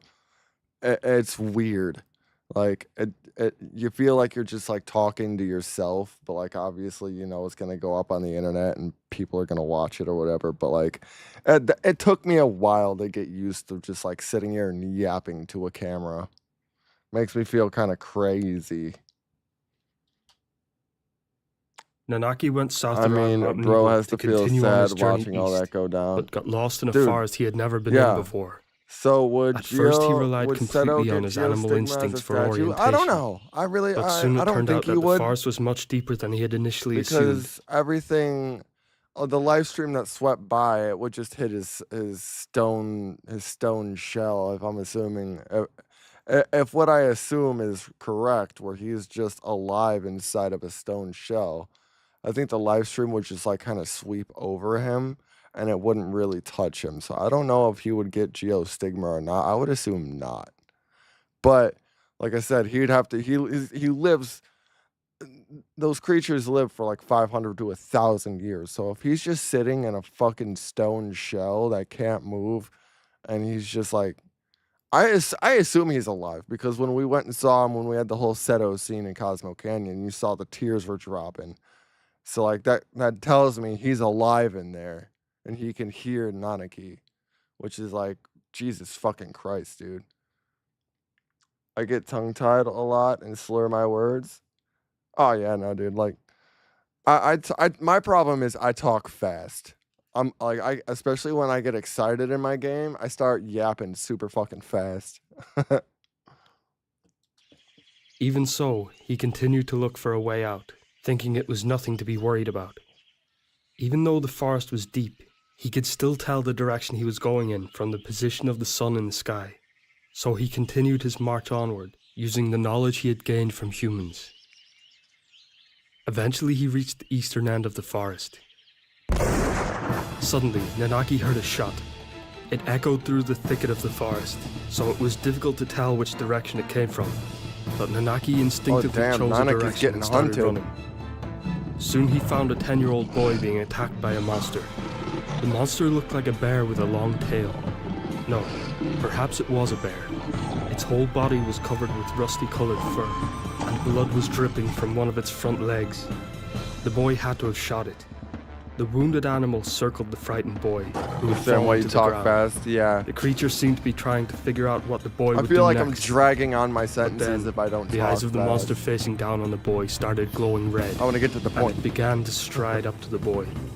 Nanaki, who had stayed hidden in the shadows, leapt out of the undergrowth, biting firmly on his clothes, and pulled him out of the way.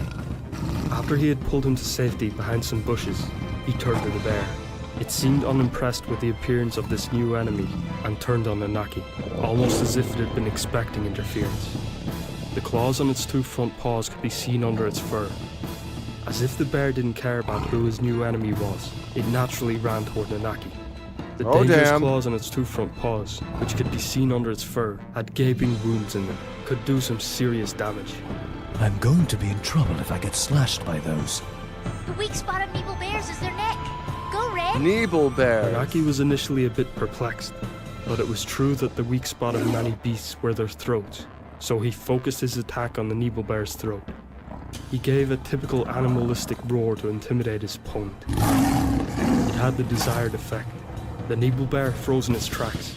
It examined this new opponent to assess its strength, and the two glared at one another for a while. What are you waiting for? Go, Red! You speak too easily. What could a human know of a battle between beasts who use nothing but their bodies as weapons? The forest is a wild beast's territory. That moment, another shot rang out, and blood spurted from the neck of the bear. Its huge body crashed to the ground. That moment, a man emerged from the thicket, dressed unambiguously like a hunter, and fired a finishing shot at the bear. It stopped breathing. Then the hunter turned his gun on Nanaki. His posture revealed tension at first glance. He didn't intend to shoot yet. Dad, don't shoot! He saved me. It's fate. Heaven sent him to me. I want to take Red home with me. The young boy moved between I Hunter want and to take him Nanaki. home with me. Red. Yeah, he's red, so he's red. What a disgraceful name. That name Damn. seemed like an insult to Nanaki. He can't get away It from reminded Red. him of the madman that Come once on, gave him the Red. same name. Nanaki growled quietly to express his disgust.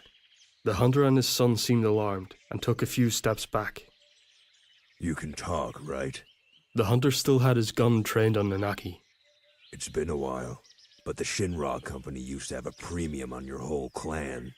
Huge wolf-like animals with red fur and a flaming tail. Damn it. If I had caught you just a year ago, I would be a made man now. Red can talk? Yes, it is true that I can talk, and I am most likely wiser than the two of you. But I have no desire to talk to the likes of you. As if I could be friends with someone who points a gun at me and says whatever pops into their head. Nanaki quickly turned, leapt into the thicket, and What about disappeared into the Barrett? dense forest. Damn it. A shot was fired. The bullet whizzed past Nanaki's head. See, I knew you would shoot at me. You're the kind of person who would put me in chains and lock me in a cage. Like Hojo? Then treat me like some sort of pet, hoping that I would like you. After putting some distance between him and the hunter and his son, Nanaki stopped and listened whether they were following him. This didn't seem to be the case, so he snuck back to where the father and son had been. As expected, they had already started to dissect the Neeble Bear's corpse. Dad, I want Red. Yeah, he would probably bring in a lot of money. Even with the Shinra Company gone, we could still make an attraction out of him if we take him to the gold saucer. Oh, God. No! I want to be his friend. Don't be silly. The hunter used his knife to cut off the Neeble Bear's tail. It's not a dog or a cat. You can't tame it. Definitely not. Right. Let's go get some help. What for? So far, we've only been able to use the bear's tails. The Shinra Company has always paid well for them, because they could use them to produce a stimulant for their elite soldiers. But now it's the meat that's more valuable to us. It doesn't taste of much, but with the right preparation, you can make something tasty out of it. Oh, so we BRB eat it heard then? that. Yeah, There's gonna be global food shortages. Nobody knows how long it'll last, but it is certain that food of any kind can now earn good money. The father and son left the dead Nebel bear and went on their way. It was clear to Nanaki that this hunter was not a thoroughly bad person.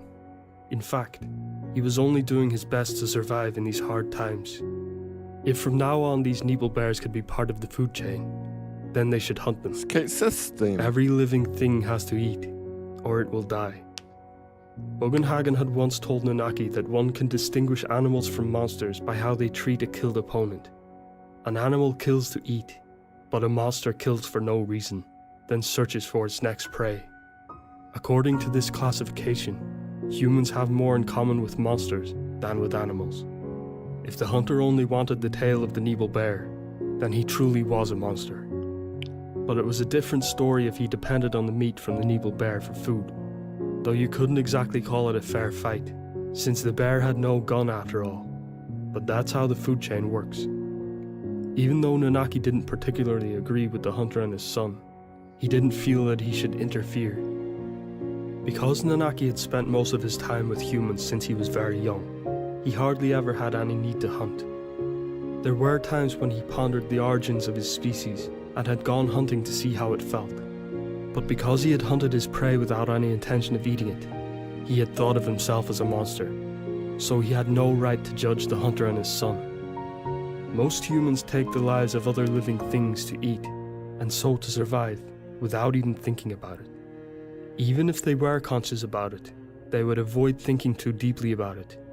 It was only those who came in direct contact with these animals who were in touch with the reality of it, while the majority of the population who ate meat were blind to it. Nanaki was no different. What use was there in overthinking it?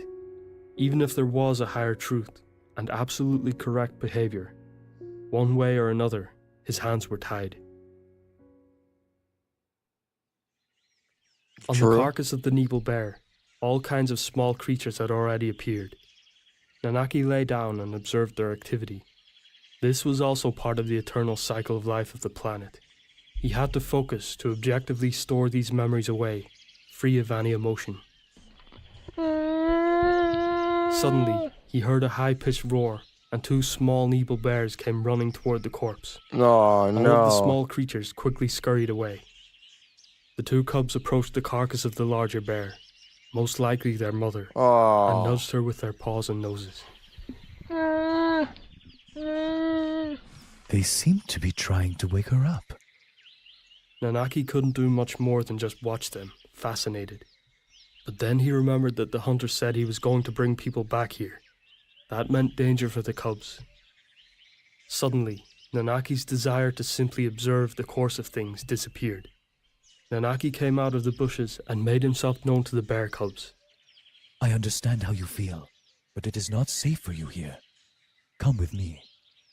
Nanaki urged the bears to follow him into the undergrowth. But of course, they couldn't understand what he was saying to them, and just stared at him with an expression that he couldn't understand. This isn't good. The humans will be here soon. Nanaki thought for a moment, then leapt toward one of the cubs and gently lifted it by the scruff of the neck with his teeth. A little startled, the bear cub reacted to Nanaki's assault with a high-pitched roar, while his brother started growling loudly. Nanaki was satisfied by the reaction and disappeared into the undergrowth with the cub in his mouth, while the other, of course, took up pursuit. There you go. My game, so That's I'm it. really ready for bed. Nanaki I'll have to watch continued this deep into later. the forest. Heard that, dude. He paused from time to time No so problem. the other little bear didn't get left behind, and as soon as he caught up, Nanaki would start running again. This went on for a while, until they finally reached a clearing deep in the forest.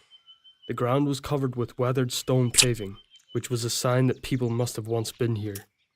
As Nanaki glanced around, he noticed a messy pile of building blocks. Was someone trying to build something here? However, that was the only sign that humans had ever been here. Everything suggested that this place had been abandoned long ago. Nanaki set down the bear cub. At first he was alarmed because it wasn't moving, but when he listened closely, he realized that it was sound asleep, snoring softly. You have a good one. I'll get at you later. Such a Yep, take it carefree easy, little man. creature. Have a good night. As the second cub finally arrived in the clearing, it let out a single roar out of panic before it ran to his brother and sniffed. Nanaki's scent on his brother bothered him for a while, but he buried his tiny nose in his fur. Eventually the little bear was satisfied, or just exhausted. Either way, he yawned, cuddled up to his brother, and promptly fell asleep. How cute. But something was troubling him. What should I do now? Am I responsible for these cubs now? He lay down on the ground and gazed at the tiny things. Could they survive without their mother?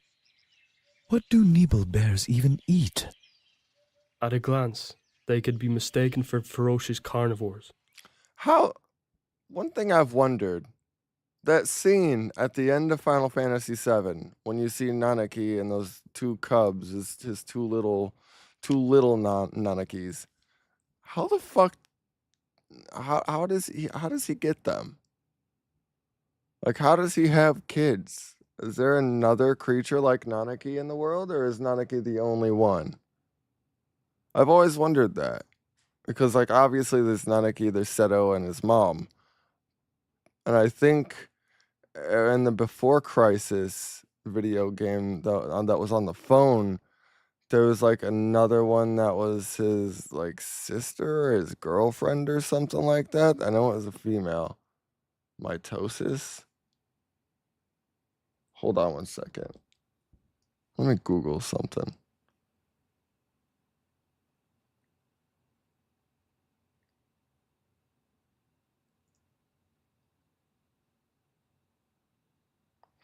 Yes, Nanaki has a sister, has a significant female oh wait.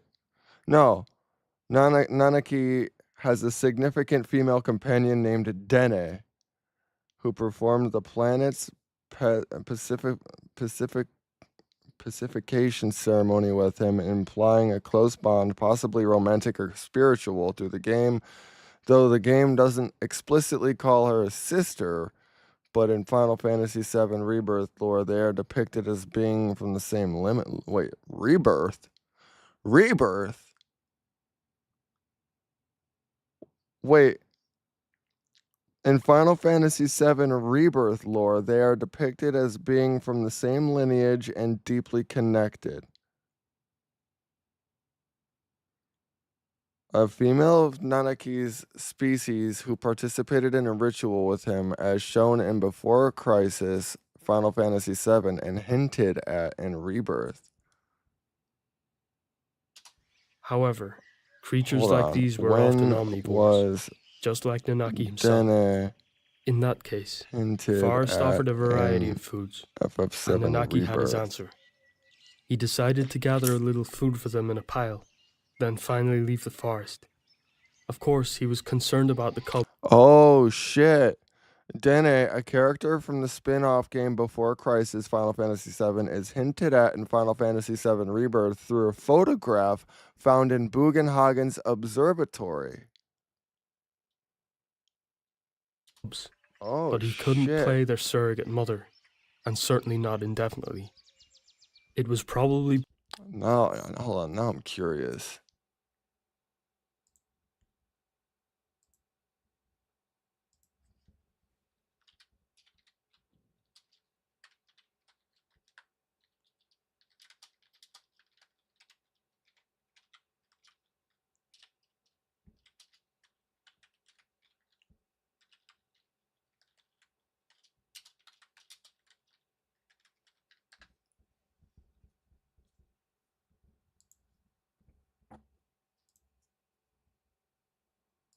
Oh, shit, I never saw that.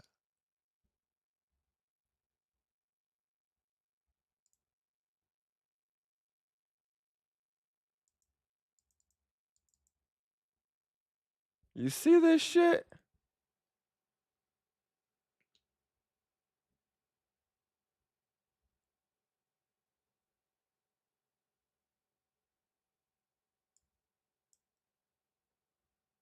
I've never noticed that. Oh, it's Nanaki as a cub. And that's Dene.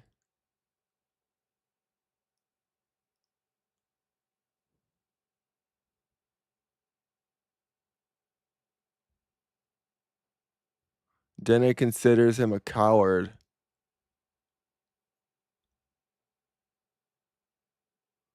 Damn. Okay. All right. Well, that answers my question. Best for both sides to part ways before they got too accustomed to one another. But for now, Nanaki wanted to sleep. He yawned quietly and then closed his eyes. A while had passed before Nanaki opened his eyes again. The two bears were nowhere to be seen. Oh, you've already flown the coop. Oh well. Farewell. Grow big and strong. Huh? Just then, he felt something warm at his side.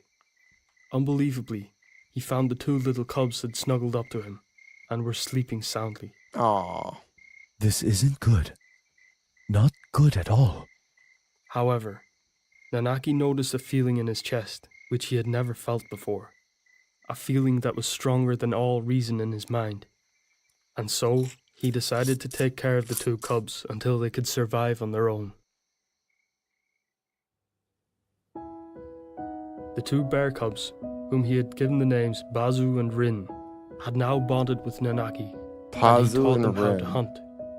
Nanaki wasn't necessarily an expert in the field, but in the end, the practice itself could even be beneficial to himself someday. He had no qualms about taking the lives of other living things. This was a fair fight for survival. Sometimes they would encounter other Neeple bears. Every time, Nanaki would try to make it clear that he wasn't hostile. It was moments like those which he somewhat regretted getting involved with the cubs. Or was it just a sign that they had accepted him as an inhabitant of the forest? All sorts of thoughts went through his mind. Every day there was something new to discover, but all in all, the days were generally peaceful. Sometimes he wondered if he really had time for this life. Then he would always tell himself that this was all part of his great task. But realistically, he had to admit that he had now taken a liking to this lifestyle, and it would probably be very difficult for him to give up when the time came. Before long, Nanaki would see humans coming into the forest to hunt almost every day. It appeared that Neeple bear hunting was becoming regular.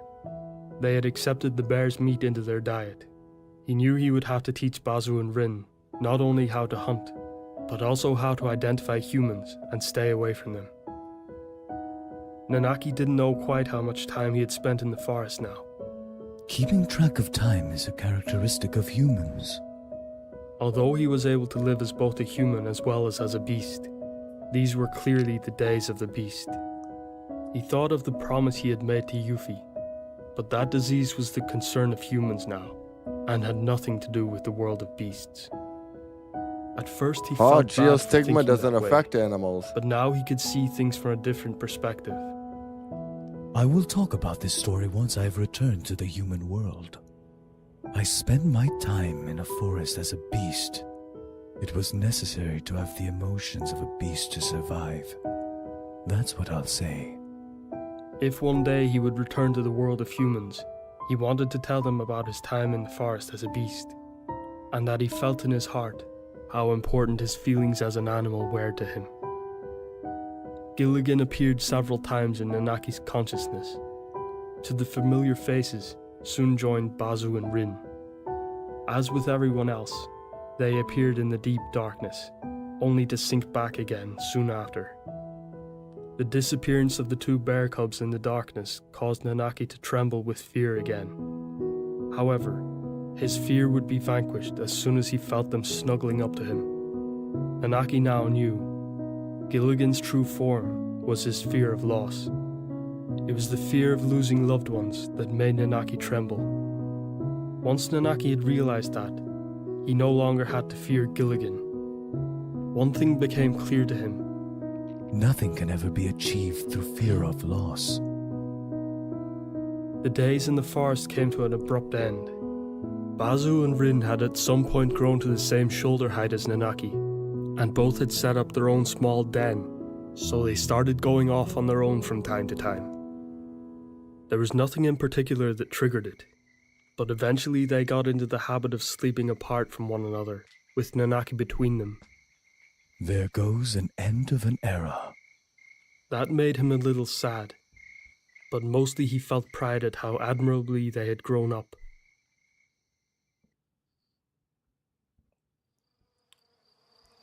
One morning, Nanaki awoke to find that the brothers were nowhere to be seen. At first he figured they now not only slept apart from him, but also hunted for food on their own. Suddenly he heard a gunshot, immediately followed by the roar of an evil bear. That was Pazu. Nanaki, who could now find his way through the forest blindfolded, immediately ran in the direction of Bazu's roar. When he finally arrived there, he thought he was experiencing deja vu. That day, the boy had fallen to the ground, looking scared as the evil bear circled him. It was Bazu. He seemed to be keeping an eye on the thickets nearby, probably waiting for Rin. Bazu stood up on his hind legs, stretched out his paws in the air, and roared loudly. Then Rin's roar could be heard in reply from the undergrowth. The boy had fear in his eyes as he searched the area for an escape route. When he spotted Nanaki, there was a spark of hope in his eyes. Red! It's me! You still remember me, right? You saved me here in the forest. Back then, Nanaki couldn't just allow the boy to be killed. But today things were different, and he knew the words he had to say to him. You are here in the forest, so you must abide by the rules of the forest. Oh, damn. When the boy heard Nanaki's words, a smile crossed his face. The knowledge that Nanaki could really speak filled him with joy. Quite an intrepid child. All right, Red. The boy jumped to his feet and ran toward his gun, which Bazu had likely swiped away with his paw. I didn't say that to help you. Nanaki was still surprised by the boy's reaction as he reached for the gun. He feared that Bazu could be shot and wanted to dive out of the undergrowth when suddenly Rin appeared. With a single swipe, he knocked the boy off his feet. He crashed to the ground, motionless. Nanaki wanted to intervene, but he told himself that the boy had to fight in the forest under the rules of the forest. If he lost, it was just bad luck. Bazo and Rin circled around the boy. After a while, they stood up on their hind legs and roared into the sky. That's enough! Nanaki jumped out of the undergrowth and stood in front of the boy, shielding his body from the two bears. Goddamn. Their powerful claws swung down toward the boy and slashed into Nanaki's back, tearing through his flesh. When the two bears realized the situation changed, they immediately withdrew their claws and let out a desperate roar. It reminded Nanaki of the day they first met, when they had found their dead mother. Don't worry about it. Now go! The two bears pulled away and disappeared quickly into the forest. Nanaki heard the quiet groaning of the boy behind him. I knew he wasn't gonna let him Where are die. you? I told you not to run off on your own, damn it! That must be the hunter's voice. Nanaki quickly hid in the undergrowth. Hey, Gordy! What happened? As expected, it was the boy's father who came running, but he was followed by another person. Nanaki was shocked at the sight. That was an evil bear, right? It was a young woman dressed in a Turk's uniform. Elena took out a Elena! small vial, probably a healing potion, from the side pocket of her jacket and began to treat the injured boy. What's going on? Does this mean the Shinra company is still active? Nanaki regretted not paying more attention to the affairs of humans. He watched as the hunter carried the boy out of the forest on his back, while Elena took out her cell phone and made a call. I found one. I'll try my luck again tomorrow. When Nanaki returned to the stone house in the forest clearing, he found Bazu and Rin It's cool to nervously see pacing. that the Turks are still running No around. sooner had they spotted Nanaki, they hid themselves in the undergrowth. I'm not mad at you. Nanaki slumped to the ground. Although he wasn't really angry, his wounds still hurt. He needed a little rest and recuperation. Tomorrow the woman from Shinra would return to the forest. It seemed they had it in for Nebel bears, so tomorrow would be a busy day. Nanaki could sense Bazu and Rin approaching him, but he closed his eyes. Soon he could feel the brothers licking the wounds on his back. Thank you, Pazu, Rin. Well, now Blessed Nanaki with is the a fast father. recovery abilities of the beast, Nanaki slowly stood up. He looked around, but couldn't see any sign of the two bears anywhere. Normally they slept within sight. Nanaki became suspicious and searched the nearby undergrowth looking for them, with no luck. Nebel bears weren't usually nocturnal. Nanaki started to panic and began his search in the forest. After a while, Nanaki believed he heard gunshots in the distance from outside the forest. Oh He shit. began to tremble all over. Gilligan, who hadn't shown up for some time, appeared again. I'd been children. He cowered on the ground as he trembled with fear. By now he had forgotten how best to resist against Gilligan's attacks. What am I supposed to do again? Ah, yes. Pazu and Rin. They can get rid of this fear. But where are they? Nanaki clenched his teeth and headed for the edge of the forest. With his head lowered, he hurried on, trying to fight against the trembling. As the scent of the air changed, he knew he had left the forest. Nanaki lifted his head. Before him lay a gently sloping grassy plain. The hunters had trampled a well-beaten track through the grass. As Nanaki followed the path with his eyes, he saw several lights in the distance. It was a small village. The largest of the lights flickered in the darkness. That must be a fire. Maybe a campfire. Is it being used for cooking? As Nanaki took in everything in sight, he focused, trying to rid himself of Gilligan, but with no effect. Nanaki walked on with determination toward the lights.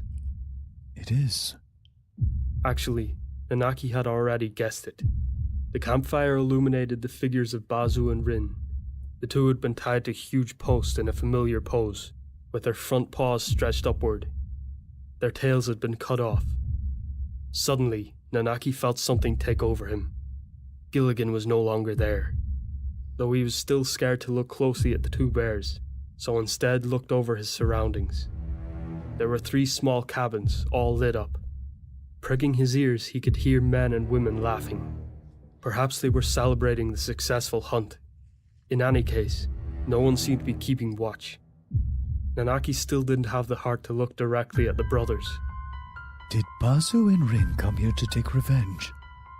Such emotions doesn't belong to beasts. Humans and Nebelbear might all be natural enemies. That was nothing personal. Personal feelings play no role between individuals of the two species. If anything, humans are the only species capable of hostility and hatred towards another. Perhaps it was the air outside the forest, but Nanaki suddenly felt the desire for revenge in his heart. This isn't the emotion of a beast. It's human. Suddenly, Nanaki heard a faint roar from the direction of the bears. He was frightened. It sounded like cries of pain. Even though they were big, they were still very young. Dark thoughts spread through Nanaki's consciousness. It wasn't Gilligan, but these thoughts clouded his mind more and more. Slowly he was being taken over by the desire for revenge, and it seemed to be gaining the upper hand. Then he heard the cries of a baby from one of the cabins. So these people have a small child. It must be very cute. This must be a sign. All babies are free from sin. Nanaki's heart was being torn between human and beast. A bullet hit the ground just a few inches from Nanaki. He hadn't even heard the shot. Nanaki was torn from his trance. He realized that he was so far gone that he couldn't even recognize the sound of gunfire. He looked over at Bazu and Rin again. The roar he heard must have just been in his imagination. The two were already long dead. This time he looked into their eyes.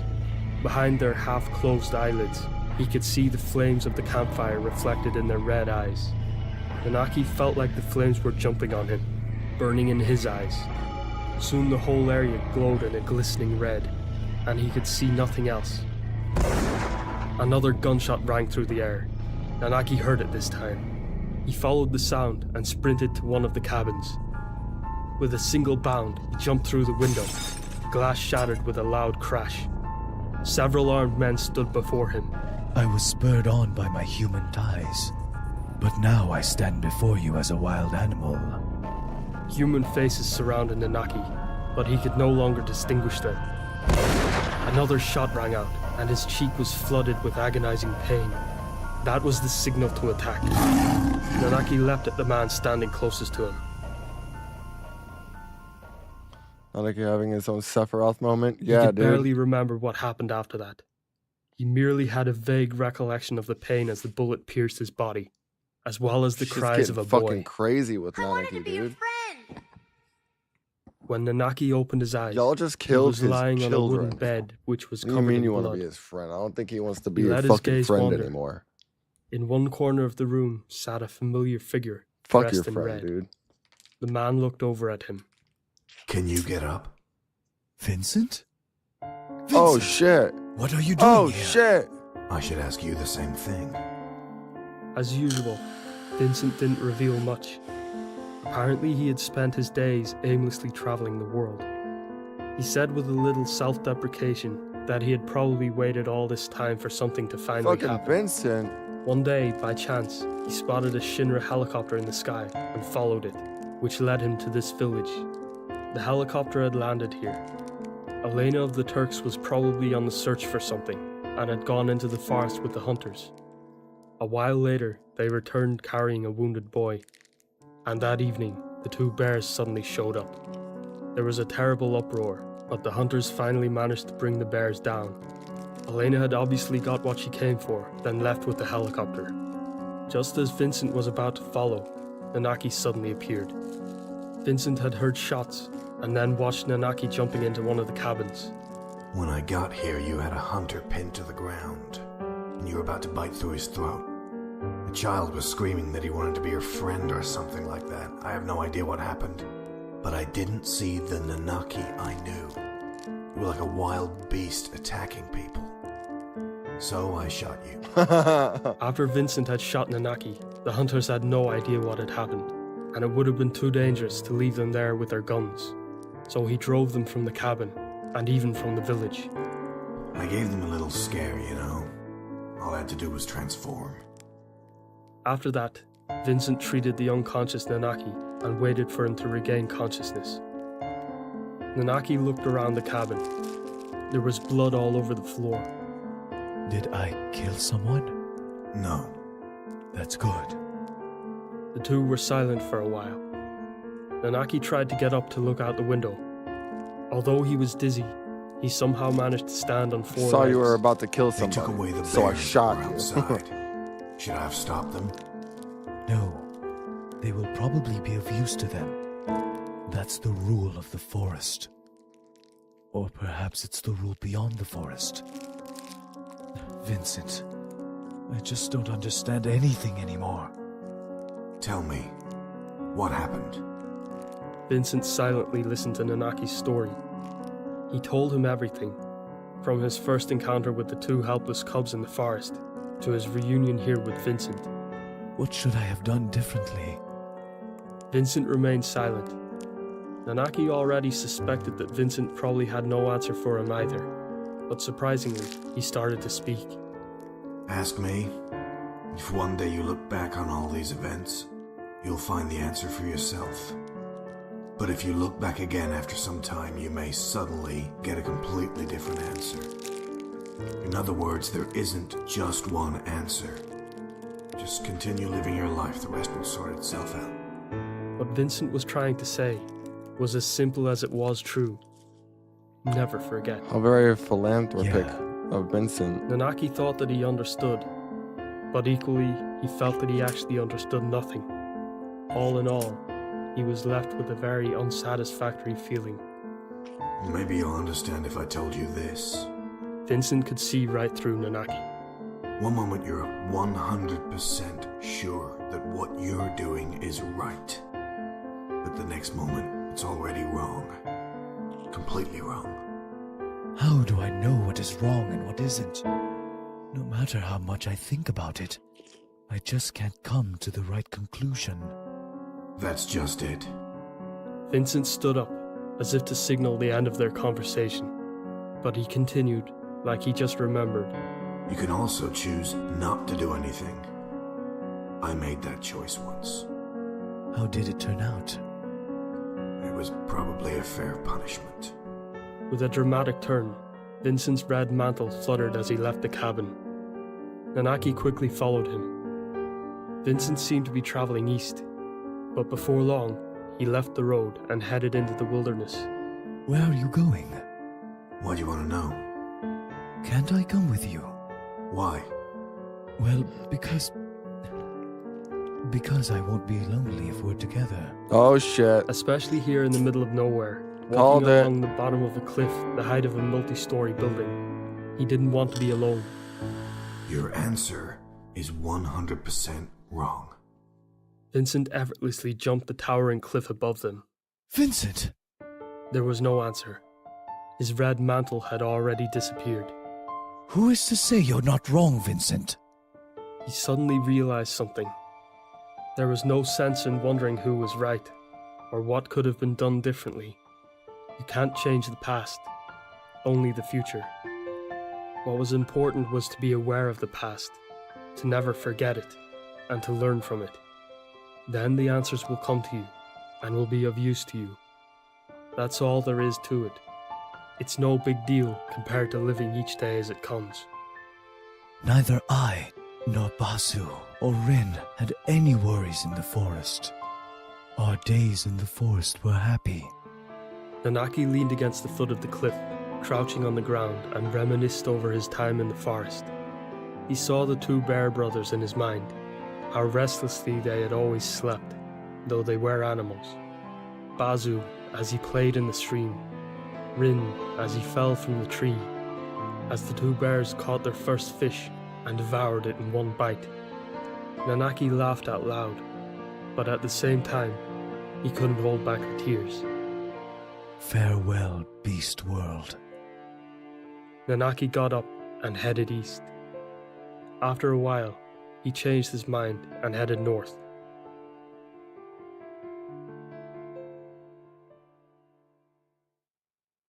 Goddamn, dude.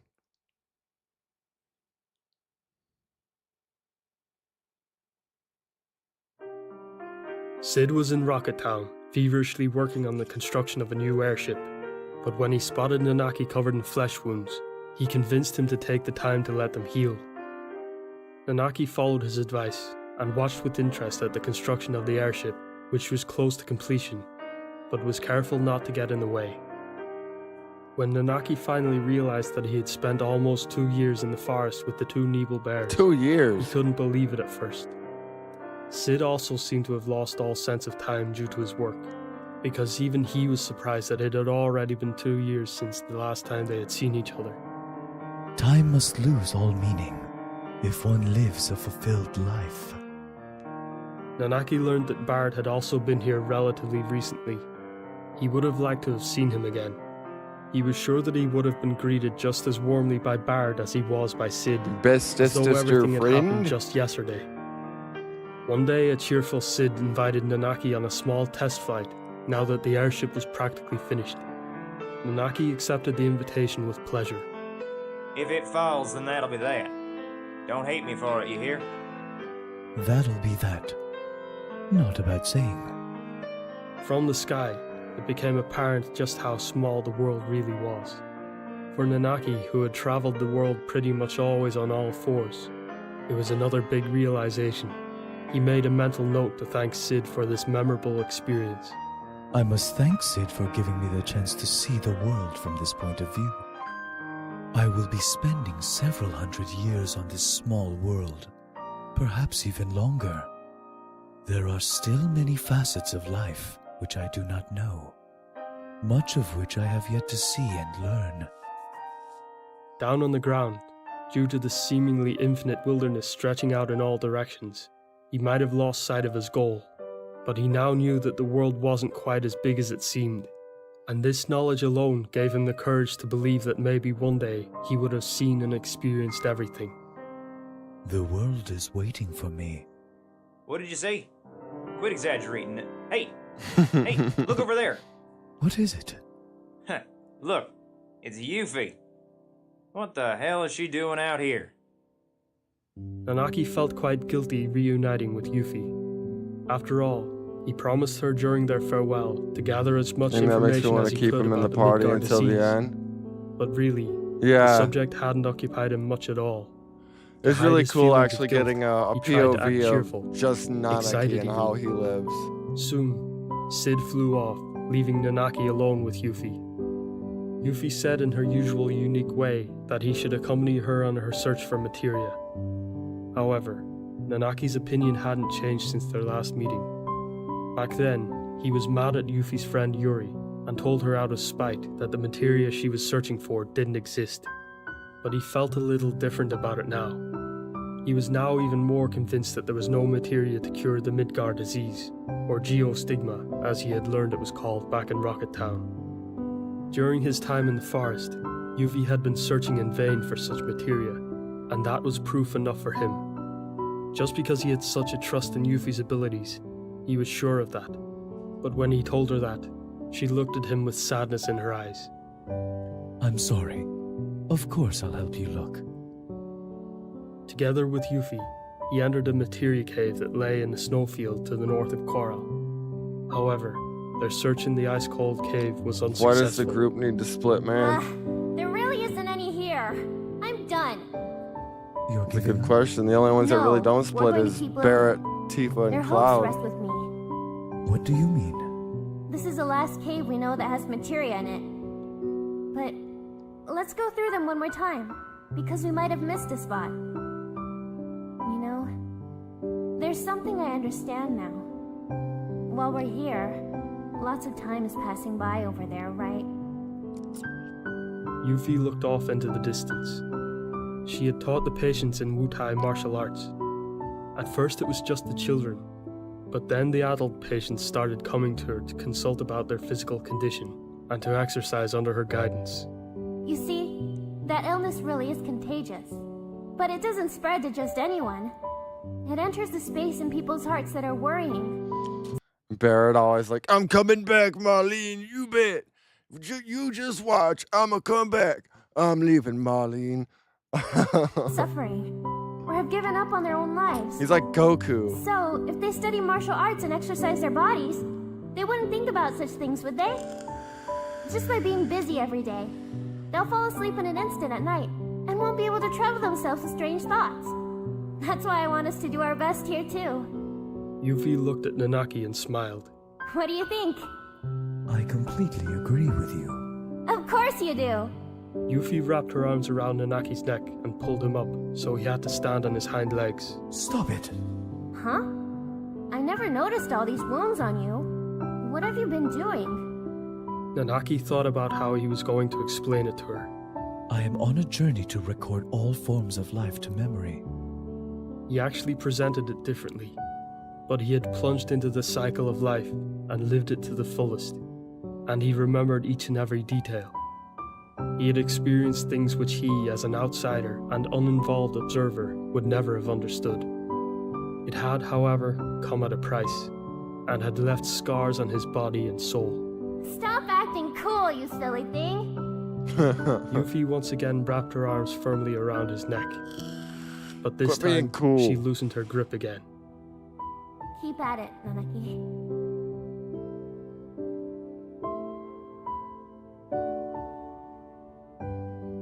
It is cool that the group, like, they come back together after being away from her for a while. Like, they always manage to group back up.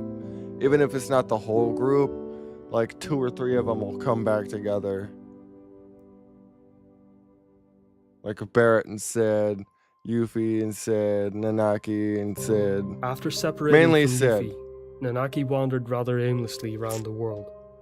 Whenever he encountered animals, he wondered if he could somehow live with them. When he met people, he spoke to them without fear. From everything, whether right or wrong, you could learn the truth, it seemed to him. And thus, many new names crept into Nanaki's memory. Glitter, Dream Thief, Kai, Spinning Power, Love, Cries of the Trees. He gave all the important people and events names, including those with which he connected painful experiences, but there was always invaluable knowledge to be gained. Nanaki lived every day to the fullest, but a constant fear plagued him. No sooner had he spent his days alone again, even Gilligan reappeared and seemed to become stronger with each passing day.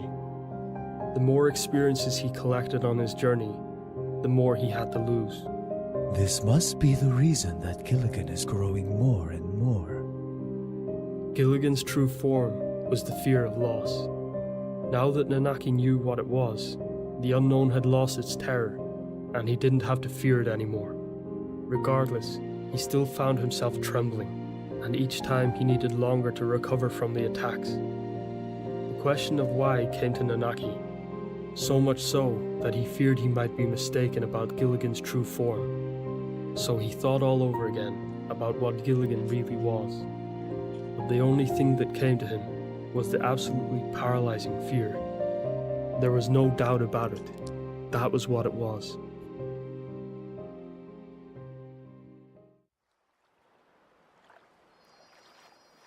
Gilligan, you say? After a long time, Nanaki ran into Vincent again near the lake in the Forgotten City. Goddamn. Vincent listened patiently to Nanaki's theory. I have an idea what it's all about. What? Tell me.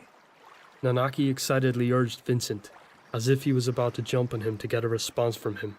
Dude, I cannot fucking wait to get fucking story time with Vincent in part 3. Like, everybody in Rebirth had their own little, like, arc, their own little, like, part of the game. I cannot fucking wait to get that for Sid and Vincent, dude. Going into space. Vincent has the most lore and they do nothing with it. So I'm so fucking excited to see what they actually do with Vincent, dude. Like, let us learn about how he got chaos. Let us learn about him and Lucrezia. Let us learn, like, all this shit. His time as a Turk. I can't wait. Losses are inevitable. There's no way out of it. Loss leads to sadness. And just the thought of it leads to fear. However, and this is a strange thing, eventually you get used to it. Maybe. Gilligan comes from a distant future. A future that you subconsciously fear. Huh? All of the people you know. All events, phenomena. Yuffie's too, everything. yeah. Try to imagine a future in which everything exists only in your memories. There's no one left to share everything with. We gotta beat the fuck out of Godo. Nanaki tried to imagine it. That moment, Gilligan began to stir in him. Nanaki endured the trembling and remained focused. He imagined himself running up a hill that overlooked Midgar. Huh. But when he finally got to the top, an incredible sight confronted him. Midgar was completely overgrown with plants, which he didn't even know the names of. However, he could also distinguish people, though among them there was no one he knew. Nevertheless, if he went and spoke to the people, perhaps someone would show interest and would listen to his story. But then there would probably be no one who would give a knowing nod and offer their own little anecdotes. I'm all alone. Nanaki trembled. I have such a long lifespan that one day I will experience loneliness. And my fear of loneliness. Is that Gilligan? To me, these are unnecessary worries about the future. Don't make fun of me. Vincent acknowledged Nanaki's little outburst with just a smirk. Then imagine this. You'll never be lonely. Maybe you'll even have children someday. Me? Have children? I just can't imagine that. When I try, I just think of the 2 Nibel bears. Then how about this? You visit Midgar once a year. There, I will be waiting. And I will listen to your banal stories as if I have no interest at all. Nanaki tried to imagine what Vincent had just told him. He could see Vincent's disinterested expression before him, and the trembling stopped. Gilligan seemed to have disappeared. Looks like you've stopped trembling. Yes, but Vincent, one day you too will. That day will never come. I'm immortal. I do not age. Badass. Whether that is fortunate or misfortunate for me. Badass. I see. Anaki thought about the loneliness that Vincent would one day face. I may indeed live a long time, but certainly not forever. But Vincent, he... Hey, while I'm still alive, we should meet from time to time. Vincent looked less than enthusiastic about the idea. He's immortal, looked but at he sure as Nanaki for a fuck while. died a lot with me. Just once a year. It doesn't need to be any more often than that. Huh? Well, you're pretty annoying. No sooner had he said that, Vincent lowered his eyes and hid his face behind the collar of his mantle. It was apparent that his shoulders were shaking slightly. That was probably the first time Nanaki had seen Vincent laugh. Gilligan. Gilligan, you say? Laugh all you want. If you'll excuse me. Vincent no longer held back and laughed out loud. At first, Nanaki tried to suppress it, but before long, he too burst out in laughter. It was the first time since the days of the Cetra that laughter could be heard in the Forgotten City. It means I need to get good. It means Vincent needs to stop being a bitch. Everybody else was fine.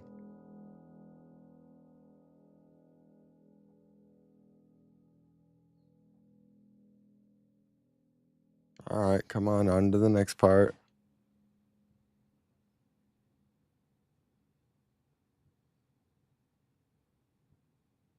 The Livestream.net. You know what I've noticed? presents There hasn't been any commercials. On the Way to a Smile. Case of Shinra. At the ancient ruins, the mission assigned to Sung, leader of the Shinra Company's Department of Administrative Ooh, Research, Shinra. also known as the Turks, was to obtain the ancient and mysterious stone known as the Black Materia.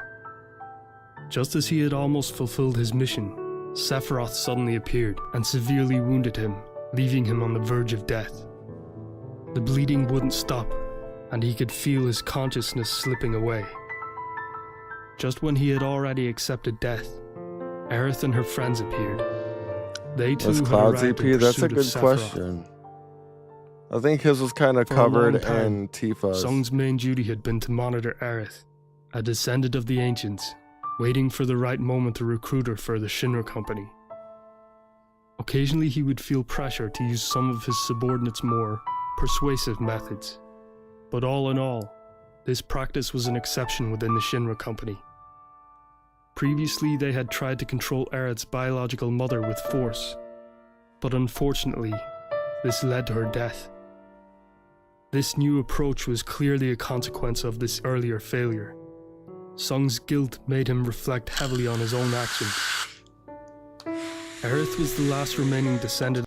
Yeah, it says Cloud is a central figure in Final Fantasy VII On the Way to a Smile, especially in the Case of Tifa novella, where it details his struggles with grief and guilt over Aerith, his new family life with Tifa and Edge, and his increasing distance due to his delivery jobs, highlighting his internal conflict and evolving relationship with Tifa and Marlene. The stories reveal Cloud's internal turmoil, his desire to protect his new family, and his challenges in expressing his feelings, setting the stage for advent children.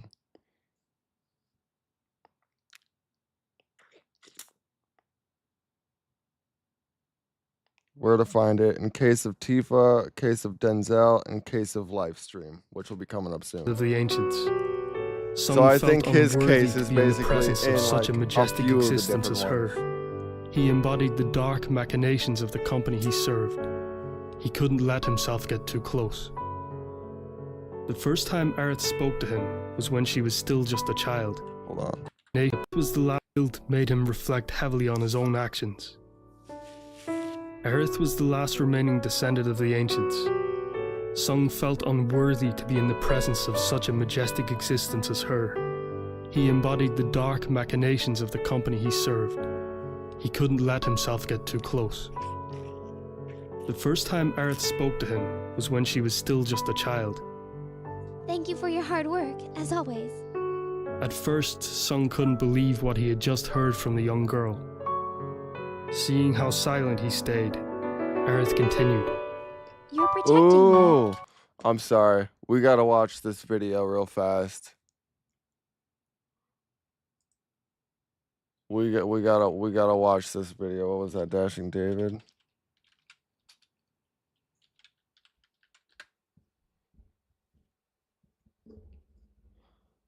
Remake devs give their keywords for 2026.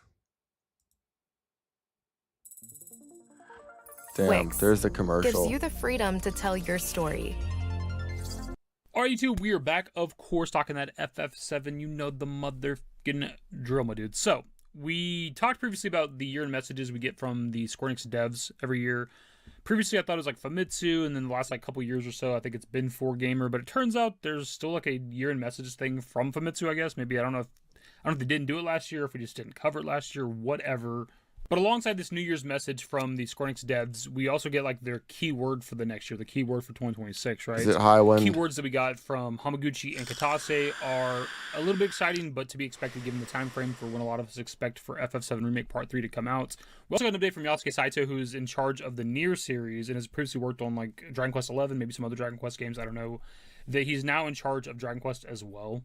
And we'll start with that one. Square Enix producer Yasuke Saito confirmed he's now in charge of the Dragon Quest series on top of being in charge of the Nier series. He says they are preparing various projects that will make people go, whoa.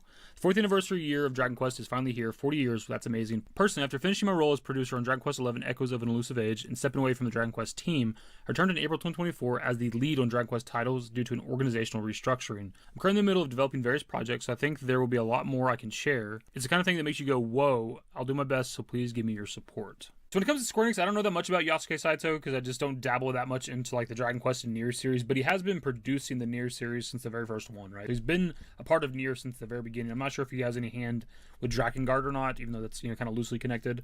When it comes to Dragon Quest, again, I don't know how much he's been a part of that, right? But I've never really played Dragon producing Quest. Dragon Quest 11, and Part 3 gonna be the best game of all time, dude. I cannot fucking wait. Dragon Quest, so I don't know if that's good or bad because he was a part of it and then he This wanted is, to step away from it and now he's kind the of devs forced to be revealed the leading Dragon keywords Quest again, I for guess, part because of the 3, restructuring. so I don't know if that's what I'm watching this about. Good or bad, that's something you guys can let me know. I know he's been a part of the Dragon Quest 1, 2, and 3 HD remakes. He was obviously producing Dragon Quest 11. I think he has some hand in Dragon Quest 7 Reimagined. So, like, he's been there for some of the more successful Dragon Quest games in, you know, recent years or whatever. I know, like, the HD remakes have been... All right, enough Dragon Quest. Talk about part 3. Right? So, it seems like it's a good thing to Let's me. get to Just kind part of, like, 3. surface level, at least. Then again, at the same time, if he had any sort of part with Dragon Quest 12, that's obviously been in development hell for a very fucking long time now. So, I don't know. Maybe him coming back to helmet now. Let's get to part 3. The last like year or so, almost 2 years now, being the head of Dragon Quest. Like, maybe we'll finally see this fucking game in 2026. I don't know. So when it comes to the FF7 devs with their Famitsu like New Year's message and their keyword for 2026, like their ambitions when it comes to the 4Gamer thing we looked at and also now the Famitsu thing, it's almost exactly the same. In some regards, it's almost like word for word the exact same fucking thing, except for the keyword thing, which I guess is exclusive with Famitsu. For example, here we have Yoshinori Kitase. His keywords are anytime, anywhere, 7 in reference to FF7, obviously. His ambitions are in preparation for the upcoming Anytime, conclusion of anywhere, like, people as possible 7. to play FF7, his current status. The first game of the FF7 Remake project, Final Fantasy VII Remake Integrated, will be released on January 22nd for Nintendo Switch 2 and Xbox Series X and S. But if we go back to the 4Gamer interview and talk about his aspirations for 2026, it's pretty much what we just read, but reversed, where he talks about the the release date for Remake Integrated for Switch 2 and Xbox, January 22nd, and then mentions as many people as possible playing FF7 in preparation for the conclusion. It's slightly flipped or whatever, but it's like legitimately word for word what he said in both interviews. So I don't know if there's like a public interview they did with like multiple outlets sitting in the room together or something like that, and maybe they just individually got their keywords from Famitsu or whatever. I don't know what happened, but Hamaguchi's the same way. Like, we got a keyword from him, which is just like a 7 related thing as well. But like what he says, Is God. or whatever for the next I think year, Hamaguchi's it's doing a pretty much the exact same really thing good as job aspirations directing from these 4Gamer, games. So, I don't know. I think it's up for a reason because like when I was reading these tweets from Genki when he's covering their I also think keywords it's and all that extremely shit, I was important like, that I'm the pretty sure new I read this devs shit are still verbatim working almost with the from 4Gamer original article, devs but I from the don't original recall there game. being keywords. So again, I don't really know totally what's happening there. And for Hamaguchi, his keyword again is 777, and then the ambitions and the current status are literally things we read 2 days. 7 seconds till the end. Days ago from the 4Gamer thing, right down to the maximize the value of the Final Fantasy VII franchise or whatever that we talked about the other day. That sounds extremely super fucking corporate, which I don't like to hear. So again, for both of them, their keyword essentially for next year is 7, which is obviously in regards to FF7. Katase's is anytime, anywhere 7. You could take that multiple ways, as in like anytime, anywhere we could talk about FF7. We could show off FF7, Part 3 FF7, but also then bringing Remake Intergrade to other platforms, right? And once the hits, Switch 2 and Xbox, you have it on pretty much every modern platform at that point, right? So like maybe that could also be what he means by anytime, anywhere FF7. You obviously have like Steam Deck. Also, Nebo, Rogue love Ally, your stuff fucking, like that. love your Switch, profile mobile pic. as well. So the thing is, we know we're Shit's gonna get dope. something for Part 3 next year. There's no way we don't. There's no way we go through 2026 without any like trailers or marketing or whatever. Like that's 100% happening, right? Problem is right now they're not really talking about that shit when they should be. I know that they're excited for this port, and that's like the most upcoming thing, that's the most recent thing going to be happening for FF7. I totally get it. But like also, you have a trilogy to finish out, and like you aren't really talking about our marketing Part 3. And I know I don't want to. I know. Give us info. Hamaguchi talking about the news and whatever and stuff, and it You could have fucking given us a trailer at the Game Awards. We couldn't get him to shut up about Part 3 not too long ago, and it's like, goddamn, dude, I just want to talk about the next game. Like, I get that they're excited to bring this shit to Xbox and Switch, and I'm excited for those people. I think I said this in the last video too, but like, will you goddamn do it, at that time? I wonder. People I'm that gonna made it from the replay, beginning, remake, right? and rebirth Wanna again. finish out That's the what I'm gonna trilogy. do. I mean, absolutely no offense to people that have waited this long to play on those particular platforms, right? But like, some of us have been here since 2019, 2020, 2015, really, if you think about it, right? I went out and got a goddamn PS4 to play Remake, got a PS5 to play Rebirth, right? I'm just excited for the next game.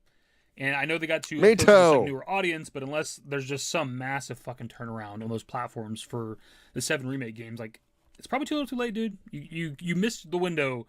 You should have had, Switch and Xbox on the ground floor on PS4 era, remake and shit, instead of waiting this long to get them into like the 7 Remake trilogy, right? I hope the game does well. I hope people that are on those platforms buy the game and it's successful. I really don't see the Third Switch. game does well to an Xbox. I don't really and see it Switch booming to off PC just and shit. because it's on I want it to be Switch successful, now. but it's like more than likely. Anybody who wanted to play it's too little Remake too and late. Rebirth has Maybe for, already like, played Xbox for Remake one, and just because like the Rebirth. games don't tend to do that well on Xbox anyways, right? Maybe the Switch 2 can find like a good audience, but it's like you're just years and years late to like trying to garner a fan base for this game, for this trilogy on those platforms.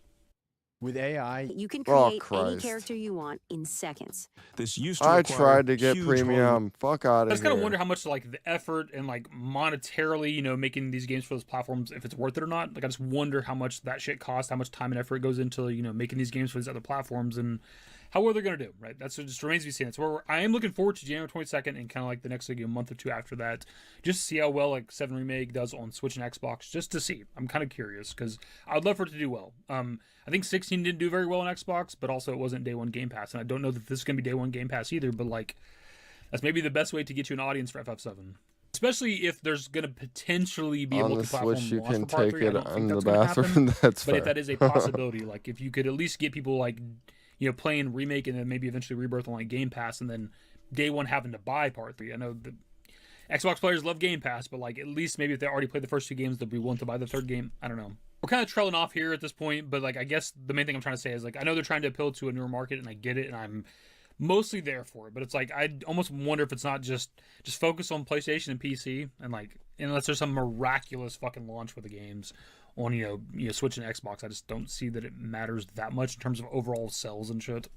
I think at this point, a lot of us are just getting kind of like, not necessarily impatient, because it's not the right word, but it's like, it's been so long. We're getting I know we've antsy, gotten dude. shit since like right after the launch of Rebirth, and a little bit all throughout 2024 and a little bit all throughout 2025. We've gotten updates for Part 3, but we want something actually substantial. And it's kind of insane that we don't even have a fucking title yet, when realistically this game is, on the generous side of things, maybe like a year or so away from possibly releasing, if it's going to be like early 2027, right? Like we're not that far potentially from this game coming out, and we don't have a title yet. Which also nothing else major from the game in terms of like gameplay or screenshots or anything. No logo. Obviously, a logo would require also a title, but like just nothing. It's nothing like super official other than like we're really working on the Highwind. We're trying to figure out how to do the Highwind stuff, and the world's mostly complete. You can like play the game mostly, like stuff like that. It's cool to hear. It's cool updates, but also it's like, we want to see the game. We want a fucking title. If they just, I agree. I'm gonna bring up the Game Awards again. God damn it! But they just gave us a fucking title at the Game Awards. Yeah, everything let's would be not so talk good. about the Game Like, Awards. The world would be beautiful right now.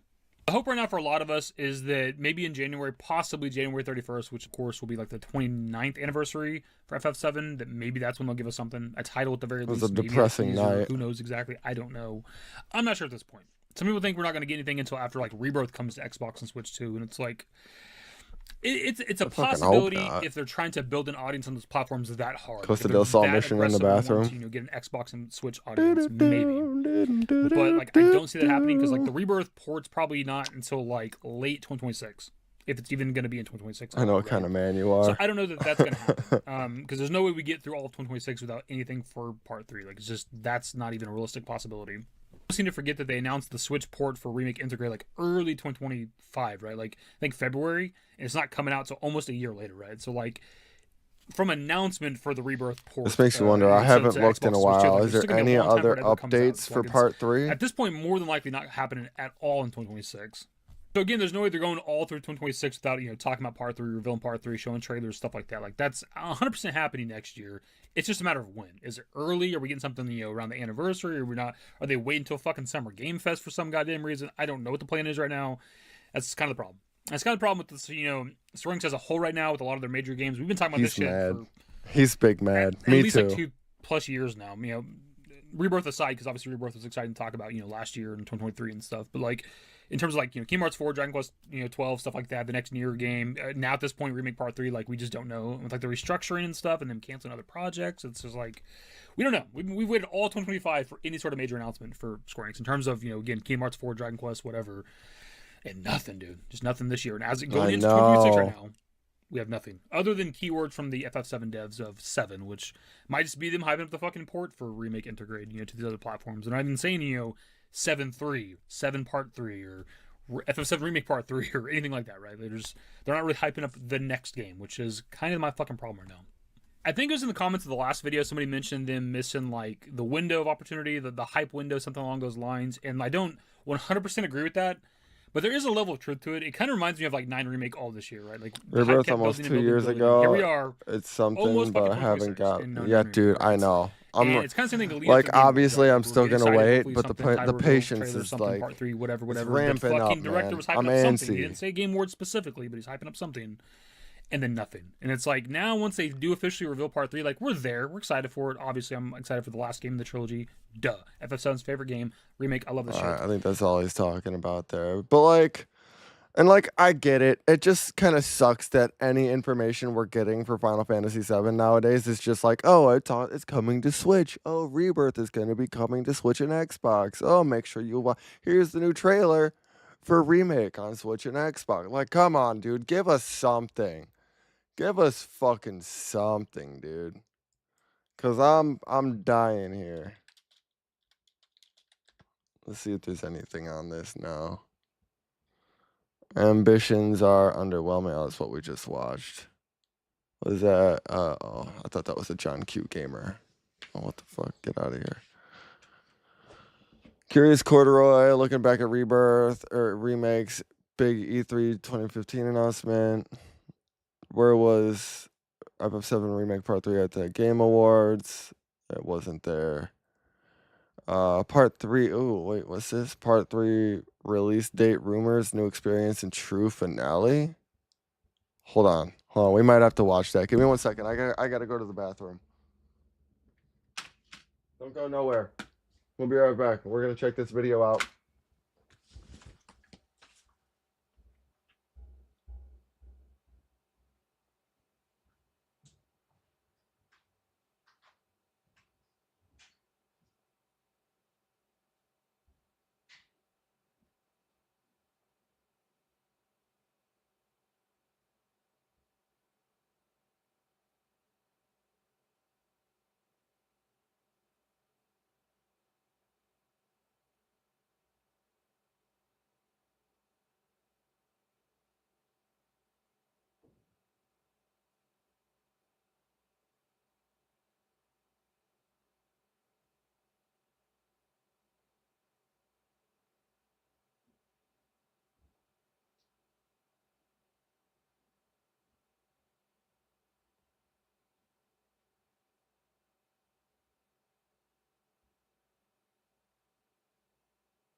Be careful, dog.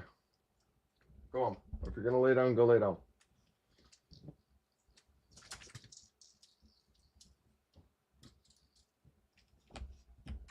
Go on. Go on. Go.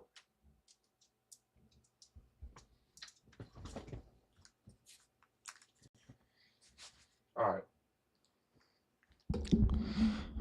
So let's see what this Finralian gamer. What is this? Taxes was feeling. It's a fucking ad. Now taxes is no. Final Fantasy VII Remake Part 3 is no 10 longer minutes just a long. highly anticipated sequel. It is shaping up to become one of the biggest finales in gaming history. The latest official statements from Square Enix show that this legendary conclusion is much closer than we ever expected. And in today's video, we're going to break down why Part 3 is so massive, why it's so ambitious, and why it's ready to make history. Before we jump in, don't forget to subscribe to the channel, like the video, and leave your thoughts in the comments. Final Fantasy VII Remake Part 3 has now officially entered what Square Enix themselves are calling the final stretch. For a long time, this game was expected to slip into a distant 2028 or later release window, but recent statements have completely changed that perception. Today, the conversation is no longer when will it arrive, but how close is it? One of the most important points emphasized by Naoki Hamaguchi in recent interviews I want to say is about that a the year. core gameplay experience of Part 3 is nearly complete. Square Enix is no longer building the game, they are polishing it. Entering the final polish phase means the project has reached its irreversible final stage of development. Across industry standards, AAA projects that reach this phase typically launch within a 12-15 month window. This makes late 2026 and especially early 2027 extremely realistic release windows for Part 3. On top of that, Square Enix has openly confirmed that the release timing has already been determined and the schedule has been locked. This is no longer a vague "we're working on it" project. This is a finale with a defined plan, a visible finish line, and a locked calendar. But what makes Part 3 truly special isn't just how close it is. Square Enix does not see this game as a simple continuation of Remake and Rebirth. Hamaguchi's wording is very clear. This is a new experience. Remake laid the foundation, Rebirth expanded the world, and Part 3 aims to elevate the Final Fantasy VII universe to an entirely new level of perception. At the heart of this new experience lies the legendary Highwind. Don't do that. Don't give me In the hope. original game, Highwind wasn't just a vehicle, it was a turning point that fundamentally changed how players perceive the world. Seeing the map from the sky, freely traveling between continents, Hope is the last thing to die, and feeling brother. the true scale of the world pushed Final Fantasy VII's final act into an entirely different tier. Making Highwind central in Part 3 clearly signals that this finale will operate on a completely different level, not only narratively, but also in gameplay and world design. Recentering Highwind shows that Part 3 will not simply offer a bigger map, but will also fundamentally reshape quest design and narrative structure. Square Enix wants players to feel the world as a whole, not in isolated fragments. We are moving away from region-based journeys like Midgar into a truly intercontinental adventure, a move that pushes Part 3 not just one step beyond Rebirth, Intercontinental. but into a completely new tier altogether. The development team is also extremely precise about Part 3's pacing. The word concise, emphasized by Hamaguchi, was initially misunderstood by many as meaning shorter, but in reality it means the opposite. The goal is not to trim the story, but to deliver a more fluid narrative without weakening the impact of dramatic moments. Cloud's mental collapse, Sephiroth's dark influence, and the fate-defining moments of the world will remain fully intact, but the experience will be structured so players never feel stuck or slowed down unnecessarily. This clearly shows that Square Enix sees Part 3 not as a rushed conclusion, but as the true peak of the trilogy. Remake built the foundation, Rebirth expanded the world, but Part 3 will be the game where everything finally comes together emotionally and narratively. This finale will not just end the story, it will become the point where the entire trilogy is re-evaluated. One of the strongest indicators of this vision is how carefully Square Enix is protecting the soul Why of does the this make me want to franchise. play Rebirth again? During the remake era, there was even discussion about shrinking Cloud's Buster Sword to make it more realistic, but that idea was ultimately abandoned. Instead of sacrificing the symbols that define Final Fantasy VII, the team chose to amplify them with modern technology. The same philosophy applies to Part 3. Square Enix wants this final game to be the pinnacle of the series, not only technically, but spiritually as well. They are not rushing it with a just-get-it-out mindset, they are building it with a make-it-worthy of the finale philosophy. Hamaguchi's words, "I want you to play it as soon as possible, but I ask for your patience," perfectly summarize how carefully and consciously this project is being crafted. The clearest proof of this careful approach lies in the game's current development status. Square Enix is no longer in the phase of making the game, but finishing the game. Right now, a child is being diagnosed with cancer. We cannot. With And core that's gameplay sad. complete, the Back to the systems, game. world structure, and narrative backbone are fully in place. What's happening now are the final touches, visual upgrades, cinematic polish, and finalized voice performances. In AAA development, entering the final polish phase means the final stretch has truly begun. Projects at this stage typically release within 12 to 15 months. This is why late 2026 and early 2027 are no longer dreams. But realistic expectations further reinforced by Square Enix openly confirming that the release window has already been locked. Another detail that makes 2027 especially meaningful is that it marks the 30th anniversary of Final Fantasy VII. I played With Rebirth the 9 original times, game 570 launching in hours on 1997, PS5. Closing the trilogy at this milestone would be both symbolically and strategically powerful for Square Enix. I wonder, hold Part on. 3 could stand not just as a game, I'll check but as real the fast to crowning see how many celebration hours of I Final got. Fantasy VII's 30-year legacy. Another crucial point is that Part 3 will not deliver a cut-down story. Hamaguchi's statements clearly I have confirm that the 651 emotional hours. weight and character depth will be fully preserved.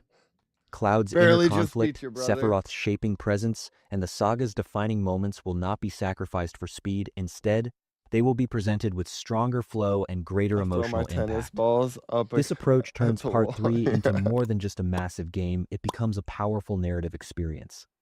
I throw my Square Enix keystone wants against players the wall. not just to play the finale, but to live it. The final act will not feel like a checklist of Okay, missions. that tells It me will right be a there this is carefully AI. paced emotional journey The where every finale. major moment is fully absorbed.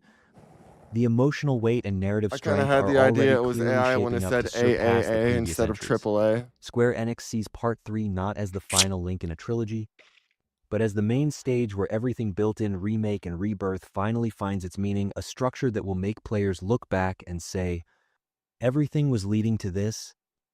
Highwind-centered world design directly supports this feeling. No. Seeing- Now, what they need to make sure everybody says when we fucking play this game and we finish this game is that the key thing that they want everybody to say is it was worth it. It was worth it. It was worth the bullshit 4 years waiting after Remake. It was worth the fucking 4 years waiting after Rebirth and still not having any fucking answers. What we all need to be able to say is it was worth it. the world from the sky, freely traveling between continents, and telling the story across a unified world instead of isolated zones gives the Final Fantasy VII universe an entirely Just thinking new about it, dude. This is perspective. a decade This that we're isn't just putting our about map lives into size, this it's about game. expanding the scale of storytelling can't and say it making was worth players it, truly feel that every decision which I highly affects the doubt. entire world. I highly doubt This that's is gonna happen. exactly where Square Enix's I think new this is going to be a experience giant promise comes into highlight play. of my life. Part 3 will kind of not moment. simply be Rebirth, but bigger. It will represent a completely new tier in gameplay, rhythm, world perception, and narrative delivery. Another key detail is that Square Enix aims not to shorten the experience, but to intensify it. The goal isn't to show fewer scenes, it's to make every scene more impactful. Instead of rushing past dramatic moments, the game will be paced so players can truly feel and absorb them transforming. Part 3 into not just a game to finish, but an experience to remember. All of this also explains why Part 3 has been in development for so long. This is not just another sequel, it is the turning point that will define how Final Fantasy VII is remembered for decades to come. Square Enix is deliberately avoiding technical shortcuts, narrative gaps, and rushed decisions.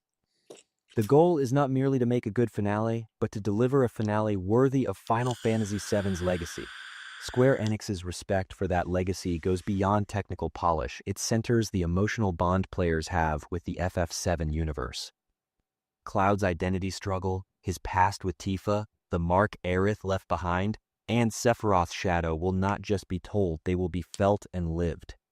That's why the team is positioning this finale not as a typical last chapter, but as an experience that will be talked about for years. Recent official statements now make it clear that this vision is no longer abstract, it is a tangible reality. With core gameplay complete and the project in final polish, Part 3 has undeniably entered its final stretch. Square Enix locking the release timing confirms that this legendary finale is no longer a someday project, it has a real defined target. All signs point. It is still wild to me, though. It really seems like Rebirth did not come out that long ago, but it's been almost fucking 2 years. And, like, I've spent that 2 years basically playing Rebirth. Fucking trying to fill the gap with other games that just don't scratch that itch, dude. Like, there's no other game that's gonna come out that's gonna have me like, oh my god, I've been waiting for this for so long. I'm so excited to play this game. No other game does that like this Final Fantasy VII Remake does it. To Part 3 potentially arriving in early 2027, a symbolic and powerful moment that would crown Final Fantasy VII's 30-year legend. A finale arriving in such a window would create a unique moment that resonates with both longtime fans and modern players alike. And perhaps most importantly, Part 3 is not just the final chapter of a trilogy. It is the true culmination of a journey that began with Remake, expanded with Rebirth, and has carried years of anticipation. With this finale, Square Enix is preparing to redefine not just the past of Final Fantasy VII, but how it will be remembered in the future. With Final Fantasy VII Remake Part 3, not only will a story come to an end, we will witness the closing of an era in gaming. The steps Square Enix is taking for this finale truly show that an unforgettable experience awaits us. Do you think Part 3 will deliver the legendary finale Final Fantasy VII deserves? Don't forget to leave your thoughts in the comments, like the video, and subscribe to the channel. Yeah. I would subscribe, but I'm pretty sure that whole script was AI. Let's see. What the fuck is Sephiroth up to? Oh, this 3 days ago. What does Mac? I'll have to watch that later. Let's see what else we got. Oh, 7 months ago, 2 months ago. What's the newest? Recently uploaded. Let's see. What do we got here for Final Fantasy VII Part 3? I hate seeing videos like that. Final Fantasy VII Part 3 needs to avoid this. I think they know what they're doing. Let's see. Playthrough.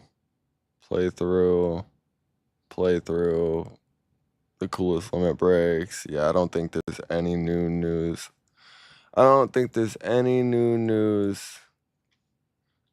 Newest interview with Naoki Hamaguchi. Oh, I don't need images. From late October, December. Give us more Chocobo racing. Oh, I'm sure we'll have more Chocobo racing. We got to go along with the gold Chocobo stuff.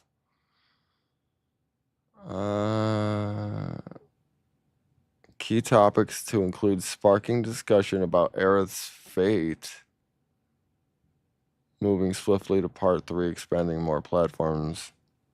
Yeah, it's all the newest information is basically just up. We're excited to put Remake on the Switch. Like, cool. That's awesome. Cool for the Switch players. But what about us motherfuckers who are waiting for Part 3, brother? Feed us. We are starving. Aren't you? When Sung thought about his mission, it was probably best to take advantage of this situation. But Sung went ahead and told her the truth. That was probably the most honest moment of his life. I'm Sung, from Shinra Company. There's something I'd like to speak to you about. I hate Shinra. As he watched the young girl run off, Sung was relieved. He felt that he had done the right thing. Even if the day came when he would have to take her away by force, he still wouldn't be able to lie to her. Years passed, Eventually, Aerith came into contact with the anti-Shinra group Avalanche, and the situation took a sudden change. Sung became agitated by Aerith's political stance. He couldn't get a grasp on the situation at hand, and because of that, he treated Aerith with an attitude of such pretense evil that even his 777, July 7th, 2027.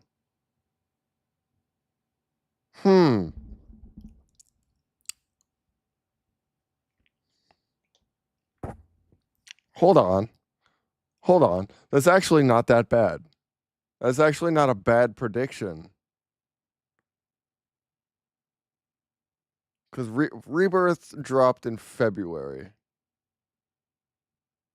That's actually I don't know because of the 27, but that's not a bad prediction, honestly. That could legitimately happen. subordinates turned cold toward him. He tried to think of what he should say to them. This isn't pretense. I'll keep that evil. in mind when we get the To release Aerith, date. Shinra itself is evil. That's why evil should act like evil. In the end, aware of his approaching death, he chose to approach Aerith as a Turk. Damn it. Because the Letting last Summer Aerith Game go was the Fest. start of my mistakes. And it sucks too, because it's not like we can like Google or look up when we're gonna get the next FF7 Part 3 information. Like we just we have to fucking wait and hope something comes soon, which sucks. 12-month marketing would line up. That's what I'm saying. It's not a bad prediction, honestly. Thinking about it, they would do something corny like that too. Even so, Aerith still shed tears for Sung. She didn't see him as an enemy, but rather a casual acquaintance who had watched over her since she was a child.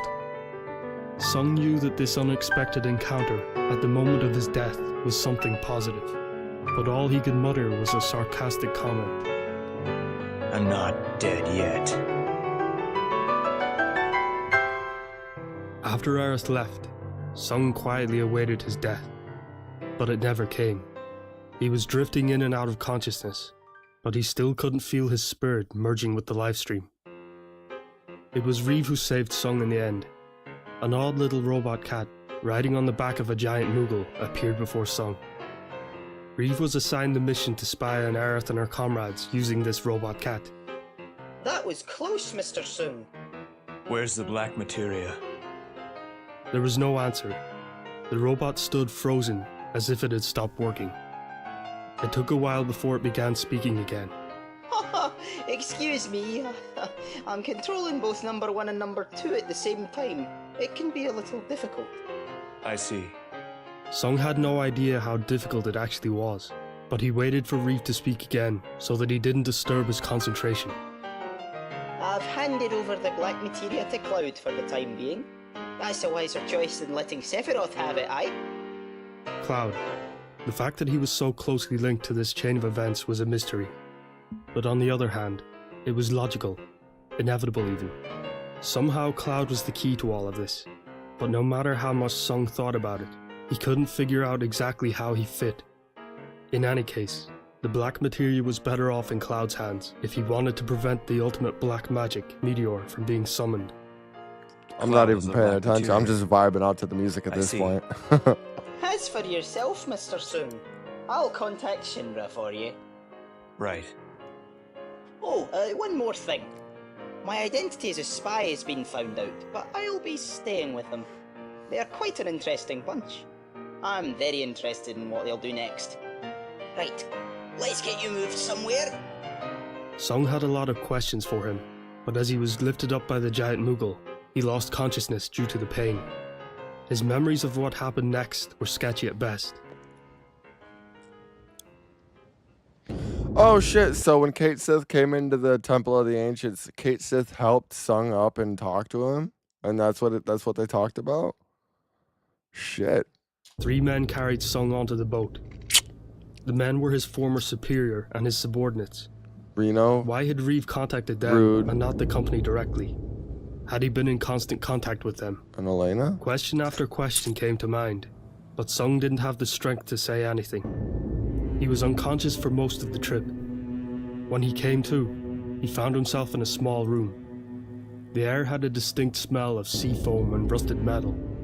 He knew he had been taken to Junon. A doctor arrived almost immediately and began his treatment. While Sung was incapacitated, Aerith was killed, and the black materia was now in Sephiroth's possession. He used it to summon the ultimate black magic, Meteor. It was said that upon impact, everything on the planet would be gone within 3 to 7 days. Ultimately, it was meaningless whether the planet was destroyed in 3 days or 7 days. The people needed some ray of hope to cling on to, something to focus on.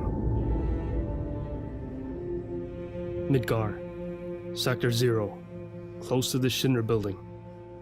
On huge... Wait a minute. So while all that shit was going down at the Temple of the Ancients in the Forgotten Capital, this is what was going on with Sung and the Turks?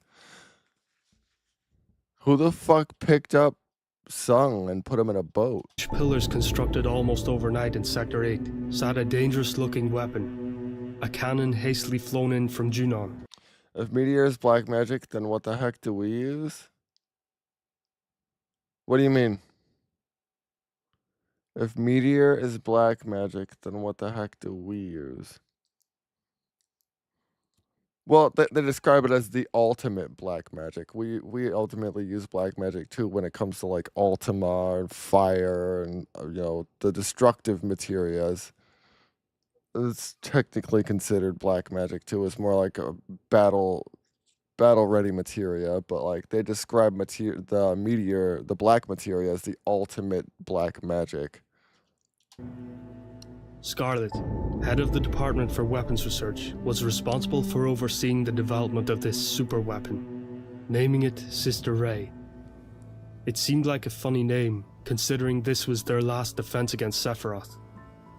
Sister Ray was connected to all of the Mako reactors surrounding Midgar by a pipeline system, and the power was further amplified by means of a huge materia. The cannon was expected to completely destroy Sephiroth, who lay dormant in the northern crater, a large cave to the far north. It was hoped that if Sephiroth died, the nightmare in the sky which he had summoned would also disappear. Oh shit, actually thinking about it now, I always wondered, I'm like, why is there that giant barrier around the northern crater where Sephiroth is?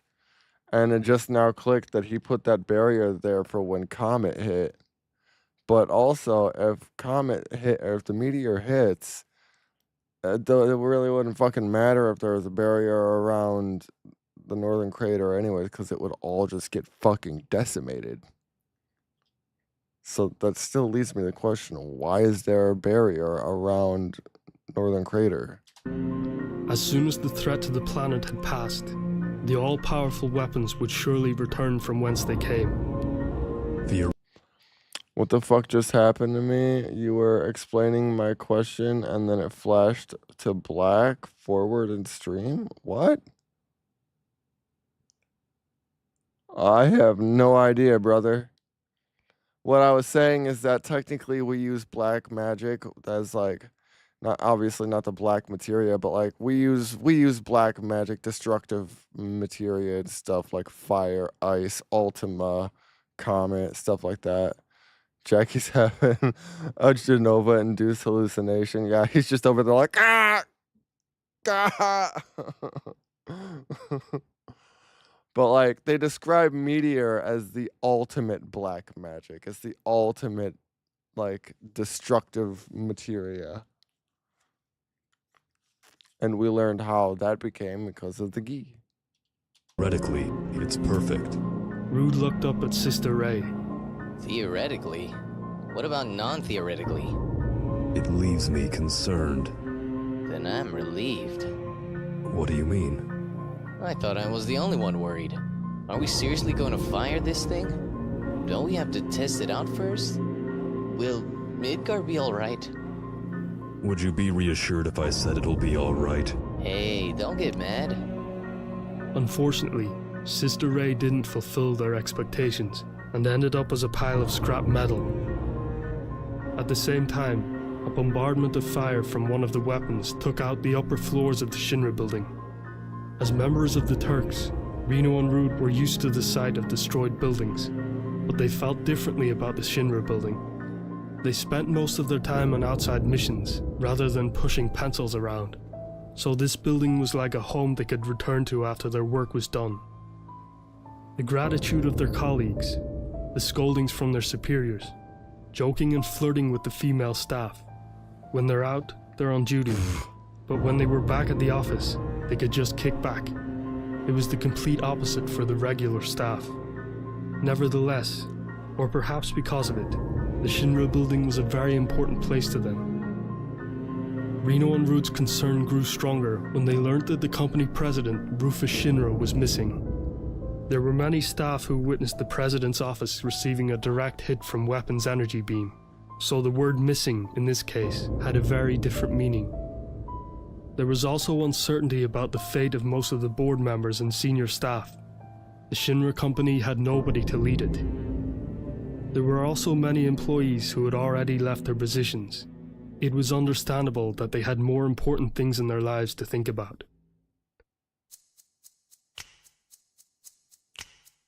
Reno and Rude waited for the elevator so they could go up to the president's office and see what had happened to Rufus. The direct elevator to the executive floors wasn't working, so they would have to try the regular staff elevators. This thing ain't moving. It looks like the emergency lock system was activated. They managed to get that working pretty well. Reno, Rude, take the stairs. The two looked at each other blankly before turning in the direction of the voice. A long-haired man they were all too familiar with stood before them. They definitely hadn't expected to see him here. Chief! They had received reports that Sung had died. Elena had even sworn vengeance for her boss and pursued Cloud and his party to the northern crater, but she returned to Midgar unsuccessful. They both had vivid memories of how she had come back cursing and repeating the word revenge like she was under a spell. All of the Turks were still under the belief that Sung was dead. What's wrong? Reno and Rude looked completely dumbfounded. You're alive, Chief? As you can see, but now's not the time to explain. Reno nodded several times to show that they needed no further explanation. Sung! Suddenly they heard the voice of a young woman. The three turned around to find Elena standing there. The youngest member of the Turks made no attempt at all to hide her joy at finding her chief still alive. She quickly ran to Sung and hugged him. Oh, come on, Elena. You know I want to do that too. No need to hold back. I'll pass. Sung placed a firm hand on Elena's shoulder and stepped back a little. He took a good look at his three subordinates and nodded. Come on. Time to get to work.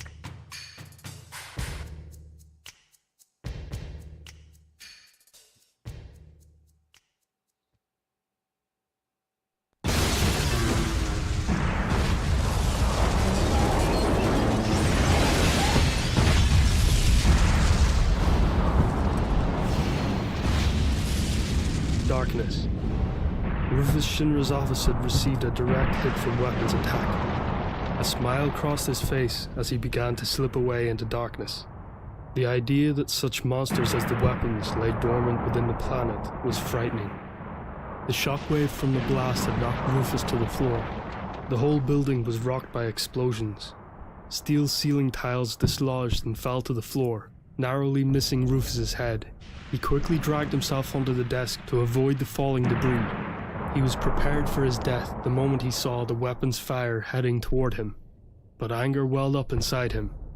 Anger at himself that he had actually accepted death. How could he even think that?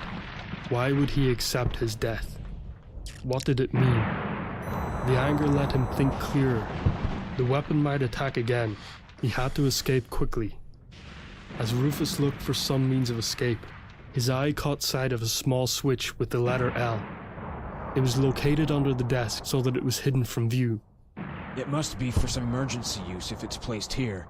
Perhaps it will be of use in this situation. Rufus pressed it without hesitation. The floor beneath him snapped away with a clunk, and he fell about 1 meter down. He landed on a hard sloping floor and began sliding down it. In the end, I still think I'm going to die. And not only that, It looks like I'm going to die inside an air duct that runs around the building's walls and floors. It's ridiculous. What would everyone think once they found my corpse? Right in the middle of a battle in which the planet's life was at stake, the president of the very Shinra company that had the power to fight with the enemy dies. Inside an air duct. What a joke. It's a pity I can't see myself now. But what is it with this air duct? There's no reason why it should be built at such an abrupt angle. And that L switch. Rufus suddenly remembered a conversation he had with his father maybe 20 years ago. He couldn't help but laugh out loud. It was when he was only 5 years old. Rufus had woken up in the middle of the night to find that his father had just arrived home, which was rare. He was fully prepared to be sent back to bed as he hesitantly entered the room, but his father seemed in a surprisingly good mood and proudly showed him some new blueprints. They showed renovation plans for the president's office at the top of the nearby Shinra building. What do you think? This is the room where I give out orders to the world. Amazing. Rufus showed a lot of interest while trying to read the blueprints. He hoped his father would praise him for being so clever. However, he couldn't really make anything of them. He just blurted what was on his mind. Father, where's the escape route? His father couldn't understand what Rufus was asking. Escape route? What? If the enemy attacked, you need some way to escape. Ah. Shinra Company has no enemies.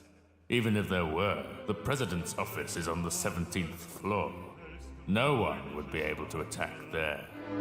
But Mr. Palmer said the enemy came from space. Palmer said that. His father furrowed his brow. It was a sign that he was Talking angry. about Genova. Palmer, head of the space program, could be in for some trouble tomorrow. But Palmer told him that being scolded was part of his job, so all would be fine. And anything would be fine, so long as he wasn't the one to get scolded. However, he felt that he had put his father in a bad mood, and that was anything but good. Father, I'm sorry. I'm kind of sleepy. Listen, Rufus. It's as you say. I will have an escape route built in case the enemy attacks. But let me make this clear, Rufus. I won't use it. It will be for you once you become president. Of course, there's no guarantee you will take my place. Father. Escape! Me. Father, I'm sorry. Why do you apologize? Are you admitting your idea was wrong? Yeah. You're such a simple-minded one. Rufus felt like he needed an escape route right then. We will mark out the escape route with something that really stands out. L. Don't forget it now. L for loser. God damn. Being quite a fucking douchebag to his own Rufus was kid. thankful. Even though his father thought so little of him when he was that young, he was thankful that he at least listened. The seemingly never-ending shaft that led all the way down to the ground floor from the president's office gave him plenty of time to reflect on his past. All of the trivial memories he thought he had forgotten went through his mind, over and over.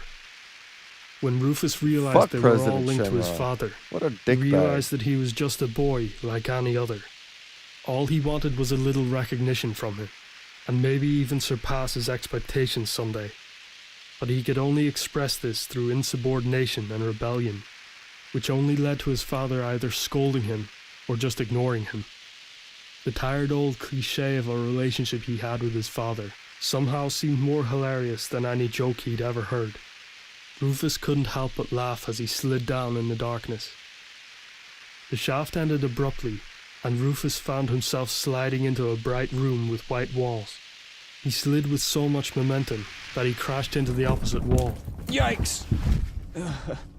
Rufus laughed again at the pitiful sound he made. It seemed like pure slapstick to him. He realized that he had broken some ribs, but still he couldn't stop laughing, and his collision with the wall had left him lying in an extremely unbecoming pose. The idea that someone might find him like this amused him even more.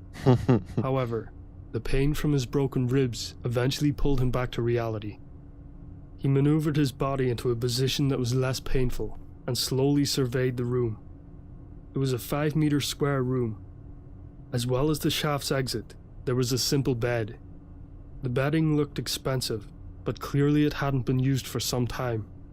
On the wall to the right of it was a cabinet, and to the left was a steel door. Rufus slid over to the door, trying to bear the severe pain. There was no handle or knob, but there was a small panel which was obviously used to open the door. But Rufus had no idea what the code could be, and he didn't have the strength for trial and error. For now, he gave up opening the door and slid himself toward the cabinet with his legs. I'm in such a state. I just can't bear to be seen by anyone. The cabinet door opened easily. Inside were plenty of sterile boxes printed with the Shinra logo. He took one of the boxes from the bottom shelf, the only one he could reach. Engraved on the lid were the words, "For L." Rufus laughed out loud at the sight of the engraving, and again he couldn't suppress the laughter that welled up from the depths of his diaphragm, but his ribs immediately responded with piercing pain. He tried to control himself as he opened the lid. As he suspected, he found a potion and some painkillers. He put aside the potion as it had surely lost its effectiveness by now, or even become toxic. He did take the vial of painkillers though, placing it to his lips and tipping a few of them into his mouth. Then he relaxed as much as possible and waited for them to take effect. As he lay there looking up, his eyes focused on a giant L on the ceiling. Don't make me laugh anymore, Dad. He realized he had taken a little too much of the painkiller as his mind slowly became hazy. Your fucking overdoses. Time passed. Surprisingly, the hours he spent under the effects of the medication were actually quite pleasant. However, he was also annoyed that at that moment, he couldn't stand at the head of his army. Finally, Rufus pulled himself up and walked over to the door. He supported himself against the wall and tried entering random combinations into the keypad. However, this venture was unsuccessful. The fact that he couldn't concentrate on the task at hand was surely due to the effects of the medication, but it was he himself who decided to take them in the first place.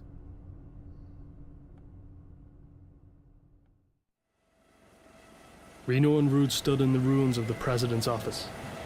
No one's here. No. We've searched everywhere, right? Yes. 3 times. So he's alive. But where could he be? On the floor lay several steel beams that had apparently crashed down from the ceiling. They carefully searched the debris several times, making sure Rufus hadn't been buried under them. So, where else? With Meteor closing in, a permanent, powerful storm raged. The Turks had no time to deal with it and continued their search for Rufus. The rescue party had made their rounds, but they still hadn't received any reports that the president had been found. Reno and Rude went through an inconspicuous door located near the entrance of the Shinra building leading halfway underground, which was intended only for the use of executives. The entrance was kept quite simple, which didn't quite fit the otherwise extravagant taste of the former Shinra president, Rufus's father. No decorations, no embellishments, just a functional, simple area. The ceiling, walls, and floors were reinforced with exposed steel beams. Nothing here. Let's go, Rude. Wait. Rude stopped Reno and pointed to a section of the wall. The color's different. Rufus stood next to the keypad and stared at the keys numbered 0 to 9. It was clear that he just had to try all possible combinations. But it wasn't a particularly practical thought. He knew he would eventually lose track with that method. He had to think of something more effective. Maybe the code had a certain meaning attached to it, one that had a meaning to Rufus. He had already tried the meaningful numbers that both he and his father knew, his mother's birthday and the day she died. None of them were successful. He had no idea how much time had passed since he had been in this room. He figured that since he was still alive, Meteor had yet to crash into the planet and was still in the skies. In other words, Sister Ray had failed, and Sephiroth was still in the northern crater. Sooner or later, Meteor would wipe out everything and everyone on the planet. Rufus thought about death again. So, My spirit will become one with the life stream coursing through this planet. I wonder if Father will be there too. Does consciousness have a shape? Alright, hold on. Such a powerful... So if meteor would have hit the planet, wouldn't that destroy the life stream too? Like, if it destroys the entire fucking planet, there would be no body for the life stream to circulate through. Therefore, all the consciousness, all the life that's in the life stream would fucking die. How would that work? Would the life stream just flow out through space and dissipate? Flow of energy would shatter the consciousness of any single human being easily. Ah, I see now. He laughed again when he realized he had forgotten one tiny detail. Soon there wouldn't even be a planet. He reached into the side pocket of his white suit and took out the vial of painkillers.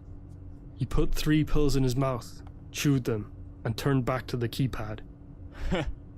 Even if he was going to die, he didn't want to die like this.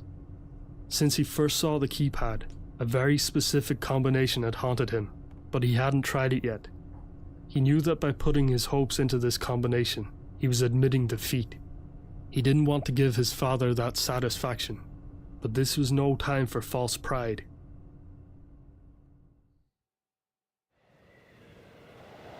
Reno and Rude examined a steel plate that had a slightly different color than the rest. It's just a wall, Rude. Before Reno could finish, the wall shook slightly. A steel panel approximately 1 meter square disappeared into the floor. Reno and Rude looked at each other before rushing over to the hole left behind in the wall. They could see a white wall through the hole. It looked like a small room. Anyone there? Reno went to look inside. Would it go to the path of Genova and start life on another planet? I don't think it would. I think if the planet was destroyed, the life stream would just dissipate and would disperse and just kind of dissolve, or it would somehow stretch out and be stuck in space. I'm not sure it would go to a different planet or anything, but I'm not entirely sure how that would work. I think it would just be destroyed. But just as he was about to peep in, Rufus's face appeared through the hole. Good work. The young Shinra Company president suddenly collapsed. Boss! While Reno looked after Rufus, Rude slipped past him and entered the white room. It was immediately clear that this was a shelter. Taking a quick glance around, he spotted that 4 of the buttons on the keypad were still lit up, but were quickly dimming again. Rude didn't know it, but the late president had always used the same digits on any equipment that needed a numerical code. It was made up of numbers he would never forget. The birthday of his son. Rude, go find a doctor.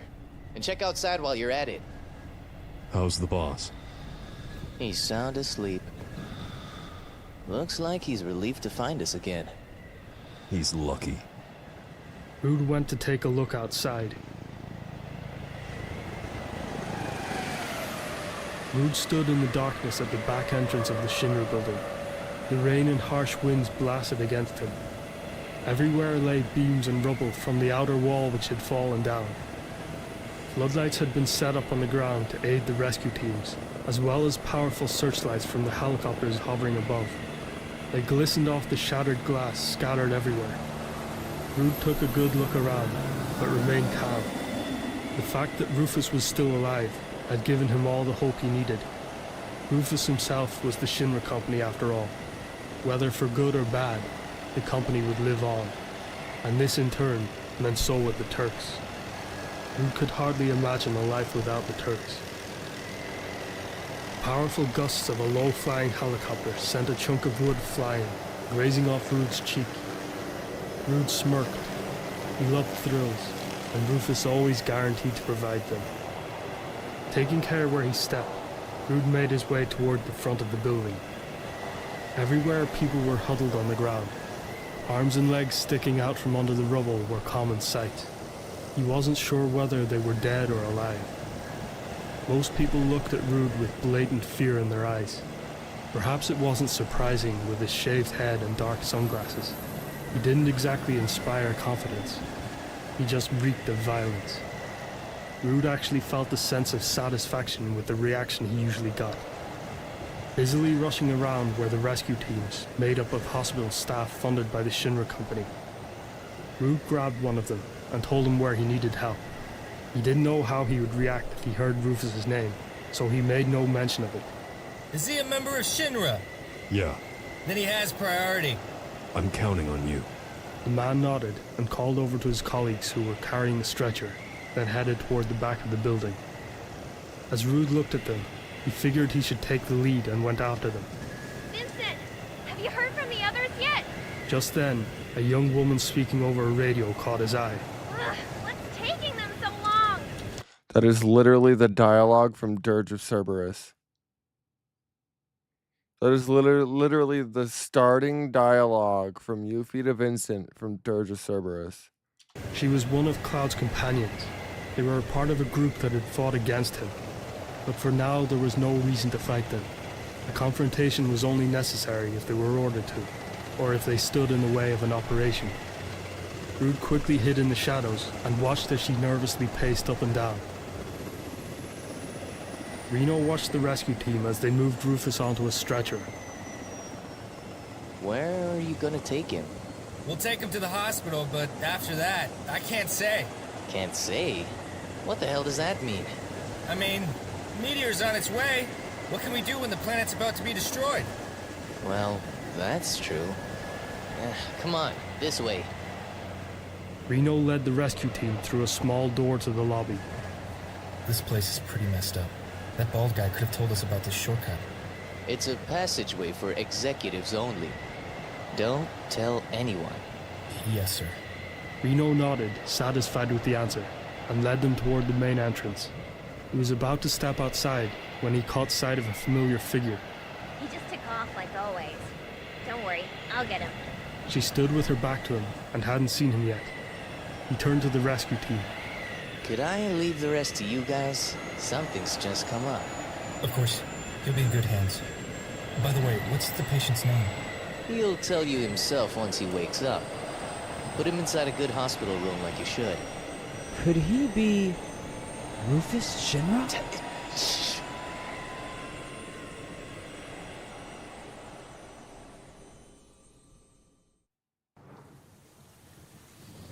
That fateful day. As much as I want to keep going, I need to go to bed. But I will keep this up and we will continue this tomorrow. Fuck, we still got quite a bit to go. We still got we got 5 parts left. And then we got parts of The Kids Are Alright. I need to see how many chapters are in The Kids Are Alright.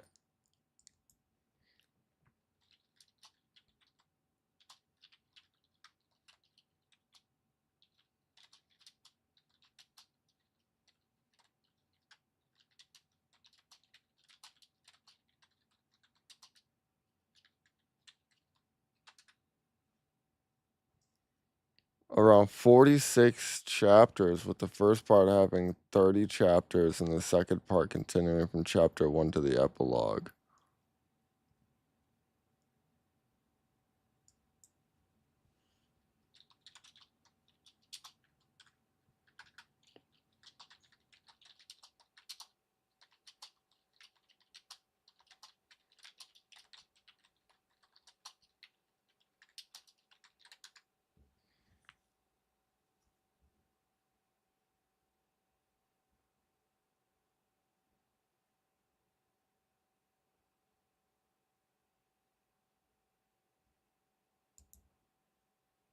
Do they have the whole thing here?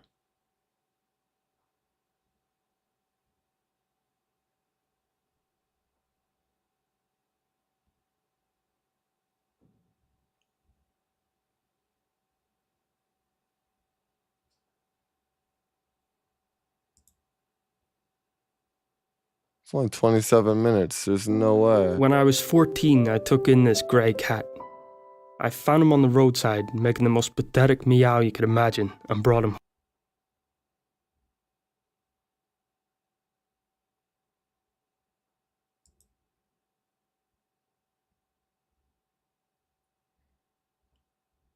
Oh.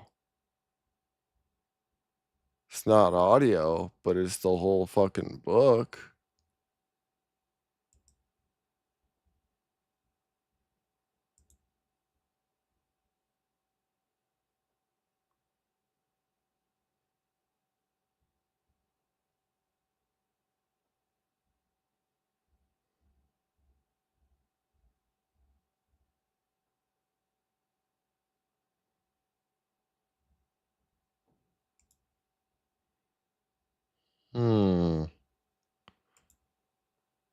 Because the kids that are alright is only 27 minutes. And I doubt they're fitting 47, 46 chapters in fucking a 27-minute long video. But if you guys want, I could just read it.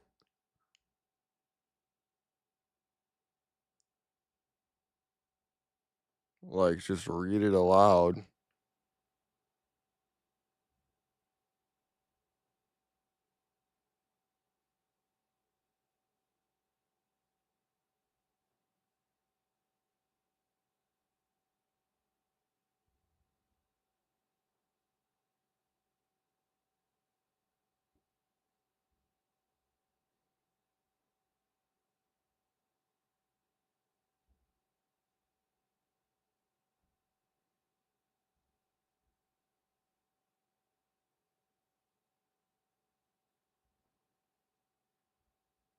Red Beast and Blackwater, Reno and Rude Fly, the Turks were scary after all. Beloved Shinra, Proposition, Nibelheim, Under Junon, Icicle Inn, and Mother's Letter. Fabio, Monster, Despair and Hope, The Labyrinth of Ice, and the live stream, a few epilogues.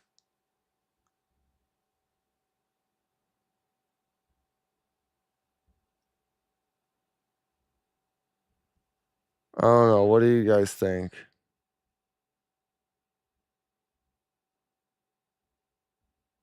That's the introduction.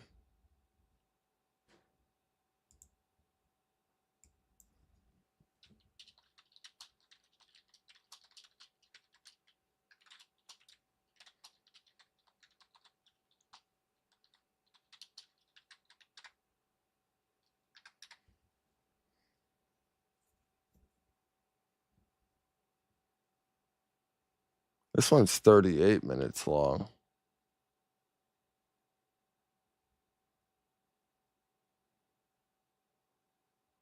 Oh, and then part 2. Staring at my reflection in the mirror, I pinched my nose experimentally. Maybe things would be different if it were a little less flat. Probably not. The shape of my nose had never been the source of my troubles. The problem was my hair. Oh, specifically its color. all of them I are dyed it black for 38, a while, 47. but then the Okay, company this that might made be the dye whole started thing. cutting corners. So I stopped using it after it gave me a rash. Now my hair had returned to its natural dirty blonde.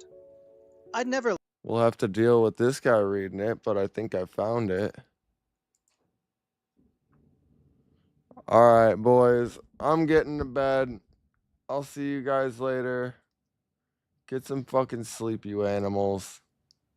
We got a long night tomorrow night. I'll see you boys later.